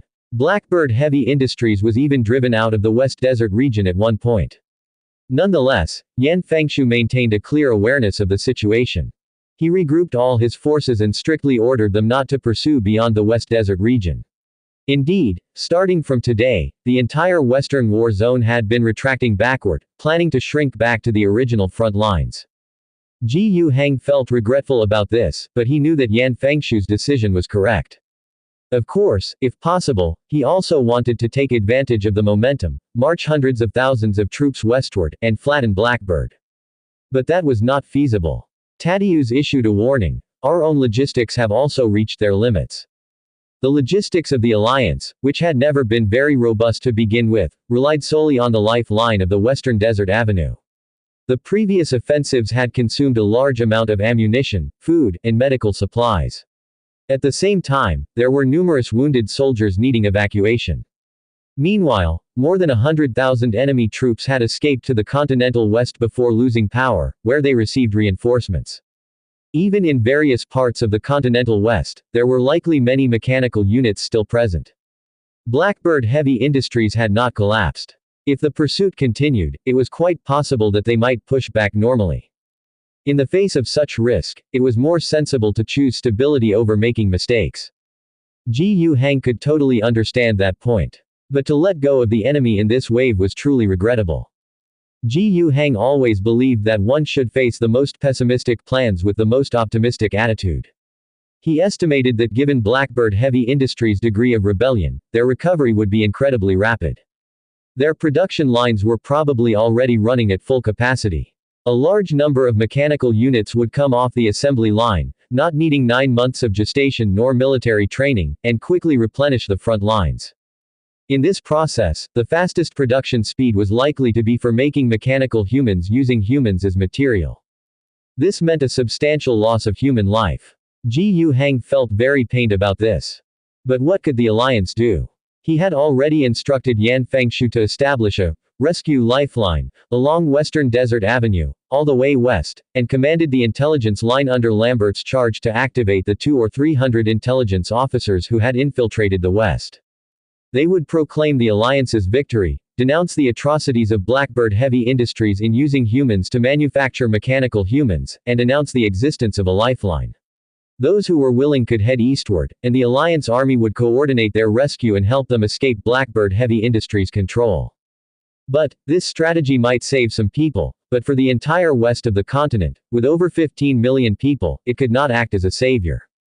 Firstly, the actions of intelligence personnel were limited.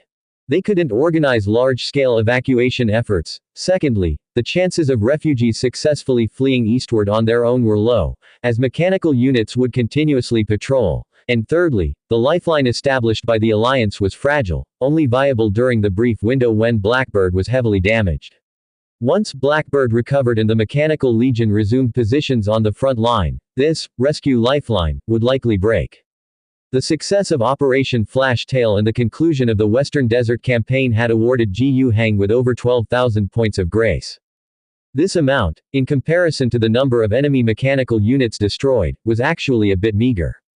However, Gu Hang easily accepted this. For one thing, the growth in the scale of the war and the increase in grace points awarded were not linear, something he had verified through previous experience. Secondly, it seemed to the system that these mechanical units were not very valuable. As of now, Gu Hang had a total of over 16,000 points of grace at his disposal. The additional 3,000 plus points came from the monthly income just dispensed. But he didn't use these points of grace. He had to keep something in reserve. Mainly for if situations worsened later, he needed to have enough grace points to train his troops. 1 point of grace would train a 100-man squad, which once seemed fairly cheap. But now, when the size of the army can easily amount to several hundreds of thousands, the grace points needed for a single training session would start in the thousands. This was already no small sum and could not be ignored. But if he was determined to flatten Blackbird Heavy Industries in the west of the continent with his strength, then such level of expenditure was necessary. Did the Alliance have the capability to push through and level Blackbird Heavy Industries in the west of the continent? Yes, they did. After the issuance of the Level 2 mobilization orders, the Alliance's manpower pool had reached 700,000. This was the number eligible for conscription, not including the 450,000 already in service, with over 200,000 remaining. This was not a potential manpower tally. These over 200,000 people were already registered. Their addresses, occupations, workplaces, names, family situations, the Army's recruitment office was clear about all of these details. The centralized and planned political system of the Alliance demonstrated its tremendous superiority here. If necessary, over 200,000 summons would be sent to these people's homes, and within a week they would all appear in the recruit camps. With the Leveling 2 mobilization orders in place, the Alliance's military-industrial production was at full throttle, with the corresponding equipment being produced overtime. Gu Hang had nearly 4,000 points of monthly grace points just handed down, and the over 10,000 points of grace he had just settled, all of which he hadn't frivolously used. When necessary, he could surge in troop numbers. Not just these 200,000 plus people, but if necessary, they could enact Level 1 mobilization orders, and the reserve forces could directly reach the level of 500,000. Without even discussing higher-level mobilization orders, just surging these 200,000 troops to the front line and giving it another month or two for the production of logistical supplies, the Alliance could launch another large-scale campaign, somewhat larger than Operation Flash Tail. They could possibly push into the heart of Blackbird territory. But, such an action would certainly result in considerable losses. Deep within the enemy-controlled region, the Alliance's supply lines would be very stretched. Conversely, the enemy fighting on home turf would find resupplying much easier. It would no longer be possible to seize the kind of great chance they had during Operation Flash Tail to engage in large-scale annihilative battles. Indeed, if they really waited for a month to launch such a large-scale offensive, the enemy forces would likely have recovered a great deal. Fortunately, the Blade Tiger in orbit was constantly bombarding the western desert. Although the core area of Blackbird City was enveloped by an energy shield and could not be destroyed, its suburbs had nearly been flattened. Later, through the starport, the Blade Tiger resupplied its ammunition on the surface and resumed the bombardment. This time they circled around the orbit above Blackbird City, dropped a few bombs, found that there was not much left to bomb in the outskirts, and then shifted targets to bomb some high-value targets that had been identified by the Alliance's intelligence officers active in the West Road. They even took the time, during and after Operation Flash Tail, to locate and bomb some of the enemy forces that were retreating and had gathered together. However, the firepower of the Blade Tiger was still somewhat insufficient, and the results of the bombing were just so-so. Objectively speaking, the help was significant. Because, one can't just look at their kill records, one has to consider, for instance, the huge damage to Blackbird Heavy Industries' productivity after bombing Blackbird City. It posed a great threat to Blackbird Heavy Industries' supplies as well, forcing their supply convoys to refrain from transporting troops and materials in large and concentrated groups, or they might get bombed. It also posed a great threat to Blackbird's frontline forces. If any Blackbird troops were found assembling in the wilderness, in areas with good visibility, and detected by the Alliance's Air Force, the coordinates would quickly be uploaded, and they would soon be struck by the Blade Tiger. This prevented Blackbird's Mechanical Legion from daring to assemble large forces in advance. Even in assembly, they could not be too dense and had to camouflage as much as possible to avoid detection, to minimize losses if they were bombed. All these indeed caused considerable trouble for Blackbird. But, that was all there was to it. It did not constitute a fatal blow, nor directly tip the scales of victory.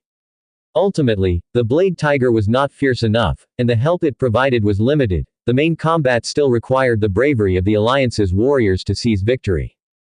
Ji Hang had already prepared for the worst. If it came to it, the Alliance would go all out. For the sake of capturing ultimate victory, they would not hesitate to pay a higher price. But before that, Ji Hang still needed to make one final effort from other aspects. When will the Dragonhawk 3rd Legion arrive? Ji Hang initiated contact with his mother. Not even in the mood for pleasantries, Ji Hang asked directly, what exactly did the Fatches family say? Today is the deadline of the ultimatum. 2 days ago, I asked you to convey my attitude to them, and this is the last time I'm asking this question. I must know what their answer is. Ji Hang expressed his dissatisfaction forcefully. Miss Wang Qi appeared somewhat helpless. Their answer this time is a bit different from the last. Before, they kept saying that the Dragonhawk 3rd Legion was only stationed on 3 of Fatch's planets and that the Fatches family had no power to deploy this legion of the Star Realm armed forces, merely saying they would try their best to coordinate, lobby, and strive to send troops.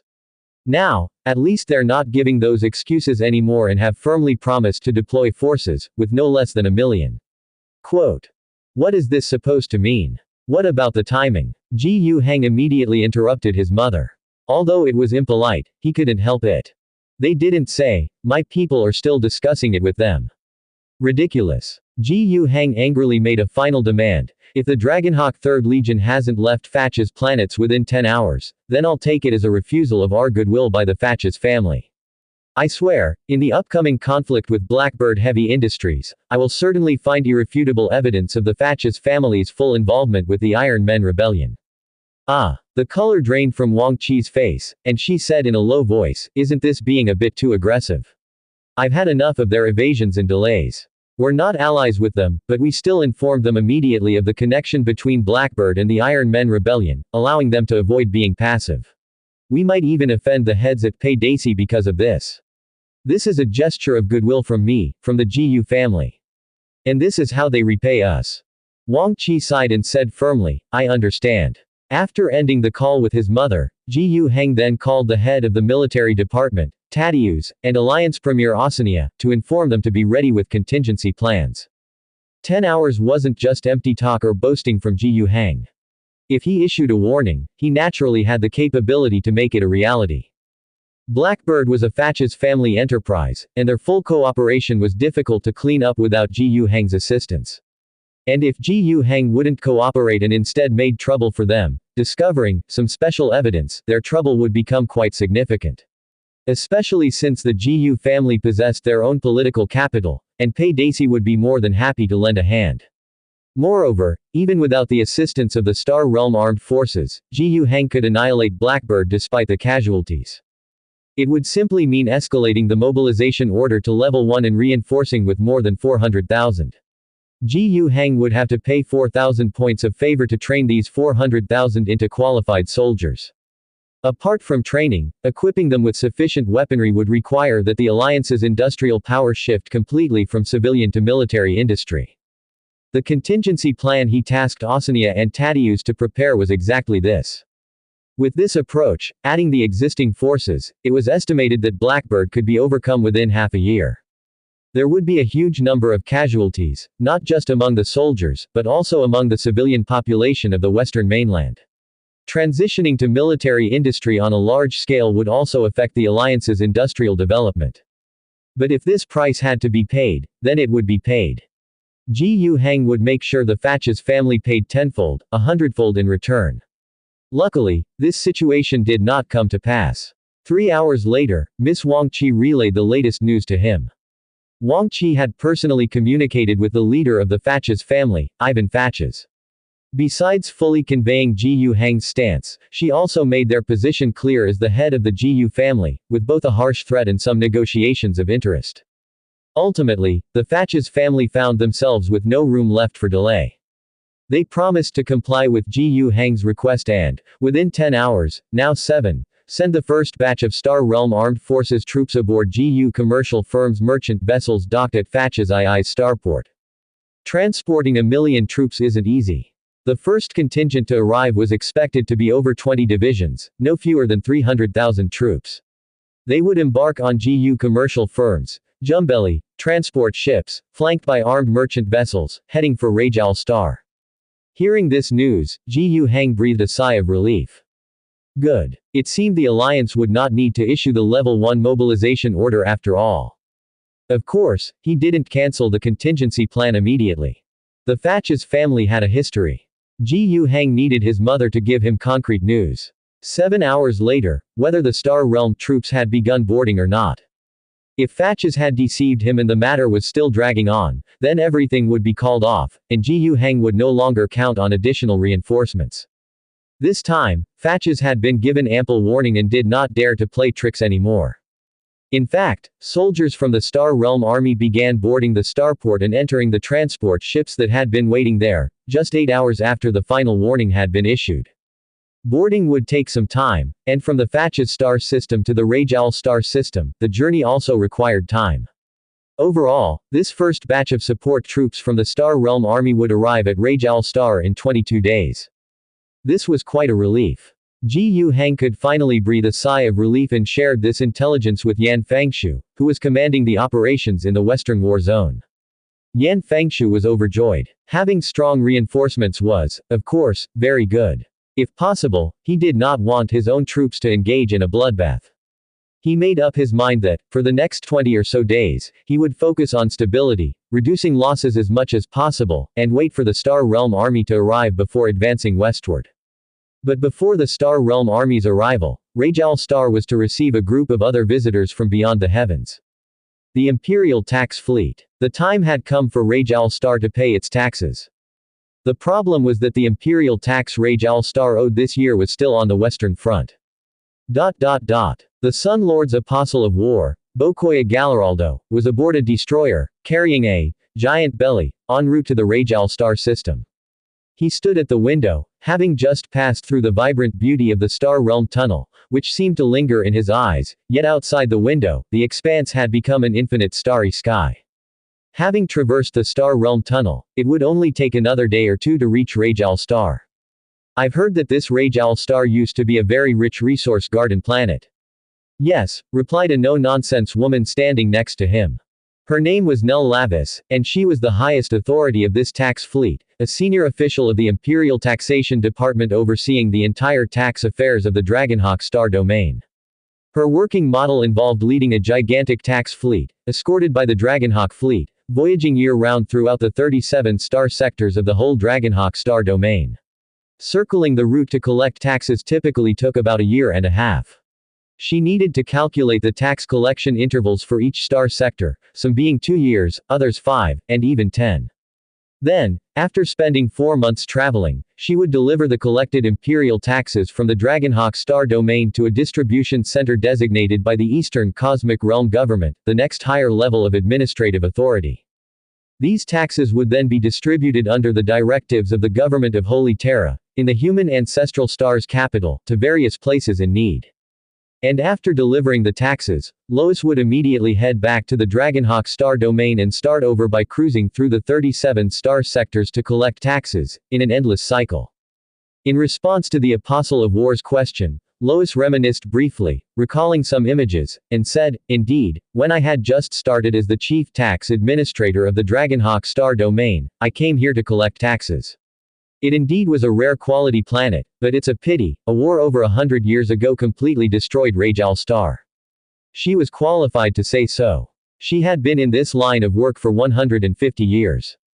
She was 200 years old this year, yet still had the appearance of a middle-aged woman. She had already undergone 3 life extension surgeries and was about to go through her 4th.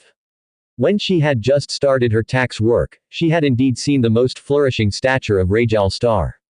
She had also seen the worst state of Rajal star and, in the last few decades, had personally ordered the execution of several governors on Rajal star. A world that should have been rich and beautiful, what a pity, the war. Galador's expression was somewhat emotional. But Lois saw it as somewhat fake in her eyes. This war apostle had witnessed countless wars firsthand, seen planets destroyed by war by the hundreds. Would he be moved by this? Moved my ass. Indeed, Galador himself didn't keep up the pretense for long. He hadn't really been pretending, he was merely reflecting. If Rajal star were still in its heyday, I'm confident I could have secured donations exceeding 2 billion tax currency from here. Speaking of which, he truly became melancholic. Now, I can only scrape together 2 million. Lois listened on the side, without responding, indifferent. Indeed, it had little to do with her. She was a tax officer. As long as Rajal star paid its taxes, that was all that mattered. Other issues like donations to the Empire's cause or the Sun Lord's expeditions, what did they have to do with her? In fact, she was rather annoyed by it all. 4 months ago, Galaraldo arrived at Dragonhawk star domain, visited the star domain head, and then came to her tax fleet, starting to follow her around the entire Dragonhawk star domain. She would collect taxes first. Immediately afterwards, Galaraldo would seek out local notables for donations. Those he sought included star sector leaders and planetary governors as administrative chiefs, as well as factions like the Empire Commerce Guild, State Church, and Mechanical Cult Guild. When desperate, he would even approach local magnates of various planets. Generally, he could manage to raise some amount of money on each planet. This amount sometimes constituted half or even 1/10 of the imperial tax, and occasionally even exceeded the imperial tax, depending on the situation of the planet. And Galador's methods weren't limited to mere persuasion. The real gold and silver he demanded could amount to hundreds of millions or tens of billions of tax currency. The prestige of a Sun Lord, a war apostle, might be great, but you can't raise that kind of money just by trading on your face or your words. Essentially, it's still about power and cunning. He was officially authorized by the Empire. He could directly levy imperial tax within the space domain government and star domain government for the support of the Sun Lord's expeditions. The authority to directly commandeer imperial tax was immense. Consider this. Under the Eastern Cosmos domain to which Dragonhawk star domain belongs, there are 9 star domains, and under Dragonhawk star domain alone, there are 37 star sectors. Tianma, as a star sector, has an average annual imperial tax quota of around 12 billion tax currency. One tax currency is equivalent under Empire standards to the total annual output of an adult in a standard Terra year. From this perspective, one can imagine the enormous human and material resources at Galador's disposal. But this power was also limited, not absolute. He represented the will of the Sun Lord, no question, but the power of the cosmos domain heads is also significant. They even have the one-person one-vote power to elect an indeterminate number of representatives to enter into the Supreme Council of 13 of the Empire, representing the concentrated power of the Empire at a local level. They can veto the demands of a war apostle, and when the needs of the two parties conflict, they may argue back and forth, with issues escalating to the Supreme Council of the Empire if not resolved. Though backed by the greatest Sun Lord, airing all grievances before him would be quite unsightly, wouldn't it? This is where space for political bargaining and compromise exists. Galador isn't foolish, he has power but doesn't abuse it recklessly. For example, in the Eastern Cosmos domain, the outcome of negotiations was that only 15% of the imperial tax would support the Sun Lord's expeditions. But what if that amount isn't enough? Well, then he would go from one star sector to another, from planet to solicit donations. And these methods weren't necessarily civilized. The space domain government and star domain government turned a blind eye to this, even providing assistance to a certain extent to prevent Galador from having further designs on the imperial tax. The imperial tax belongs to the space and star domain governments. If Galador takes too much, they have less to use. But the money he raises from various star sectors and planets affects those places directly, which is relatively acceptable to the space and star domain governments. And Galador relies on this support to do some rather distasteful things. For instance, if a planetary governor on a certain planet refuses his fundraising and doesn't give extra revenue, he might back the governor's rivals or even rebels to replace the incumbent. He would promise some Empire world magnates to leverage his relationship with the Mechanical Cult Guild to prioritize them for life extension surgeries. He could get his hands on some interstellar trade permits from the Empire Commerce Guild to sell to planetary merchants who lack qualifying rights but desire to engage in trade. He might even threaten some non-lifelong star sector heads, implying that if they want to be re-elected, they need to pay up. The methods are myriad. If it were just some underhanded tactics, some conspiracies, some political deals, well, that might be tolerable. But the problem is, many of his actions leave behind serious repercussions. The worst kind create local unrest. Some planets were already somewhat unstable, or even if they were peaceful, became turbulent after his meddling. He may have received his so-called donations, dusted off his pants and left, and typically the current imperial tax wouldn't have any major issues. But what about afterwards? The planets are still there, still under the administration of their respective star sectors, star domains, and cosmos domains. Left with a mess, subsequent issues either need the various levels of government to clean up, or if they can't handle it, even the next collection of imperial taxes will be affected. Galaraldo had caused quite a stir in the Dragonhawk star domain in the past few months. If you want to make money, just make money, but after that, you leave a mess, and naturally, the internals of the Dragonhawk star domain government will have great discontent, they said. Among them, Nell Lavis was particularly unhappy. After all, Galaraldo had been acting alongside her tax fleet. Whatever this apostle of war did in the Dragonhawk star domain, she saw it all. She often had to clean up after Galaraldo, even getting dragged into the mess, so of course she wasn't pleased. But due to the status of the Apostle of War, she dared not show her displeasure. But today, she could not hold back and wanted to say a few words. Your Excellency Apostle, I also roughly understand the situation of Rajal Star. It once got destroyed during wartime, and after being rebuilt, its population has always been small, the situation chaotic and dangerous, and the imperial tax it has to pay has always just been the minimum. Even so, this planet has failed to pay the full taxes for 8 consecutive years, and I've executed 4 planetary governors, she said. Their imperial tax due every 2 years amounts to only 10 million tax currency. This time, their star sector government covered 7.5 million for them, to give them time to recover and grow. Now, there's a new one who's arrived, and according to the message from Flying Wing Star, this new governor named Gu Heng is doing quite well. The entire planet is in the process of revival, and by the next term, they should be able to pay the taxes on their own abilities, she said. At this point, Lavis couldn't help but offer some advice. There's not much on this planet, so why bother scheming against them? Even if you squeeze them dry, you'd only get a few million tax currency. Let them develop on their own, she said. Galaraldo turned around, facing Lavis as if seeing her for the first time, sizing her up from head to toe. The gaze of the Apostle of War made Lavis somewhat uncomfortable. Suddenly, Galaraldo laughed. I never expected a tax officer known for making resolute decisions, not even blinking while executing planetary governors, to actually have a kind heart.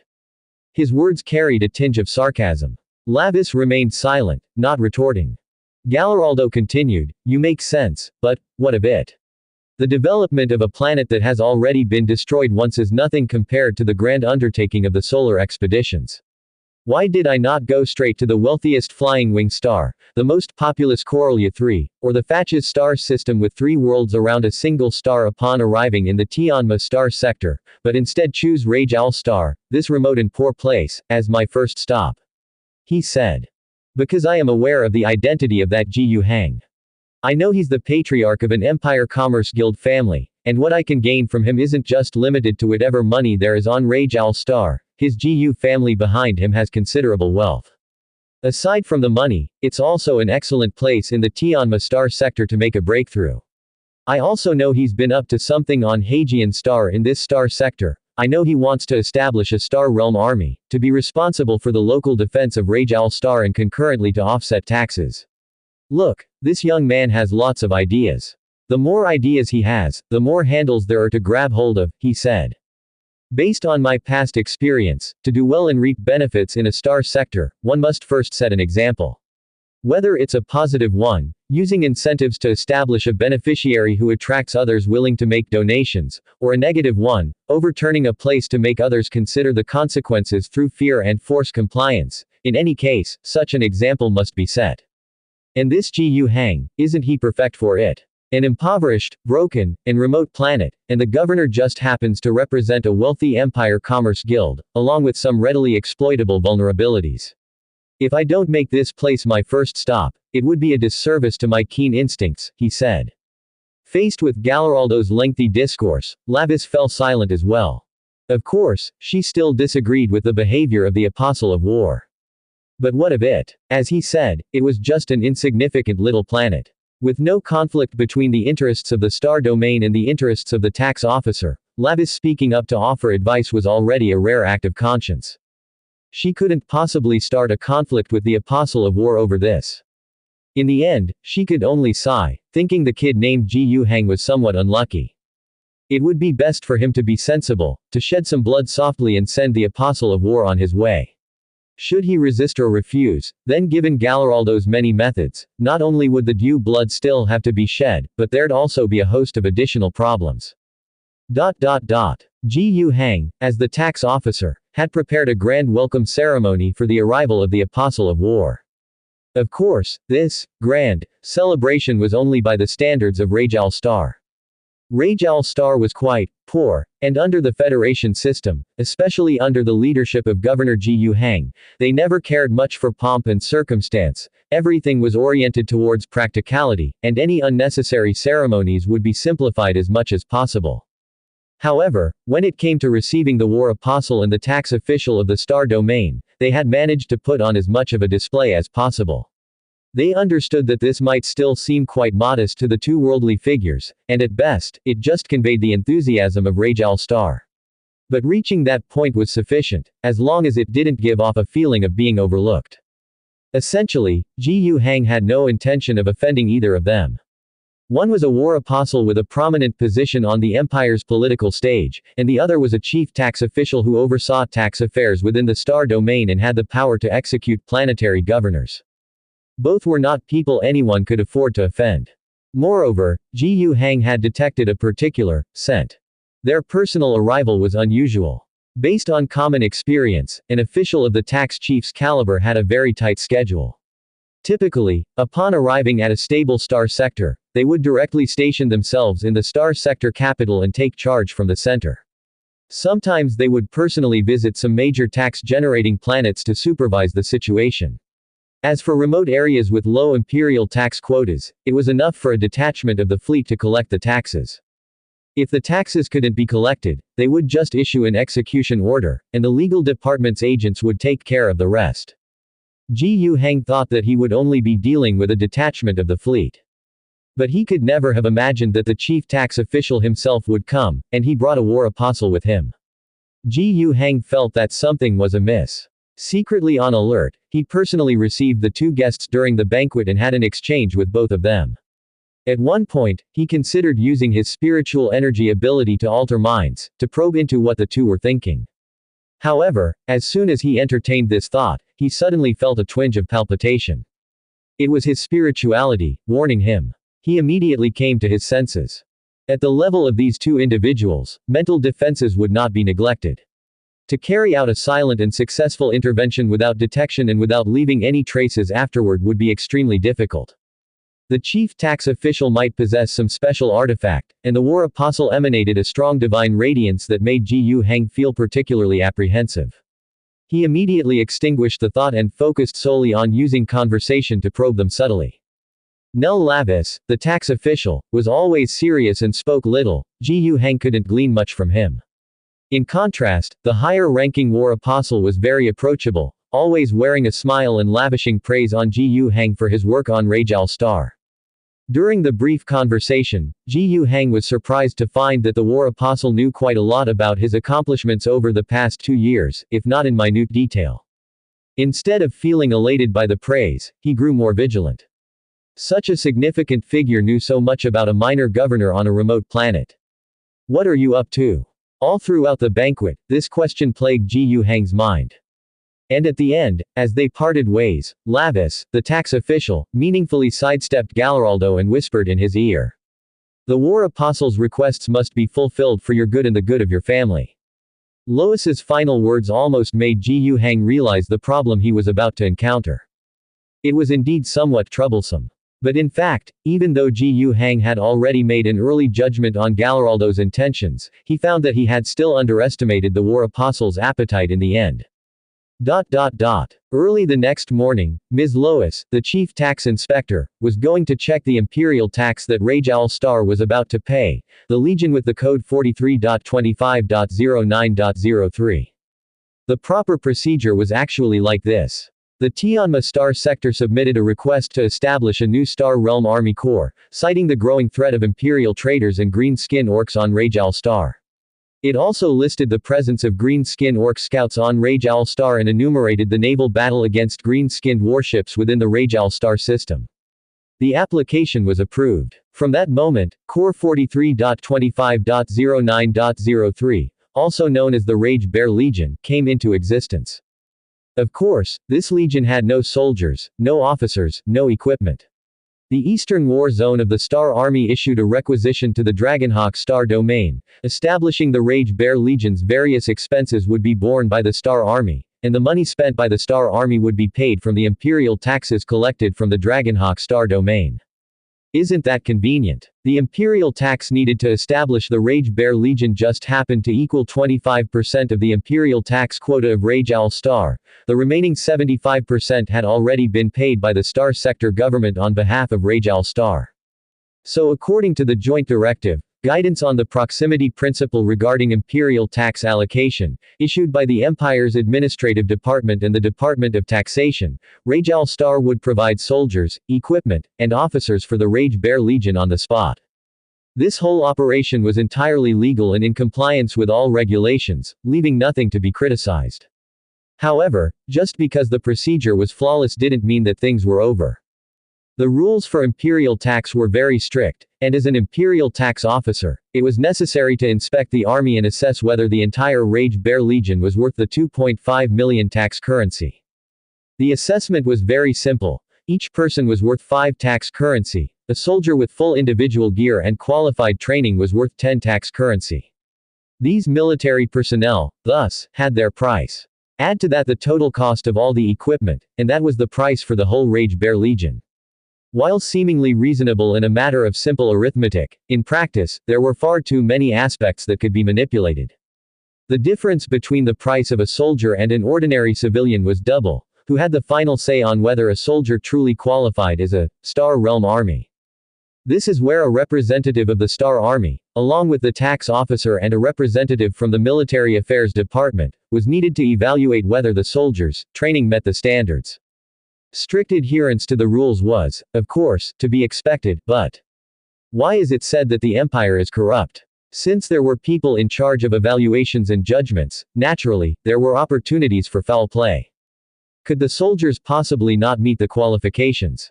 The standards of the Star Army were very high, and many worlds' local, planetary defense forces simply didn't meet the level of the Star Army, with only a minority of elite troops from the defense forces qualifying.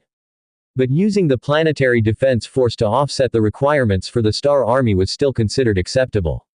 In some places, when providing personnel reinforcements for the Star Army, they would simply dress civilians in military attire and give them basic training and weapons.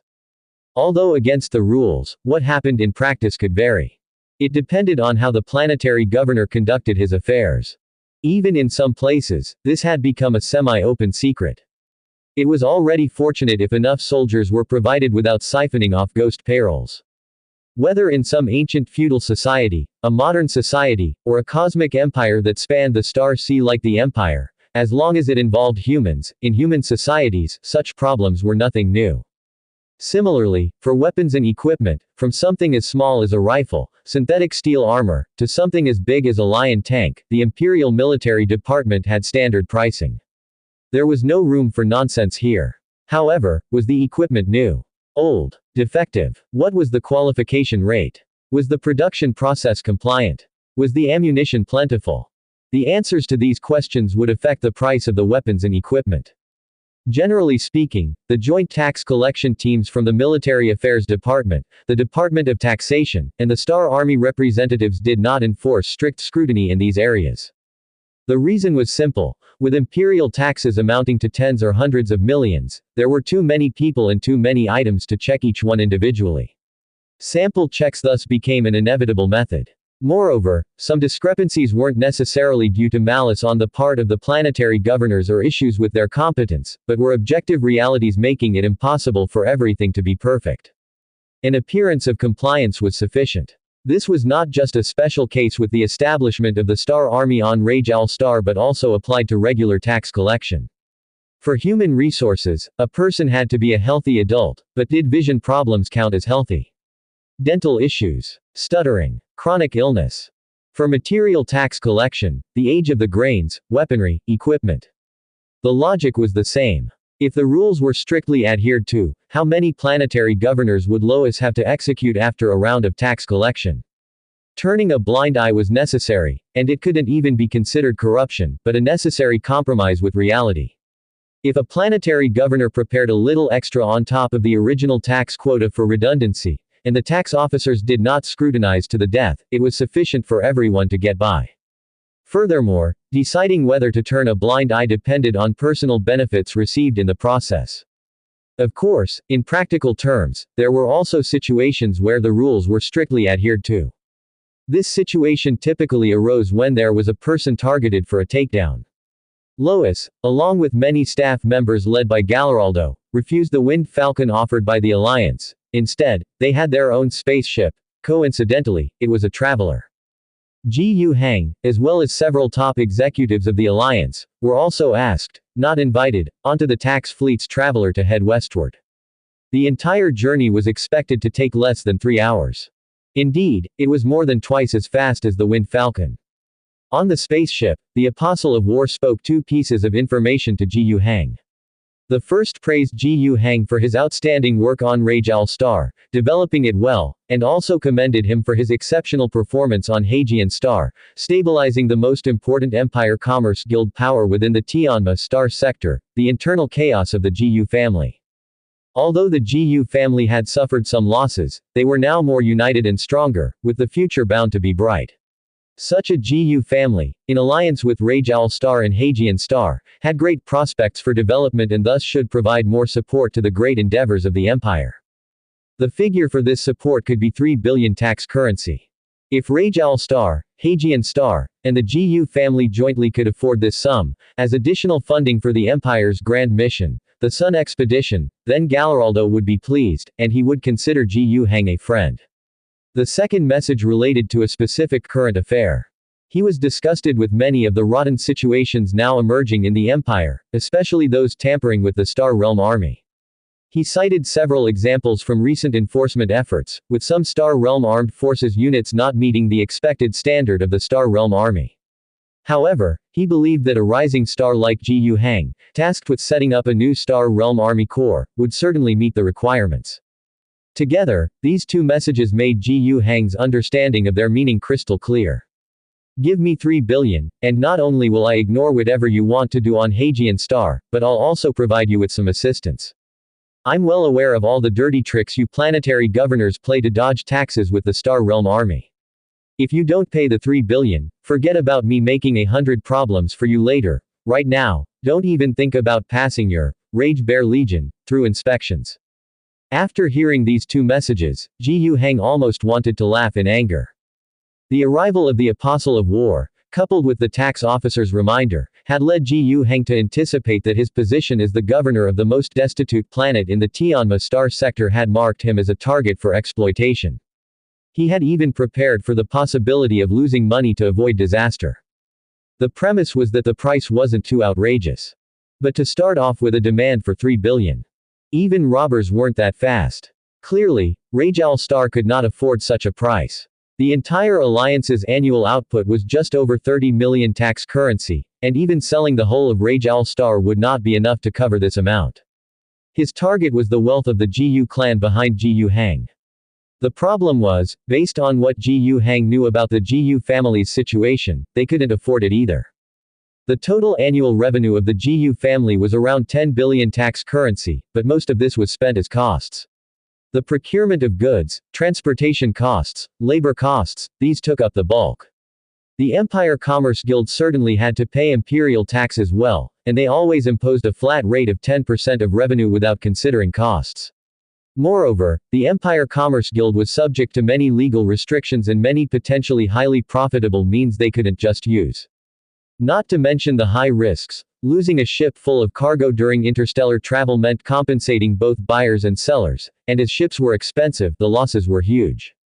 Putting these aside, the net profit of the Ji Yu commercial firm was around 3% a year, topping out at 3 billion, that includes the cost of risks. Given these returns, the Ji Yu commercial firm was essentially working solely for the empire. It seems like a lot was earned, but the bulk of it went to taxes, and less than 1/3 of the amount after taxes remained in hand. Galleraldo's demand for 3 billion amounted to the entire year's profit of the Ji Yu commercial firm. Crucially, this profit wasn't the Ji Yu family's to begin with, it belonged to the entire commercial association. The Ji Yu commercial fleet was a franchise fleet. How could the Ji Yu clan use the profits meant for those franchise fleets to donate to the Sun expedition? People would rebel against them in an instant. Already weakened by the internal strife, the Ji Yu family had lost 2 of their 14 merchant fleets, and the remaining 12 were down 18 various commercial vessels. To lose another 3 billion. They couldn't afford it. Unless they sold ships. Ji Yu Hang would certainly not approach his mother with such a request. Selling ships from the commercial fleet. What a joke. Ji Yu Hang had no intention of satisfying Galleraldo's greed, which was far greater than he had imagined. Of course, he also chose not to reject him outright. First, stall for time. You, Galleraldo, are a busy man, how long can you stay in the Tianma star sector? Just drag it out for now. The longer the delay, even if it leads to a fallout in the end, the less time he will have to cause trouble. If it really comes to it, regarding the affairs of Ji Yu commercial firm, let him talk to Wang Qi. As for the current threat of whether the Rage Bear Legion can be established. Sorry, Ji Yu Hang is not afraid in the slightest. Perhaps, other planetary governors have all kinds of tricks up their sleeve when dealing with the Star Realm Army's tax deduction matters. But with Ji Yu Hang, it's all legitimate. Go ahead and investigate.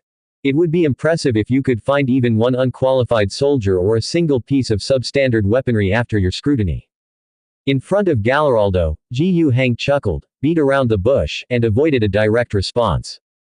Galleraldo understood Ji Yu Hang's intentions. But he wasn't very angry, instead, a smile remained on his face. The youngster is still naive, unaware of how treacherous the world can be. Bring it on. He had encountered such situations many times before, some people just wouldn't come to their senses without a coffin in sight. Without a shock from an imperial senior official, they never wake up to reality. Having understood Ji Yu Hang's intentions, Galleraldo didn't say much anymore, simply reclining in his chair and resting with his eyes closed. And soon, they arrived at their destination. The Rage Bear Legion had already assembled. The Beast Slaughter Brigade, the 11th 14th Infantry Divisions, the 26th 33rd Infantry Divisions, the 35th Composite Brigade, all were in place. It was also lucky that there hadn't been any conflicts in the Western War Zone previously, and Blackbird Heavy Industries' combat power had temporarily been pushed even further west. Otherwise, pulling these 13 division and brigade level units from the defensive line for an inspection would indeed have been difficult. During the previous battles, these 13 units planned for the Rage Bear Legion had all suffered some loss of personnel and equipment. Gu Hang had long since ordered the logistics department to prioritize their resupply of troops and equipment. By now, these 13 divisions and brigades were at full strength. During the descent from the sky, the smile that had been on Galleraldo's face slowly faded away. How could a war apostle, a high-ranking official who rose from the vast battles of the Sun Lord's far-reaching campaigns, one of the Sun Lord's confidants, be a simpleton? Merely from the bird's-eye view, looking down at the military formation, he caught a glimpse that told him this force was special. Though the formal inspection had not yet begun, the military demeanor and appearance of the Rage Bear Legion had already left a deep impression on him. But at that moment, he still regarded this army as mere window dressing. The reason was simple: how could a soldier of the Star Realm Army's standard be so easily trained? It required not only selecting outstanding soldiers but also long periods of tactical training. How could this Gu Hang, who had only been in charge of the Rage Owl Star for 2 years, possibly train a truly strong force given the previous dismal state of the planet? After landing, he pulled over the representative from the Star Realm Armed Forces who came with the delegation and whispered something to him. The other party nodded, indicating understanding. Then, the inspection began. Galleraldo also personally participated in the inspection. The entire Rage Bear Legion looked quite imposing, but no matter what, Galleraldo did not believe that Rage Owl Star could cultivate such an army in a short period of time. He insisted on lifting the veil of this army to see if there was anything flawed hidden beneath its splendid exterior. However, when the Rage Bear Legion began to carry out collective tactical drills according to the standards, the more Galleraldo watched, the more something seemed off. This wasn't just about military bearing and appearance.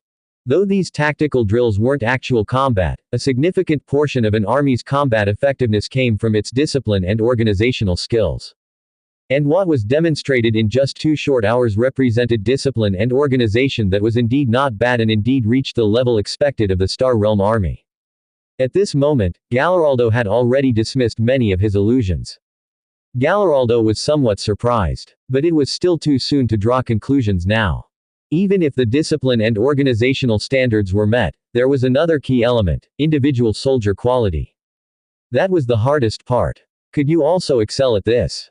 Galleraldo glanced at the edge of his vision, where Mr. Gu, with his confident appearance, gave Galleraldo some assurance. It seemed that it wouldn't be difficult to trouble Gu Hang on this matter. Indeed, that was the case. During the individual soldier quality and equipment testing phases, the representatives from the Star Realm Army and the officials from the Military Affairs Department, after their inspections, came back and slightly shook their heads to the War Apostle. They had inspected the soldiers of various arms with the strictest criteria and without any leniency, as instructed by the War Apostle. It was so thorough that even the Logistics Battalion, the Engineering Battalion, and the Communications Company were pulled out for inspection. These checks included physical fitness aspects such as strength, load bearing, and running, verbal orders and responses, random knowledge checks, and tactical thinking questions in the military sphere, as well as assessments of shooting skills and specialty capabilities within each branch of the military. But, under the considerably high ratio of their random checks, the very worst soldiers in terms of individual soldier qualities also met the minimum criteria required by the Star Realm Army, and many even surpassed them. The Military Affairs Department officials and the Star Realm Army representative were shocked themselves, even suspecting at one point whether the inspectors they had sent out had been bribed, and heavily bribed at that, to produce such unbelievable results.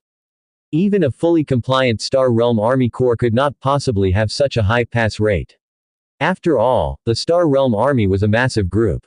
Some soldiers with outstanding combat achievements might forget certain regulations, and some soldiers who performed exceptionally in specific positions, such as those with excellent driving skills, might lag slightly in physical fitness. In fact, the Star Realm Army's standard inspections did not require everyone to pass. It would indeed be too much to ask for. It only needed a certain pass rate to be acceptable. But even if they used impossibly high standards, they found no issues. Both representatives were embarrassed but had no choice but to believe the results were true. Because the parts they themselves inspected turned out the same. They didn't dare to call white black, the metrics were right there in plain sight. Fudging the numbers was not just bending the unwritten rules, it was outright violation of the rules in broad daylight, which would change the nature of the offense. They were not directly subordinated to Gallaraldo, instead, they were closer to Nell Lavis and didn't wish to create difficulties for Gallaraldo's sake. Besides, the war apostle had only asked them to strictly enforce the empire's regulations, and they had done so. Without finding anything wrong, what could they do?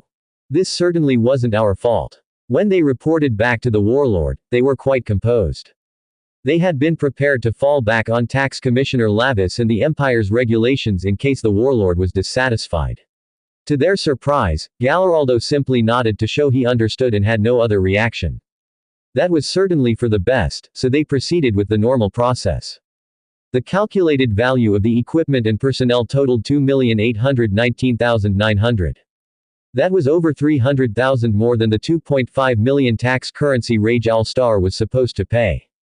Without a second word, Lavis issued the extra 30-odd thousand directly to Gu Hang, in accordance with the empire's regulations. That was over 30,000 pieces of special paper. Each bore intricate patterns, a portrait of the divine emperor on the front, and an overhead view of the human ancestral star on the back. Each was worth 1 tax currency. Their special anti-forgery symbols resulted from the endorsement of 3 powers within the empire. The paper layers produced by the Mechanical Cult Guild contained special electromagnetic signals. When soaked in the holy water of the state religion, they showed a unique blessed reaction, and the patterns engraved by the Psychic Cultivators Association through the Spirit Network contained spiritual energy response. This meant the tax currency was almost impossible to counterfeit. Furthermore, the distribution of imperial tax currency was extremely strict. While various star sectors dealt with billions of tax currency, in reality, most of the time, tax currency was used merely as a measure of the value of goods and even human resources. Genuine tax currency was rarely circulated. The reason was simple: to get the circulating tax currency, one must pay extra taxes beyond the empire's set tax standards. This part, no matter how much is overpaid, is issued as tax currency, which can be used for future tax deductions. All circulating tax currency, in the strictest sense, was backed one by the actual goods tax, circulated only after an excess payment. The question then arises, many planets already find it difficult to pay their taxes, what room is there for additional payments? Not to mention, even if they had the money, why would they pay extra? Tax currency is the same when you get it in hand. You can offset it against your taxes 1-to-1, with no interest gained. In the past, Lois certainly wouldn't have approved the issuance of tax currency so easily. But this time was different. After the order was issued, a subordinate hesitated before reporting to her, Commander-in-Chief, according to our usual practice, for the kind of surplus that is obviously prepared by the planetary governor in order to achieve the tax target and avoid accidents, we never issue additional tax currency for that, especially not in the mode of offsetting with Star Realm military personnel as taxes, right? Lois looked at the official indifferently and said, can the situations be the same? With those so-called precedents, we've encountered governors who substitute inferior goods for good ones, with a rather high rate of non-compliance. We've turned a blind eye, we've already given them enough face, it's unreasonable to issue them extra tax currency. After a pause, Lois continued, but this time it's different, even by the strictest standards, he has paid the full amount of taxes. Gu Hang's kid, he's really honest. Lois could only use that word to describe it. In her long career as a tax officer, she seldom saw governors pay imperial tax so honestly. No haggling, no extra trouble, saving lots of issues. Lois thought that if all planetary governors could abide by the rules like this, it would be great. She wouldn't have had to undergo 3 life extension surgeries to live to 200. To her, if Gu Hang followed the rules, so would she. She would pay the full amount of tax currency due. The next steps were relatively simple. Unlike tax collection elsewhere, where haggling over the value of goods and dealing with various political trades was necessary, for Lois, the tax work on Rage All-Star was quite trouble-free and efficient. The only thing left to do was the final step. After her approval as the tax officer, solving the tax issues of Rage All-Star, the Rage Bear Legion was officially established. The representatives from the Star Realm Army and the Military Affairs Department would represent the Star Realm Army, appointing a Legion commander.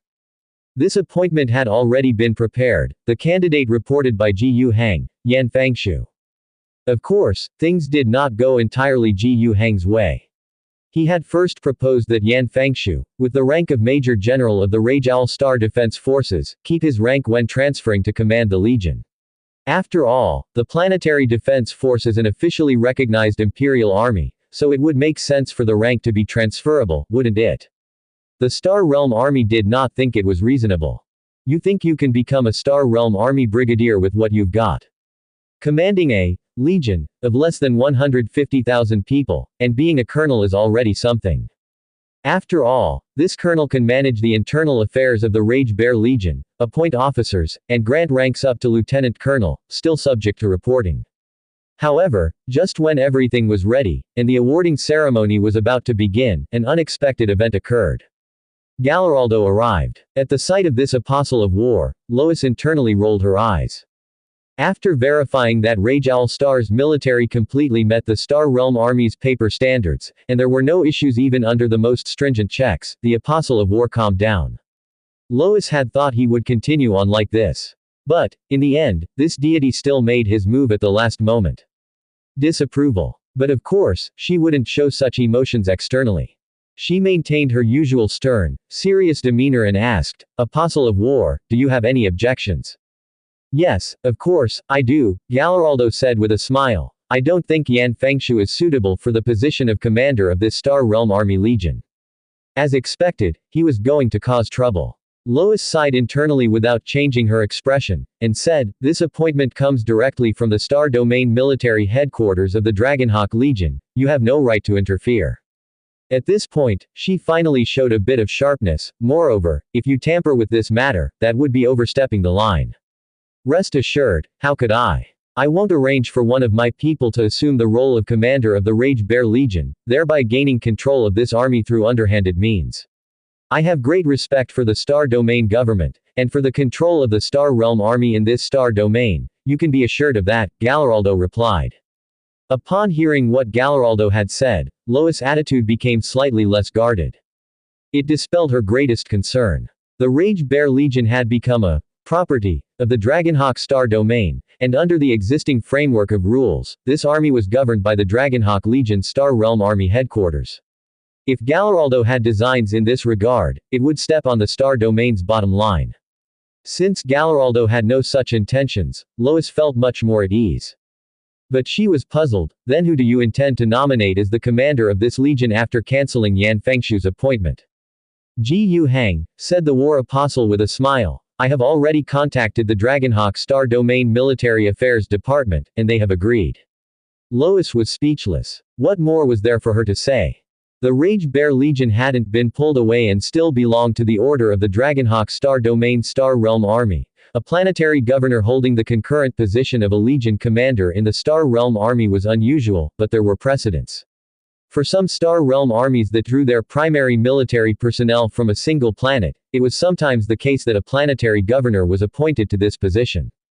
In a sense, to such a person, the identity of a Legion commander was even more important than that of a planetary governor. Appointing a Legion commander as planetary governor was to enable the planet's forces to better serve the Imperial Army. For instance, the famous Cadian Assault Corps, the Krieg Death Corps. From the Star Domain's standpoint, indeed there wasn't much reason to oppose such an appointment, and it was not unreasonable for the Dragonhawk Star Domain government to agree to the request. But Lois knew it wasn't so simple.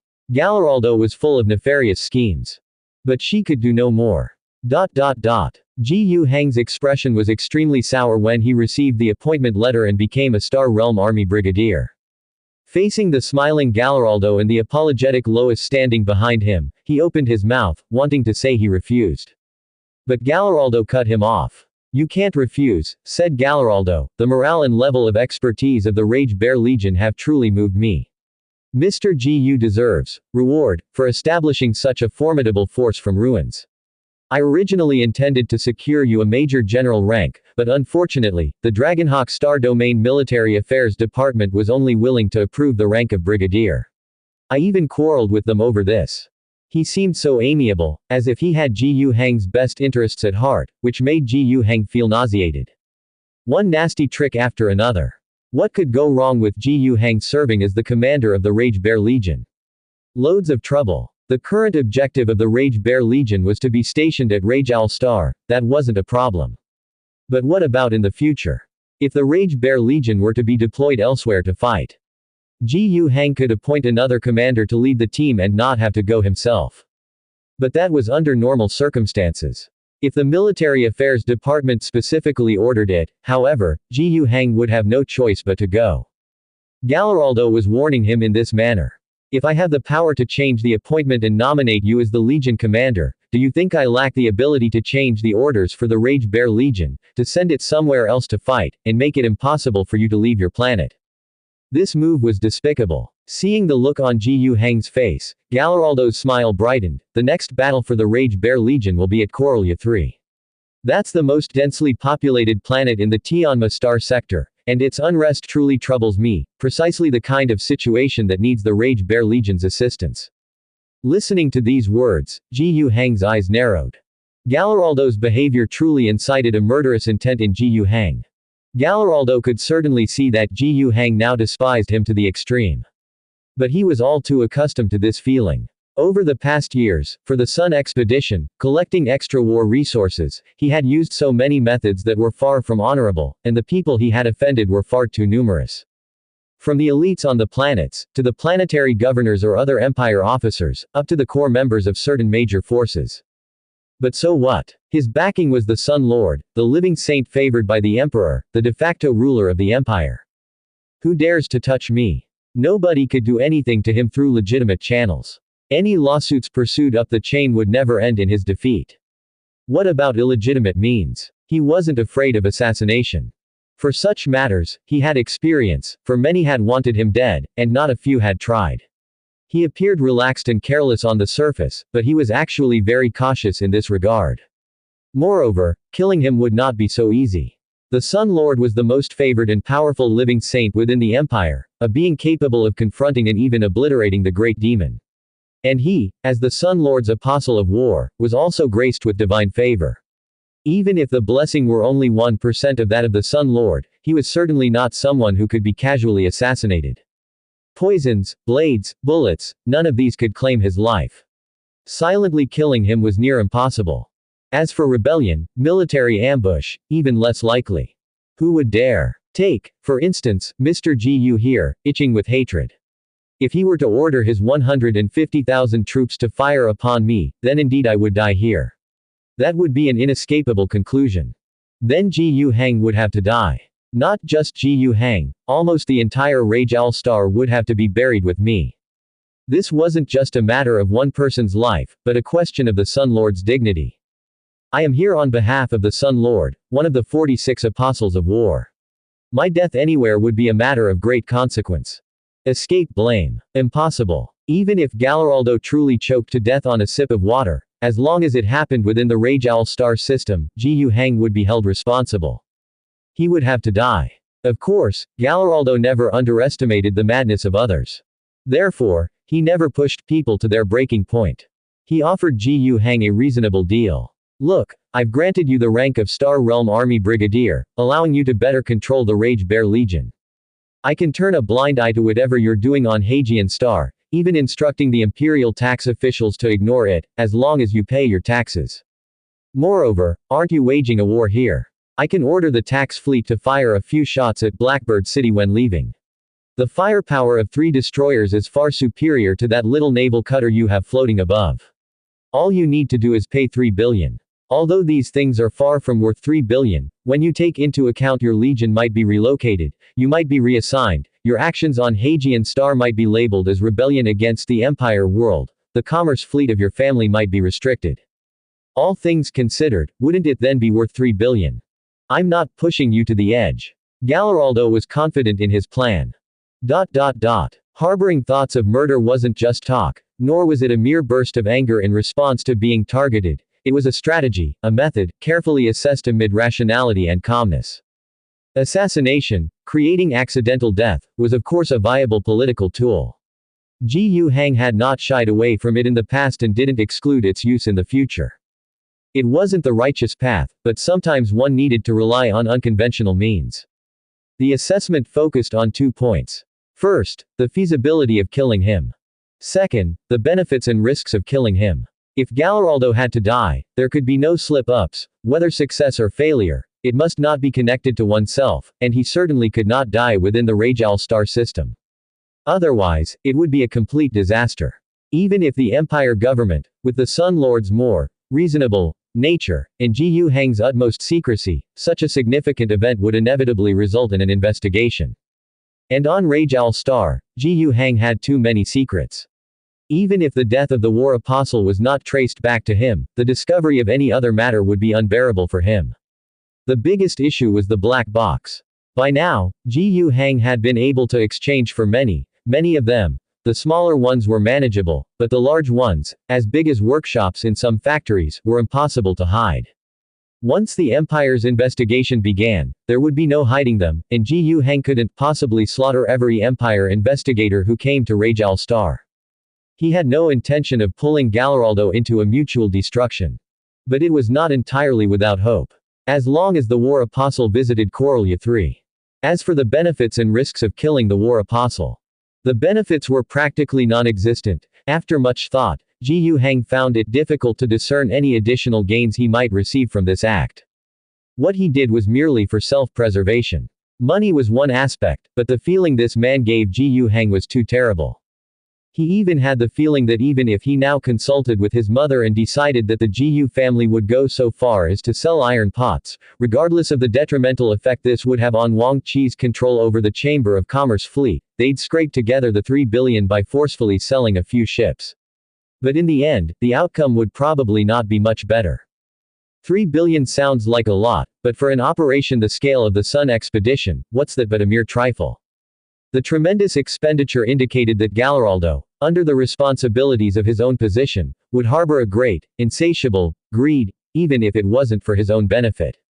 And after Galleraldo felt he had Ji Hang in his grasp, would he really be content with just the 300 million in the future? If Ji Hang appeared weak, would this guy seize any opportunity to extort him now and then using this or that pretext? By then, the dividends of Rajal Star's development and the hard-earned profits of the Ji family would all fall prey to this man's predatory exploitation. This was something Ji Hang could not accept, and it was precisely the reason he had to eliminate him. Time to get down to it. But not now. He still had to wait until the man left Rajal Star before taking action. Galleraldo and Lois didn't have much time to waste on Rajal Star. The two of them, one aimed to make money, and the other to collect taxes. Lois had to traverse the entire Dragonhawk star domain, covering 37 star sectors and a total of 557 worlds within 2 years. On average, the maximum time he could wait in each star sector was just 2 or 3 weeks. Galleraldo was even more pressed to make money, finding it difficult to stay in the same cosmos domain for more than a year or two. It was only because the Tianma star sector was relatively affluent that he was willing to stay a bit longer. As for poorer places, he wouldn't even bother visiting them. Rajal Star was an exception, as he saw it as a breakthrough point and a place to make money from the Ji family behind Ji Hang. After reviewing the troops and completing the appointment of a small legion, they were ready to leave. Before Galleraldo departed, he left Ji Hang with a clear message. Mr. Ji, perhaps you don't yet understand the significance of the Empire's great cause for each individual, but I believe you will eventually comprehend and be willing to give everything to support the Sun Lord. I'll be in the Tianma star sector for 2 weeks, waiting for your news. After saying these words, he, kindly, did Ji Hang a favor. A division of the tax fleet, consisting of 3 destroyers, circled Rajal Star's orbit and on the other side, launched an orbital strike towards Blackbird City. The core district of Blackbird City, which had held up remarkably well against the Blade Tiger, saw its energy shield turn from blue to red after just one barrage from the 3 destroyers. This was the difference between an energy shield and a void shield. The latter, even if completely overloaded and turning red, could still intercept attacks within its capacity, with only those it couldn't stop falling through. An energy shield, on the other hand, was utterly useless once breached. Despite some orbital anti-air firepower within Blackbird City, it was clearly insufficient to fully stop the destroyers' assault. They couldn't even handle the Blade Tiger, let alone 3 destroyers. At this point, if the destroyers in the sky put in a bit more effort and launched another round or 2 of attacks, the shield of Blackbird City's core district would inevitably collapse. After that, even if the destroyers left, the Blade Tiger alone could destroy the heart of Blackbird City. But at that moment, the three destroyers drifted away. When Ji Hang received this news, he was furious, gritting his teeth. Having refused Galleraldo's extortion, he no longer expected the tax fleet to help solve the problem. But the other party's attitude was even more infuriating. He could almost hear Galleraldo taunting him with a jesting laugh, "See, I could help you a lot, as long as you kneel down obediently." Ji Hang bowed his head submissively. "Very well, Apostle of War, thank you for the gift you left me before departing. When we both arrive at Corellia, I will return the favor." Just one day after Galleraldo's departure, the Star Realm Army Dragonhawk Command issued an order. The Rage Bear Legion and Dragonhawk 3rd Legion were to cooperate and quell the Ironman rebellion on Rage Owl Star within 2 weeks.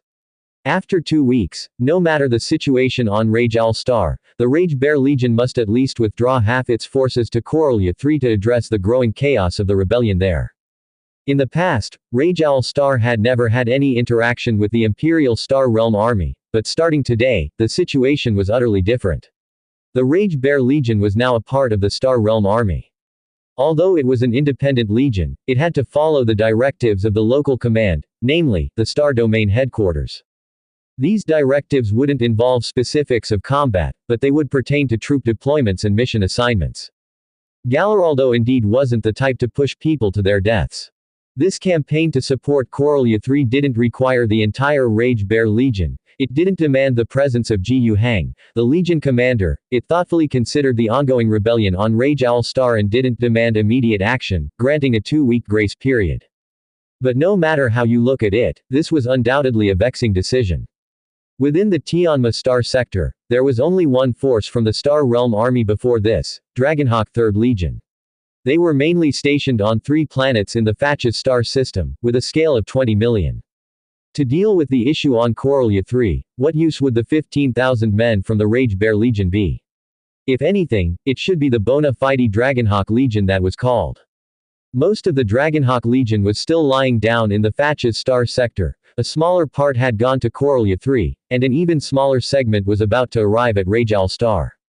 To not even deploy the forces headed for Rage Owl Star and instead have them quell the Iron Men rebellion, while sending troops from Rage Owl Star to Corellia 3, wasn't that like dropping your pants just to fart?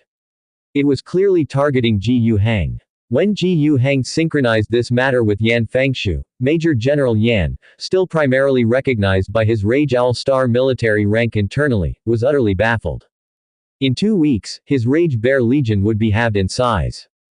"Mr. Governor, this will put a lot of pressure on our attack, and we'll face a shortage of troops," he said. Don't worry, Ji Hang maintained a confident facade in front of his subordinates. Tadius will be commissioned to start the construction of 9 new division and brigade level units, totaling over 130,000 people.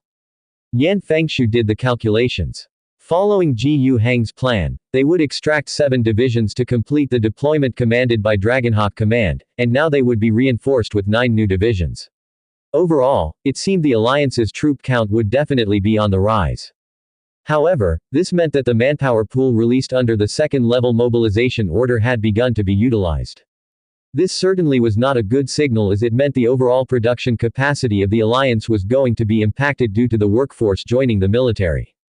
Although under the second-level mobilization order, this impact was still relatively mild, Ji Hang did not want the situation to worsen further. In his exchange with Yan Fengshu, he was open about this issue. This is the largest force the alliance can commit without affecting production. In the short term, this is also the last additional force. You must use our military carefully and coordinate well with the Dragonhawk Legion that will follow, he said. Yan Fengshu was somewhat somber. He understood what this meant. The forces at his disposal had reached their limit, there would be no more numbers allocated for his use. Even future unit casualties might impact the replenishment of troops. But he knew that this certainly wasn't Mr. Gu's fault. He sighed, let's hope that Star Realm Army is dependable enough. The Dragonhawk 3rd Legion arrived on time. 3 days after the departure of the tax fleet, they reached Rage Owl Star. They were brought here by the transport ships of the Gu family and armed merchant ships. Of course, it wasn't a free service exploiting the family fleet. Transporting the Star Realm Army was a transportation order from the Empire Commerce Guild to the GU commercial firm, which was paid for, though the profit margin was very low. But as long as there was pay, it wasn't freeloading. The contingent brought on this fleet amounted to 300,000 people. The arrival of these troops allowed Gu Heng and Yan Fengshu to breathe a sigh of relief. According to the latest news, a second batch of troops had already departed from the Fatch's star system, with 700,000 men. 1 million troops in total from the Dragonhawk 3rd Legion allocated for dispatch. With this, there was no longer any worry for local combat on Rajal Star. Another 700,000 soldiers of the Star Realm Army were embarking in the Fatch's star system, and the estimated arrival time was 2 weeks later. Meanwhile, the 300,000 troops of the Star Realm Army that had already arrived at Rajal Star Port were disembarking in succession. The starport on Rajal Star was still small scale, and its capacity for personnel throughput wasn't quite adequate. Moreover, the journey from Skaro City, part of the starport on the ground, to the front line in the western desert by vehicle was a good few thousand kilometers. Even though there were paved roads built during the previous alliance's major infrastructure constructions, and sufficient logistical supplies were available along the way, ensuring speed was not slow, it still took a relatively long time for the 300,000 troops to arrive and deploy sequentially. 2 weeks had passed, and they had just taken their positions. During the wait for them to be in place, it was time for the 7 divisions of the Rage Bear Legion to leave. According to the orders from Dragonhawk Command, it was time for them to depart. The transport ships of the GU commercial firm, which had brought the Dragonhawk 3rd Corps to Rajal Star, were still docked at the ports of the Rajal Star system. In fact, on their way there, they had received a new order to transport the 7 divisions of the Rage Bear Legion, a total of 77,000 people, away from Rajal Star to Corellia 3. This was conveniently on the way. Gu Heng was also going. The orders from Star Realm Army Command were not related to him, so naturally, he could choose not to go. However, after a conversation with his mother, he realized that the opportunity he was looking for had come even faster than he had expected. After leaving Rajal Star, Galaraldo would make a brief stop at Flying Wing Star to meet some people, then he would proceed to Corellia No. 3 planet under the pretense of inspecting the spread of the Chaos Plague. Of course, he wasn't so benevolent. In reality, dealing with the Chaos Plague and quelling the Chaos Rebellion were not the responsibilities of this apostle of war. He was going to make money. Corellia 3 was suffering, and looking at the current situation, in a nest capital on Corellia covering a population of 1 billion, the plague had become unstoppable. It had nearly become a fallen area, with a large number of planetary defense forces battling within. Rebels and plague-infected corpses were emerging there in endless numbers. To say that the entire planet's resources couldn't suppress this would be impossible. Corellia was a huge planet with a population of 40 billion. But they dared not pull too many personnel from other nests to aid the areas infected with the Chaos Plague. What if other nests encountered problems too? Actually, by then, there were already reports of sporadic infections in other nests. And with Corellia III's response capability, once an official report surfaced, in the underworld of the nests, the number of infected might well be 100 times the reported figures. Even the planetary government of Corellia III was considering launching an extermination strike on the infected city. This was only a proposal for the time being and still in the discussion phase, with many objections. 1 billion people, could one simply decide to give them up? What a joke. Even disregarding any humanity, just by looking at interests alone, this would be 5 billion tax currency. From these perspectives, one could see that the dilemma Corellia III was facing was indeed no small matter. For others, there were those who found humor in the situation, those who lamented and sympathized with the people, and those worried that the deteriorating situation there might trigger even bigger trouble. But there were also those who would exploit the disaster as leverage, not only withholding aid but also taking advantage of it. Like Galaraldo, for instance. This guy came sniffing around where there was the scent of blood. Under the guise of inspecting the spread of the Chaos Plague, he actually intended to have the leaders of the Star Sector and the Corellia governor pay a hefty sum of money. This money was for buying safety. If they didn't pay, he would then stir up trouble for these two officials by accusing them of allowing the chaos to spread unchecked due to their inefficacy. Chaos corruption within the empire was considered to be a serious matter. Generally, if a planetary governor could handle it themselves without escalating it, then all was well. if it did escalate and caught the attention of superiors, there was a chance the planetary governor could be dismissed, especially after the arrival of high-ranking officials. While Gallaraldo did not have the authority to dismiss a planetary governor, he could use the leverage to blow the issue out of proportion.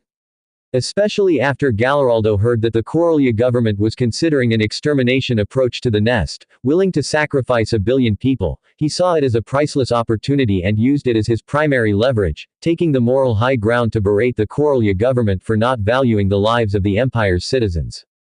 Miss Wang Qi even repeated Gallaraldo's exact words to Ji Hang. "That's 1 billion lives. I don't know how you can even utter such a suggestion." Ji Hang didn't believe Gallaraldo truly cared about human life, but without a doubt, it had become his most powerful weapon of criticism. Following the current trajectory, from Pei Daci, the head of the Star Sector, to the Corollia governor, if they didn't provide a satisfactory response, they could very well be in deep trouble. The discussion meeting that Gallaraldo was planning to hold on Corollia 3 was merely a stage.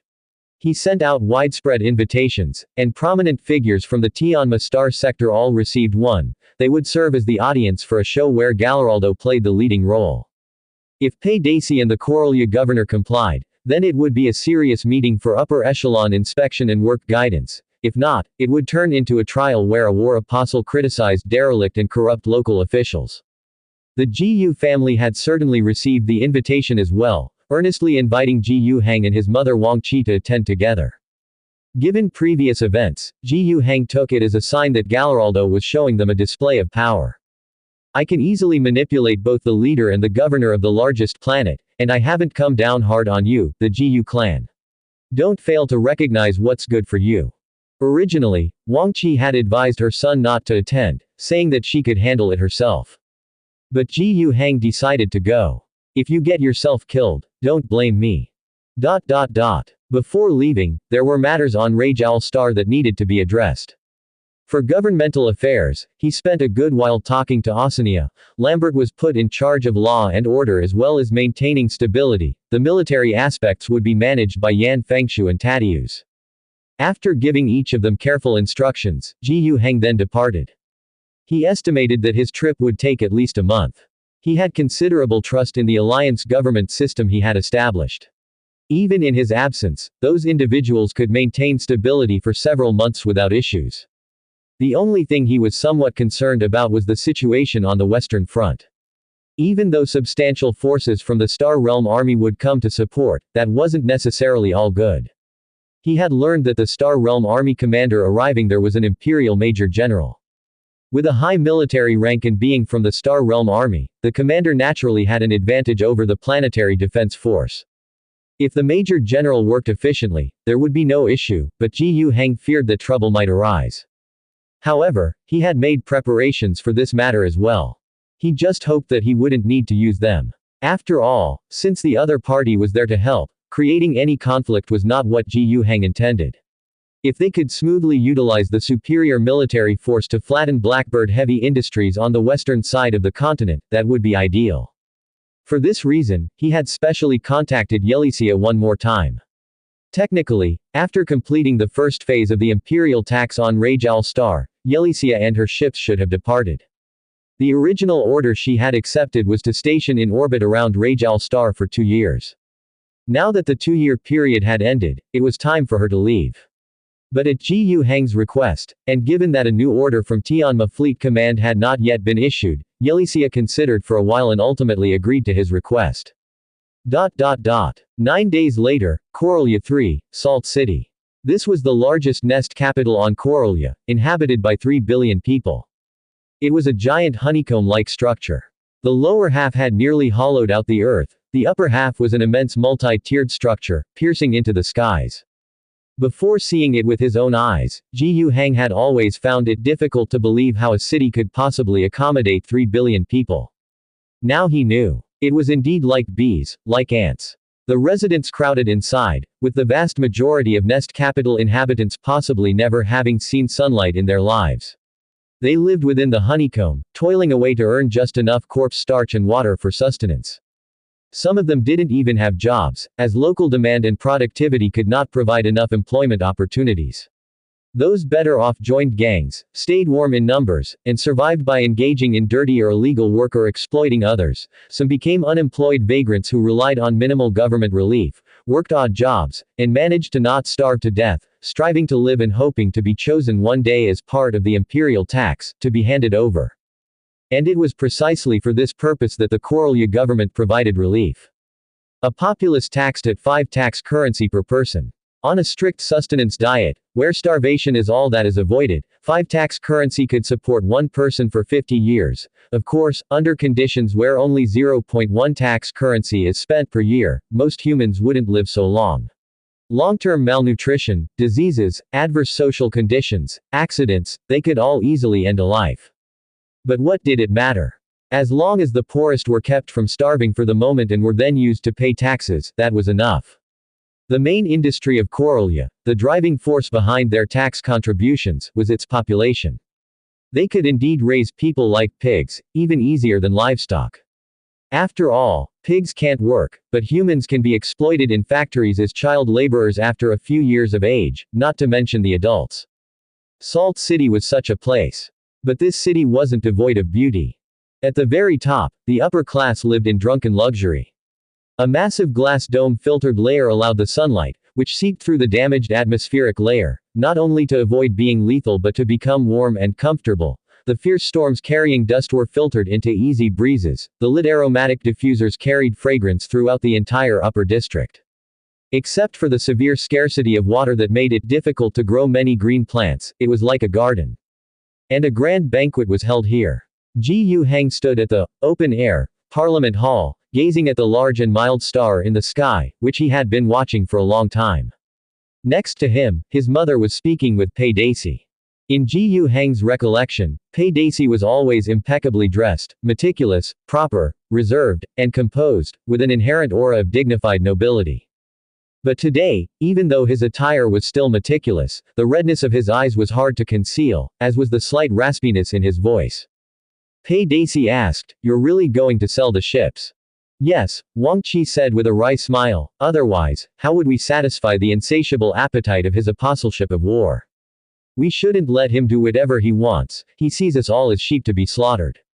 "Yeah, I agree. Why not have leader Pei Daisy take the lead?" Sigh. Pei Daisy heaved a deep sigh. The two chatted for a few more words, and then the Star Sector leader excused himself and left to talk with others. It was only then that Gu Hang came back to his senses and said, "It seems that the news we put out about selling ships to raise money and cave in is credible enough, at least Pei Daisy believes it." Wang Qi took a sip of her drink and gently patted her son next to her. "We were indeed going to sell the ships, to raise money. There's no benefit in clashing with Galleraldo, only disadvantages." Gu Hang, however, didn't elaborate any further. He hadn't told his mother his plan. In fact, he hadn't told anyone. This matter had to be kept completely secret. It wasn't that he didn't trust others, it's just that there were too many ways to obtain certain information in this universe. He had only told Wang Qi that he didn't plan to submit as Galleraldo wished. At most, he would release some false information about submission to alleviate some of the pressure, hoping to delay things until Galleraldo had had his fill elsewhere in the Tianma star sector and left. After all, the man didn't have time to linger in one star sector for too long. But clearly, Wang Qi had a different idea. She sighed and said, "Galleraldo will indeed leave soon, but, just because he leaves, doesn't mean he's gone. He wants to continue to maintain his deterrent power, so he will not let go of any person who defies him. As long as his power remains, even if he leaves, he has countless ways to target us. Even leader Pei Daisy has to submit. What can we do? 3 billion, if we have to give, we give." As she spoke the last sentence, she seemed to grit her teeth, clearly in pain. Gu Hang absent-mindedly nodded his head, then suddenly his eyes focused, locking onto the man emerging from backstage, grinning broadly. Not just Gu Hang, everyone's attention was drawn by his entrance. Was this his charm? This was the charm of power. He stood at the very center of the stage, picked up the microphone, cleared his throat twice, his smile gradually receding, turning to solemn and serious. When the entire room fell silent, he said, "We are facing a catastrophe. This disaster is not just happening on Corolya, not just on Rage Al Star, but everywhere in the Empire. Glorious and great humanity, struggling to survive in the vast universe for countless years. Our species, with the blood of countless heroes and with absolute fearlessness and great sacrifice, has built our empire under the guidance of the Divine Emperor, securing a place for us in this dark and fearful universe. But danger has never been far away. Abyss demons, chaos traitors, aliens, smart mechanism automatons, have always threatened our existence. The Great Sun Lord has launched the largest expedition since the Emperor established the Empire. The stars and the sea submit under the Sun Lord's brilliance.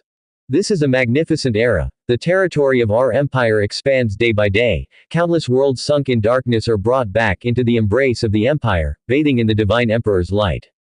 I deeply feel the sacrifice of every imperial citizen for this cause. It's arduous, but glorious. Leader Pei Daci and Governor Acuna have set an outstanding example.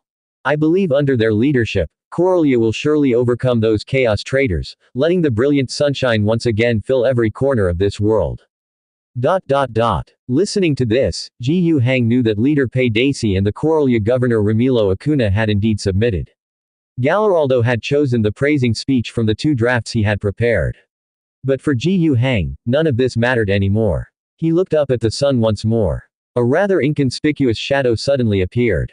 A hint of a smile formed on his lips. Finally, it had come. It was a dragon.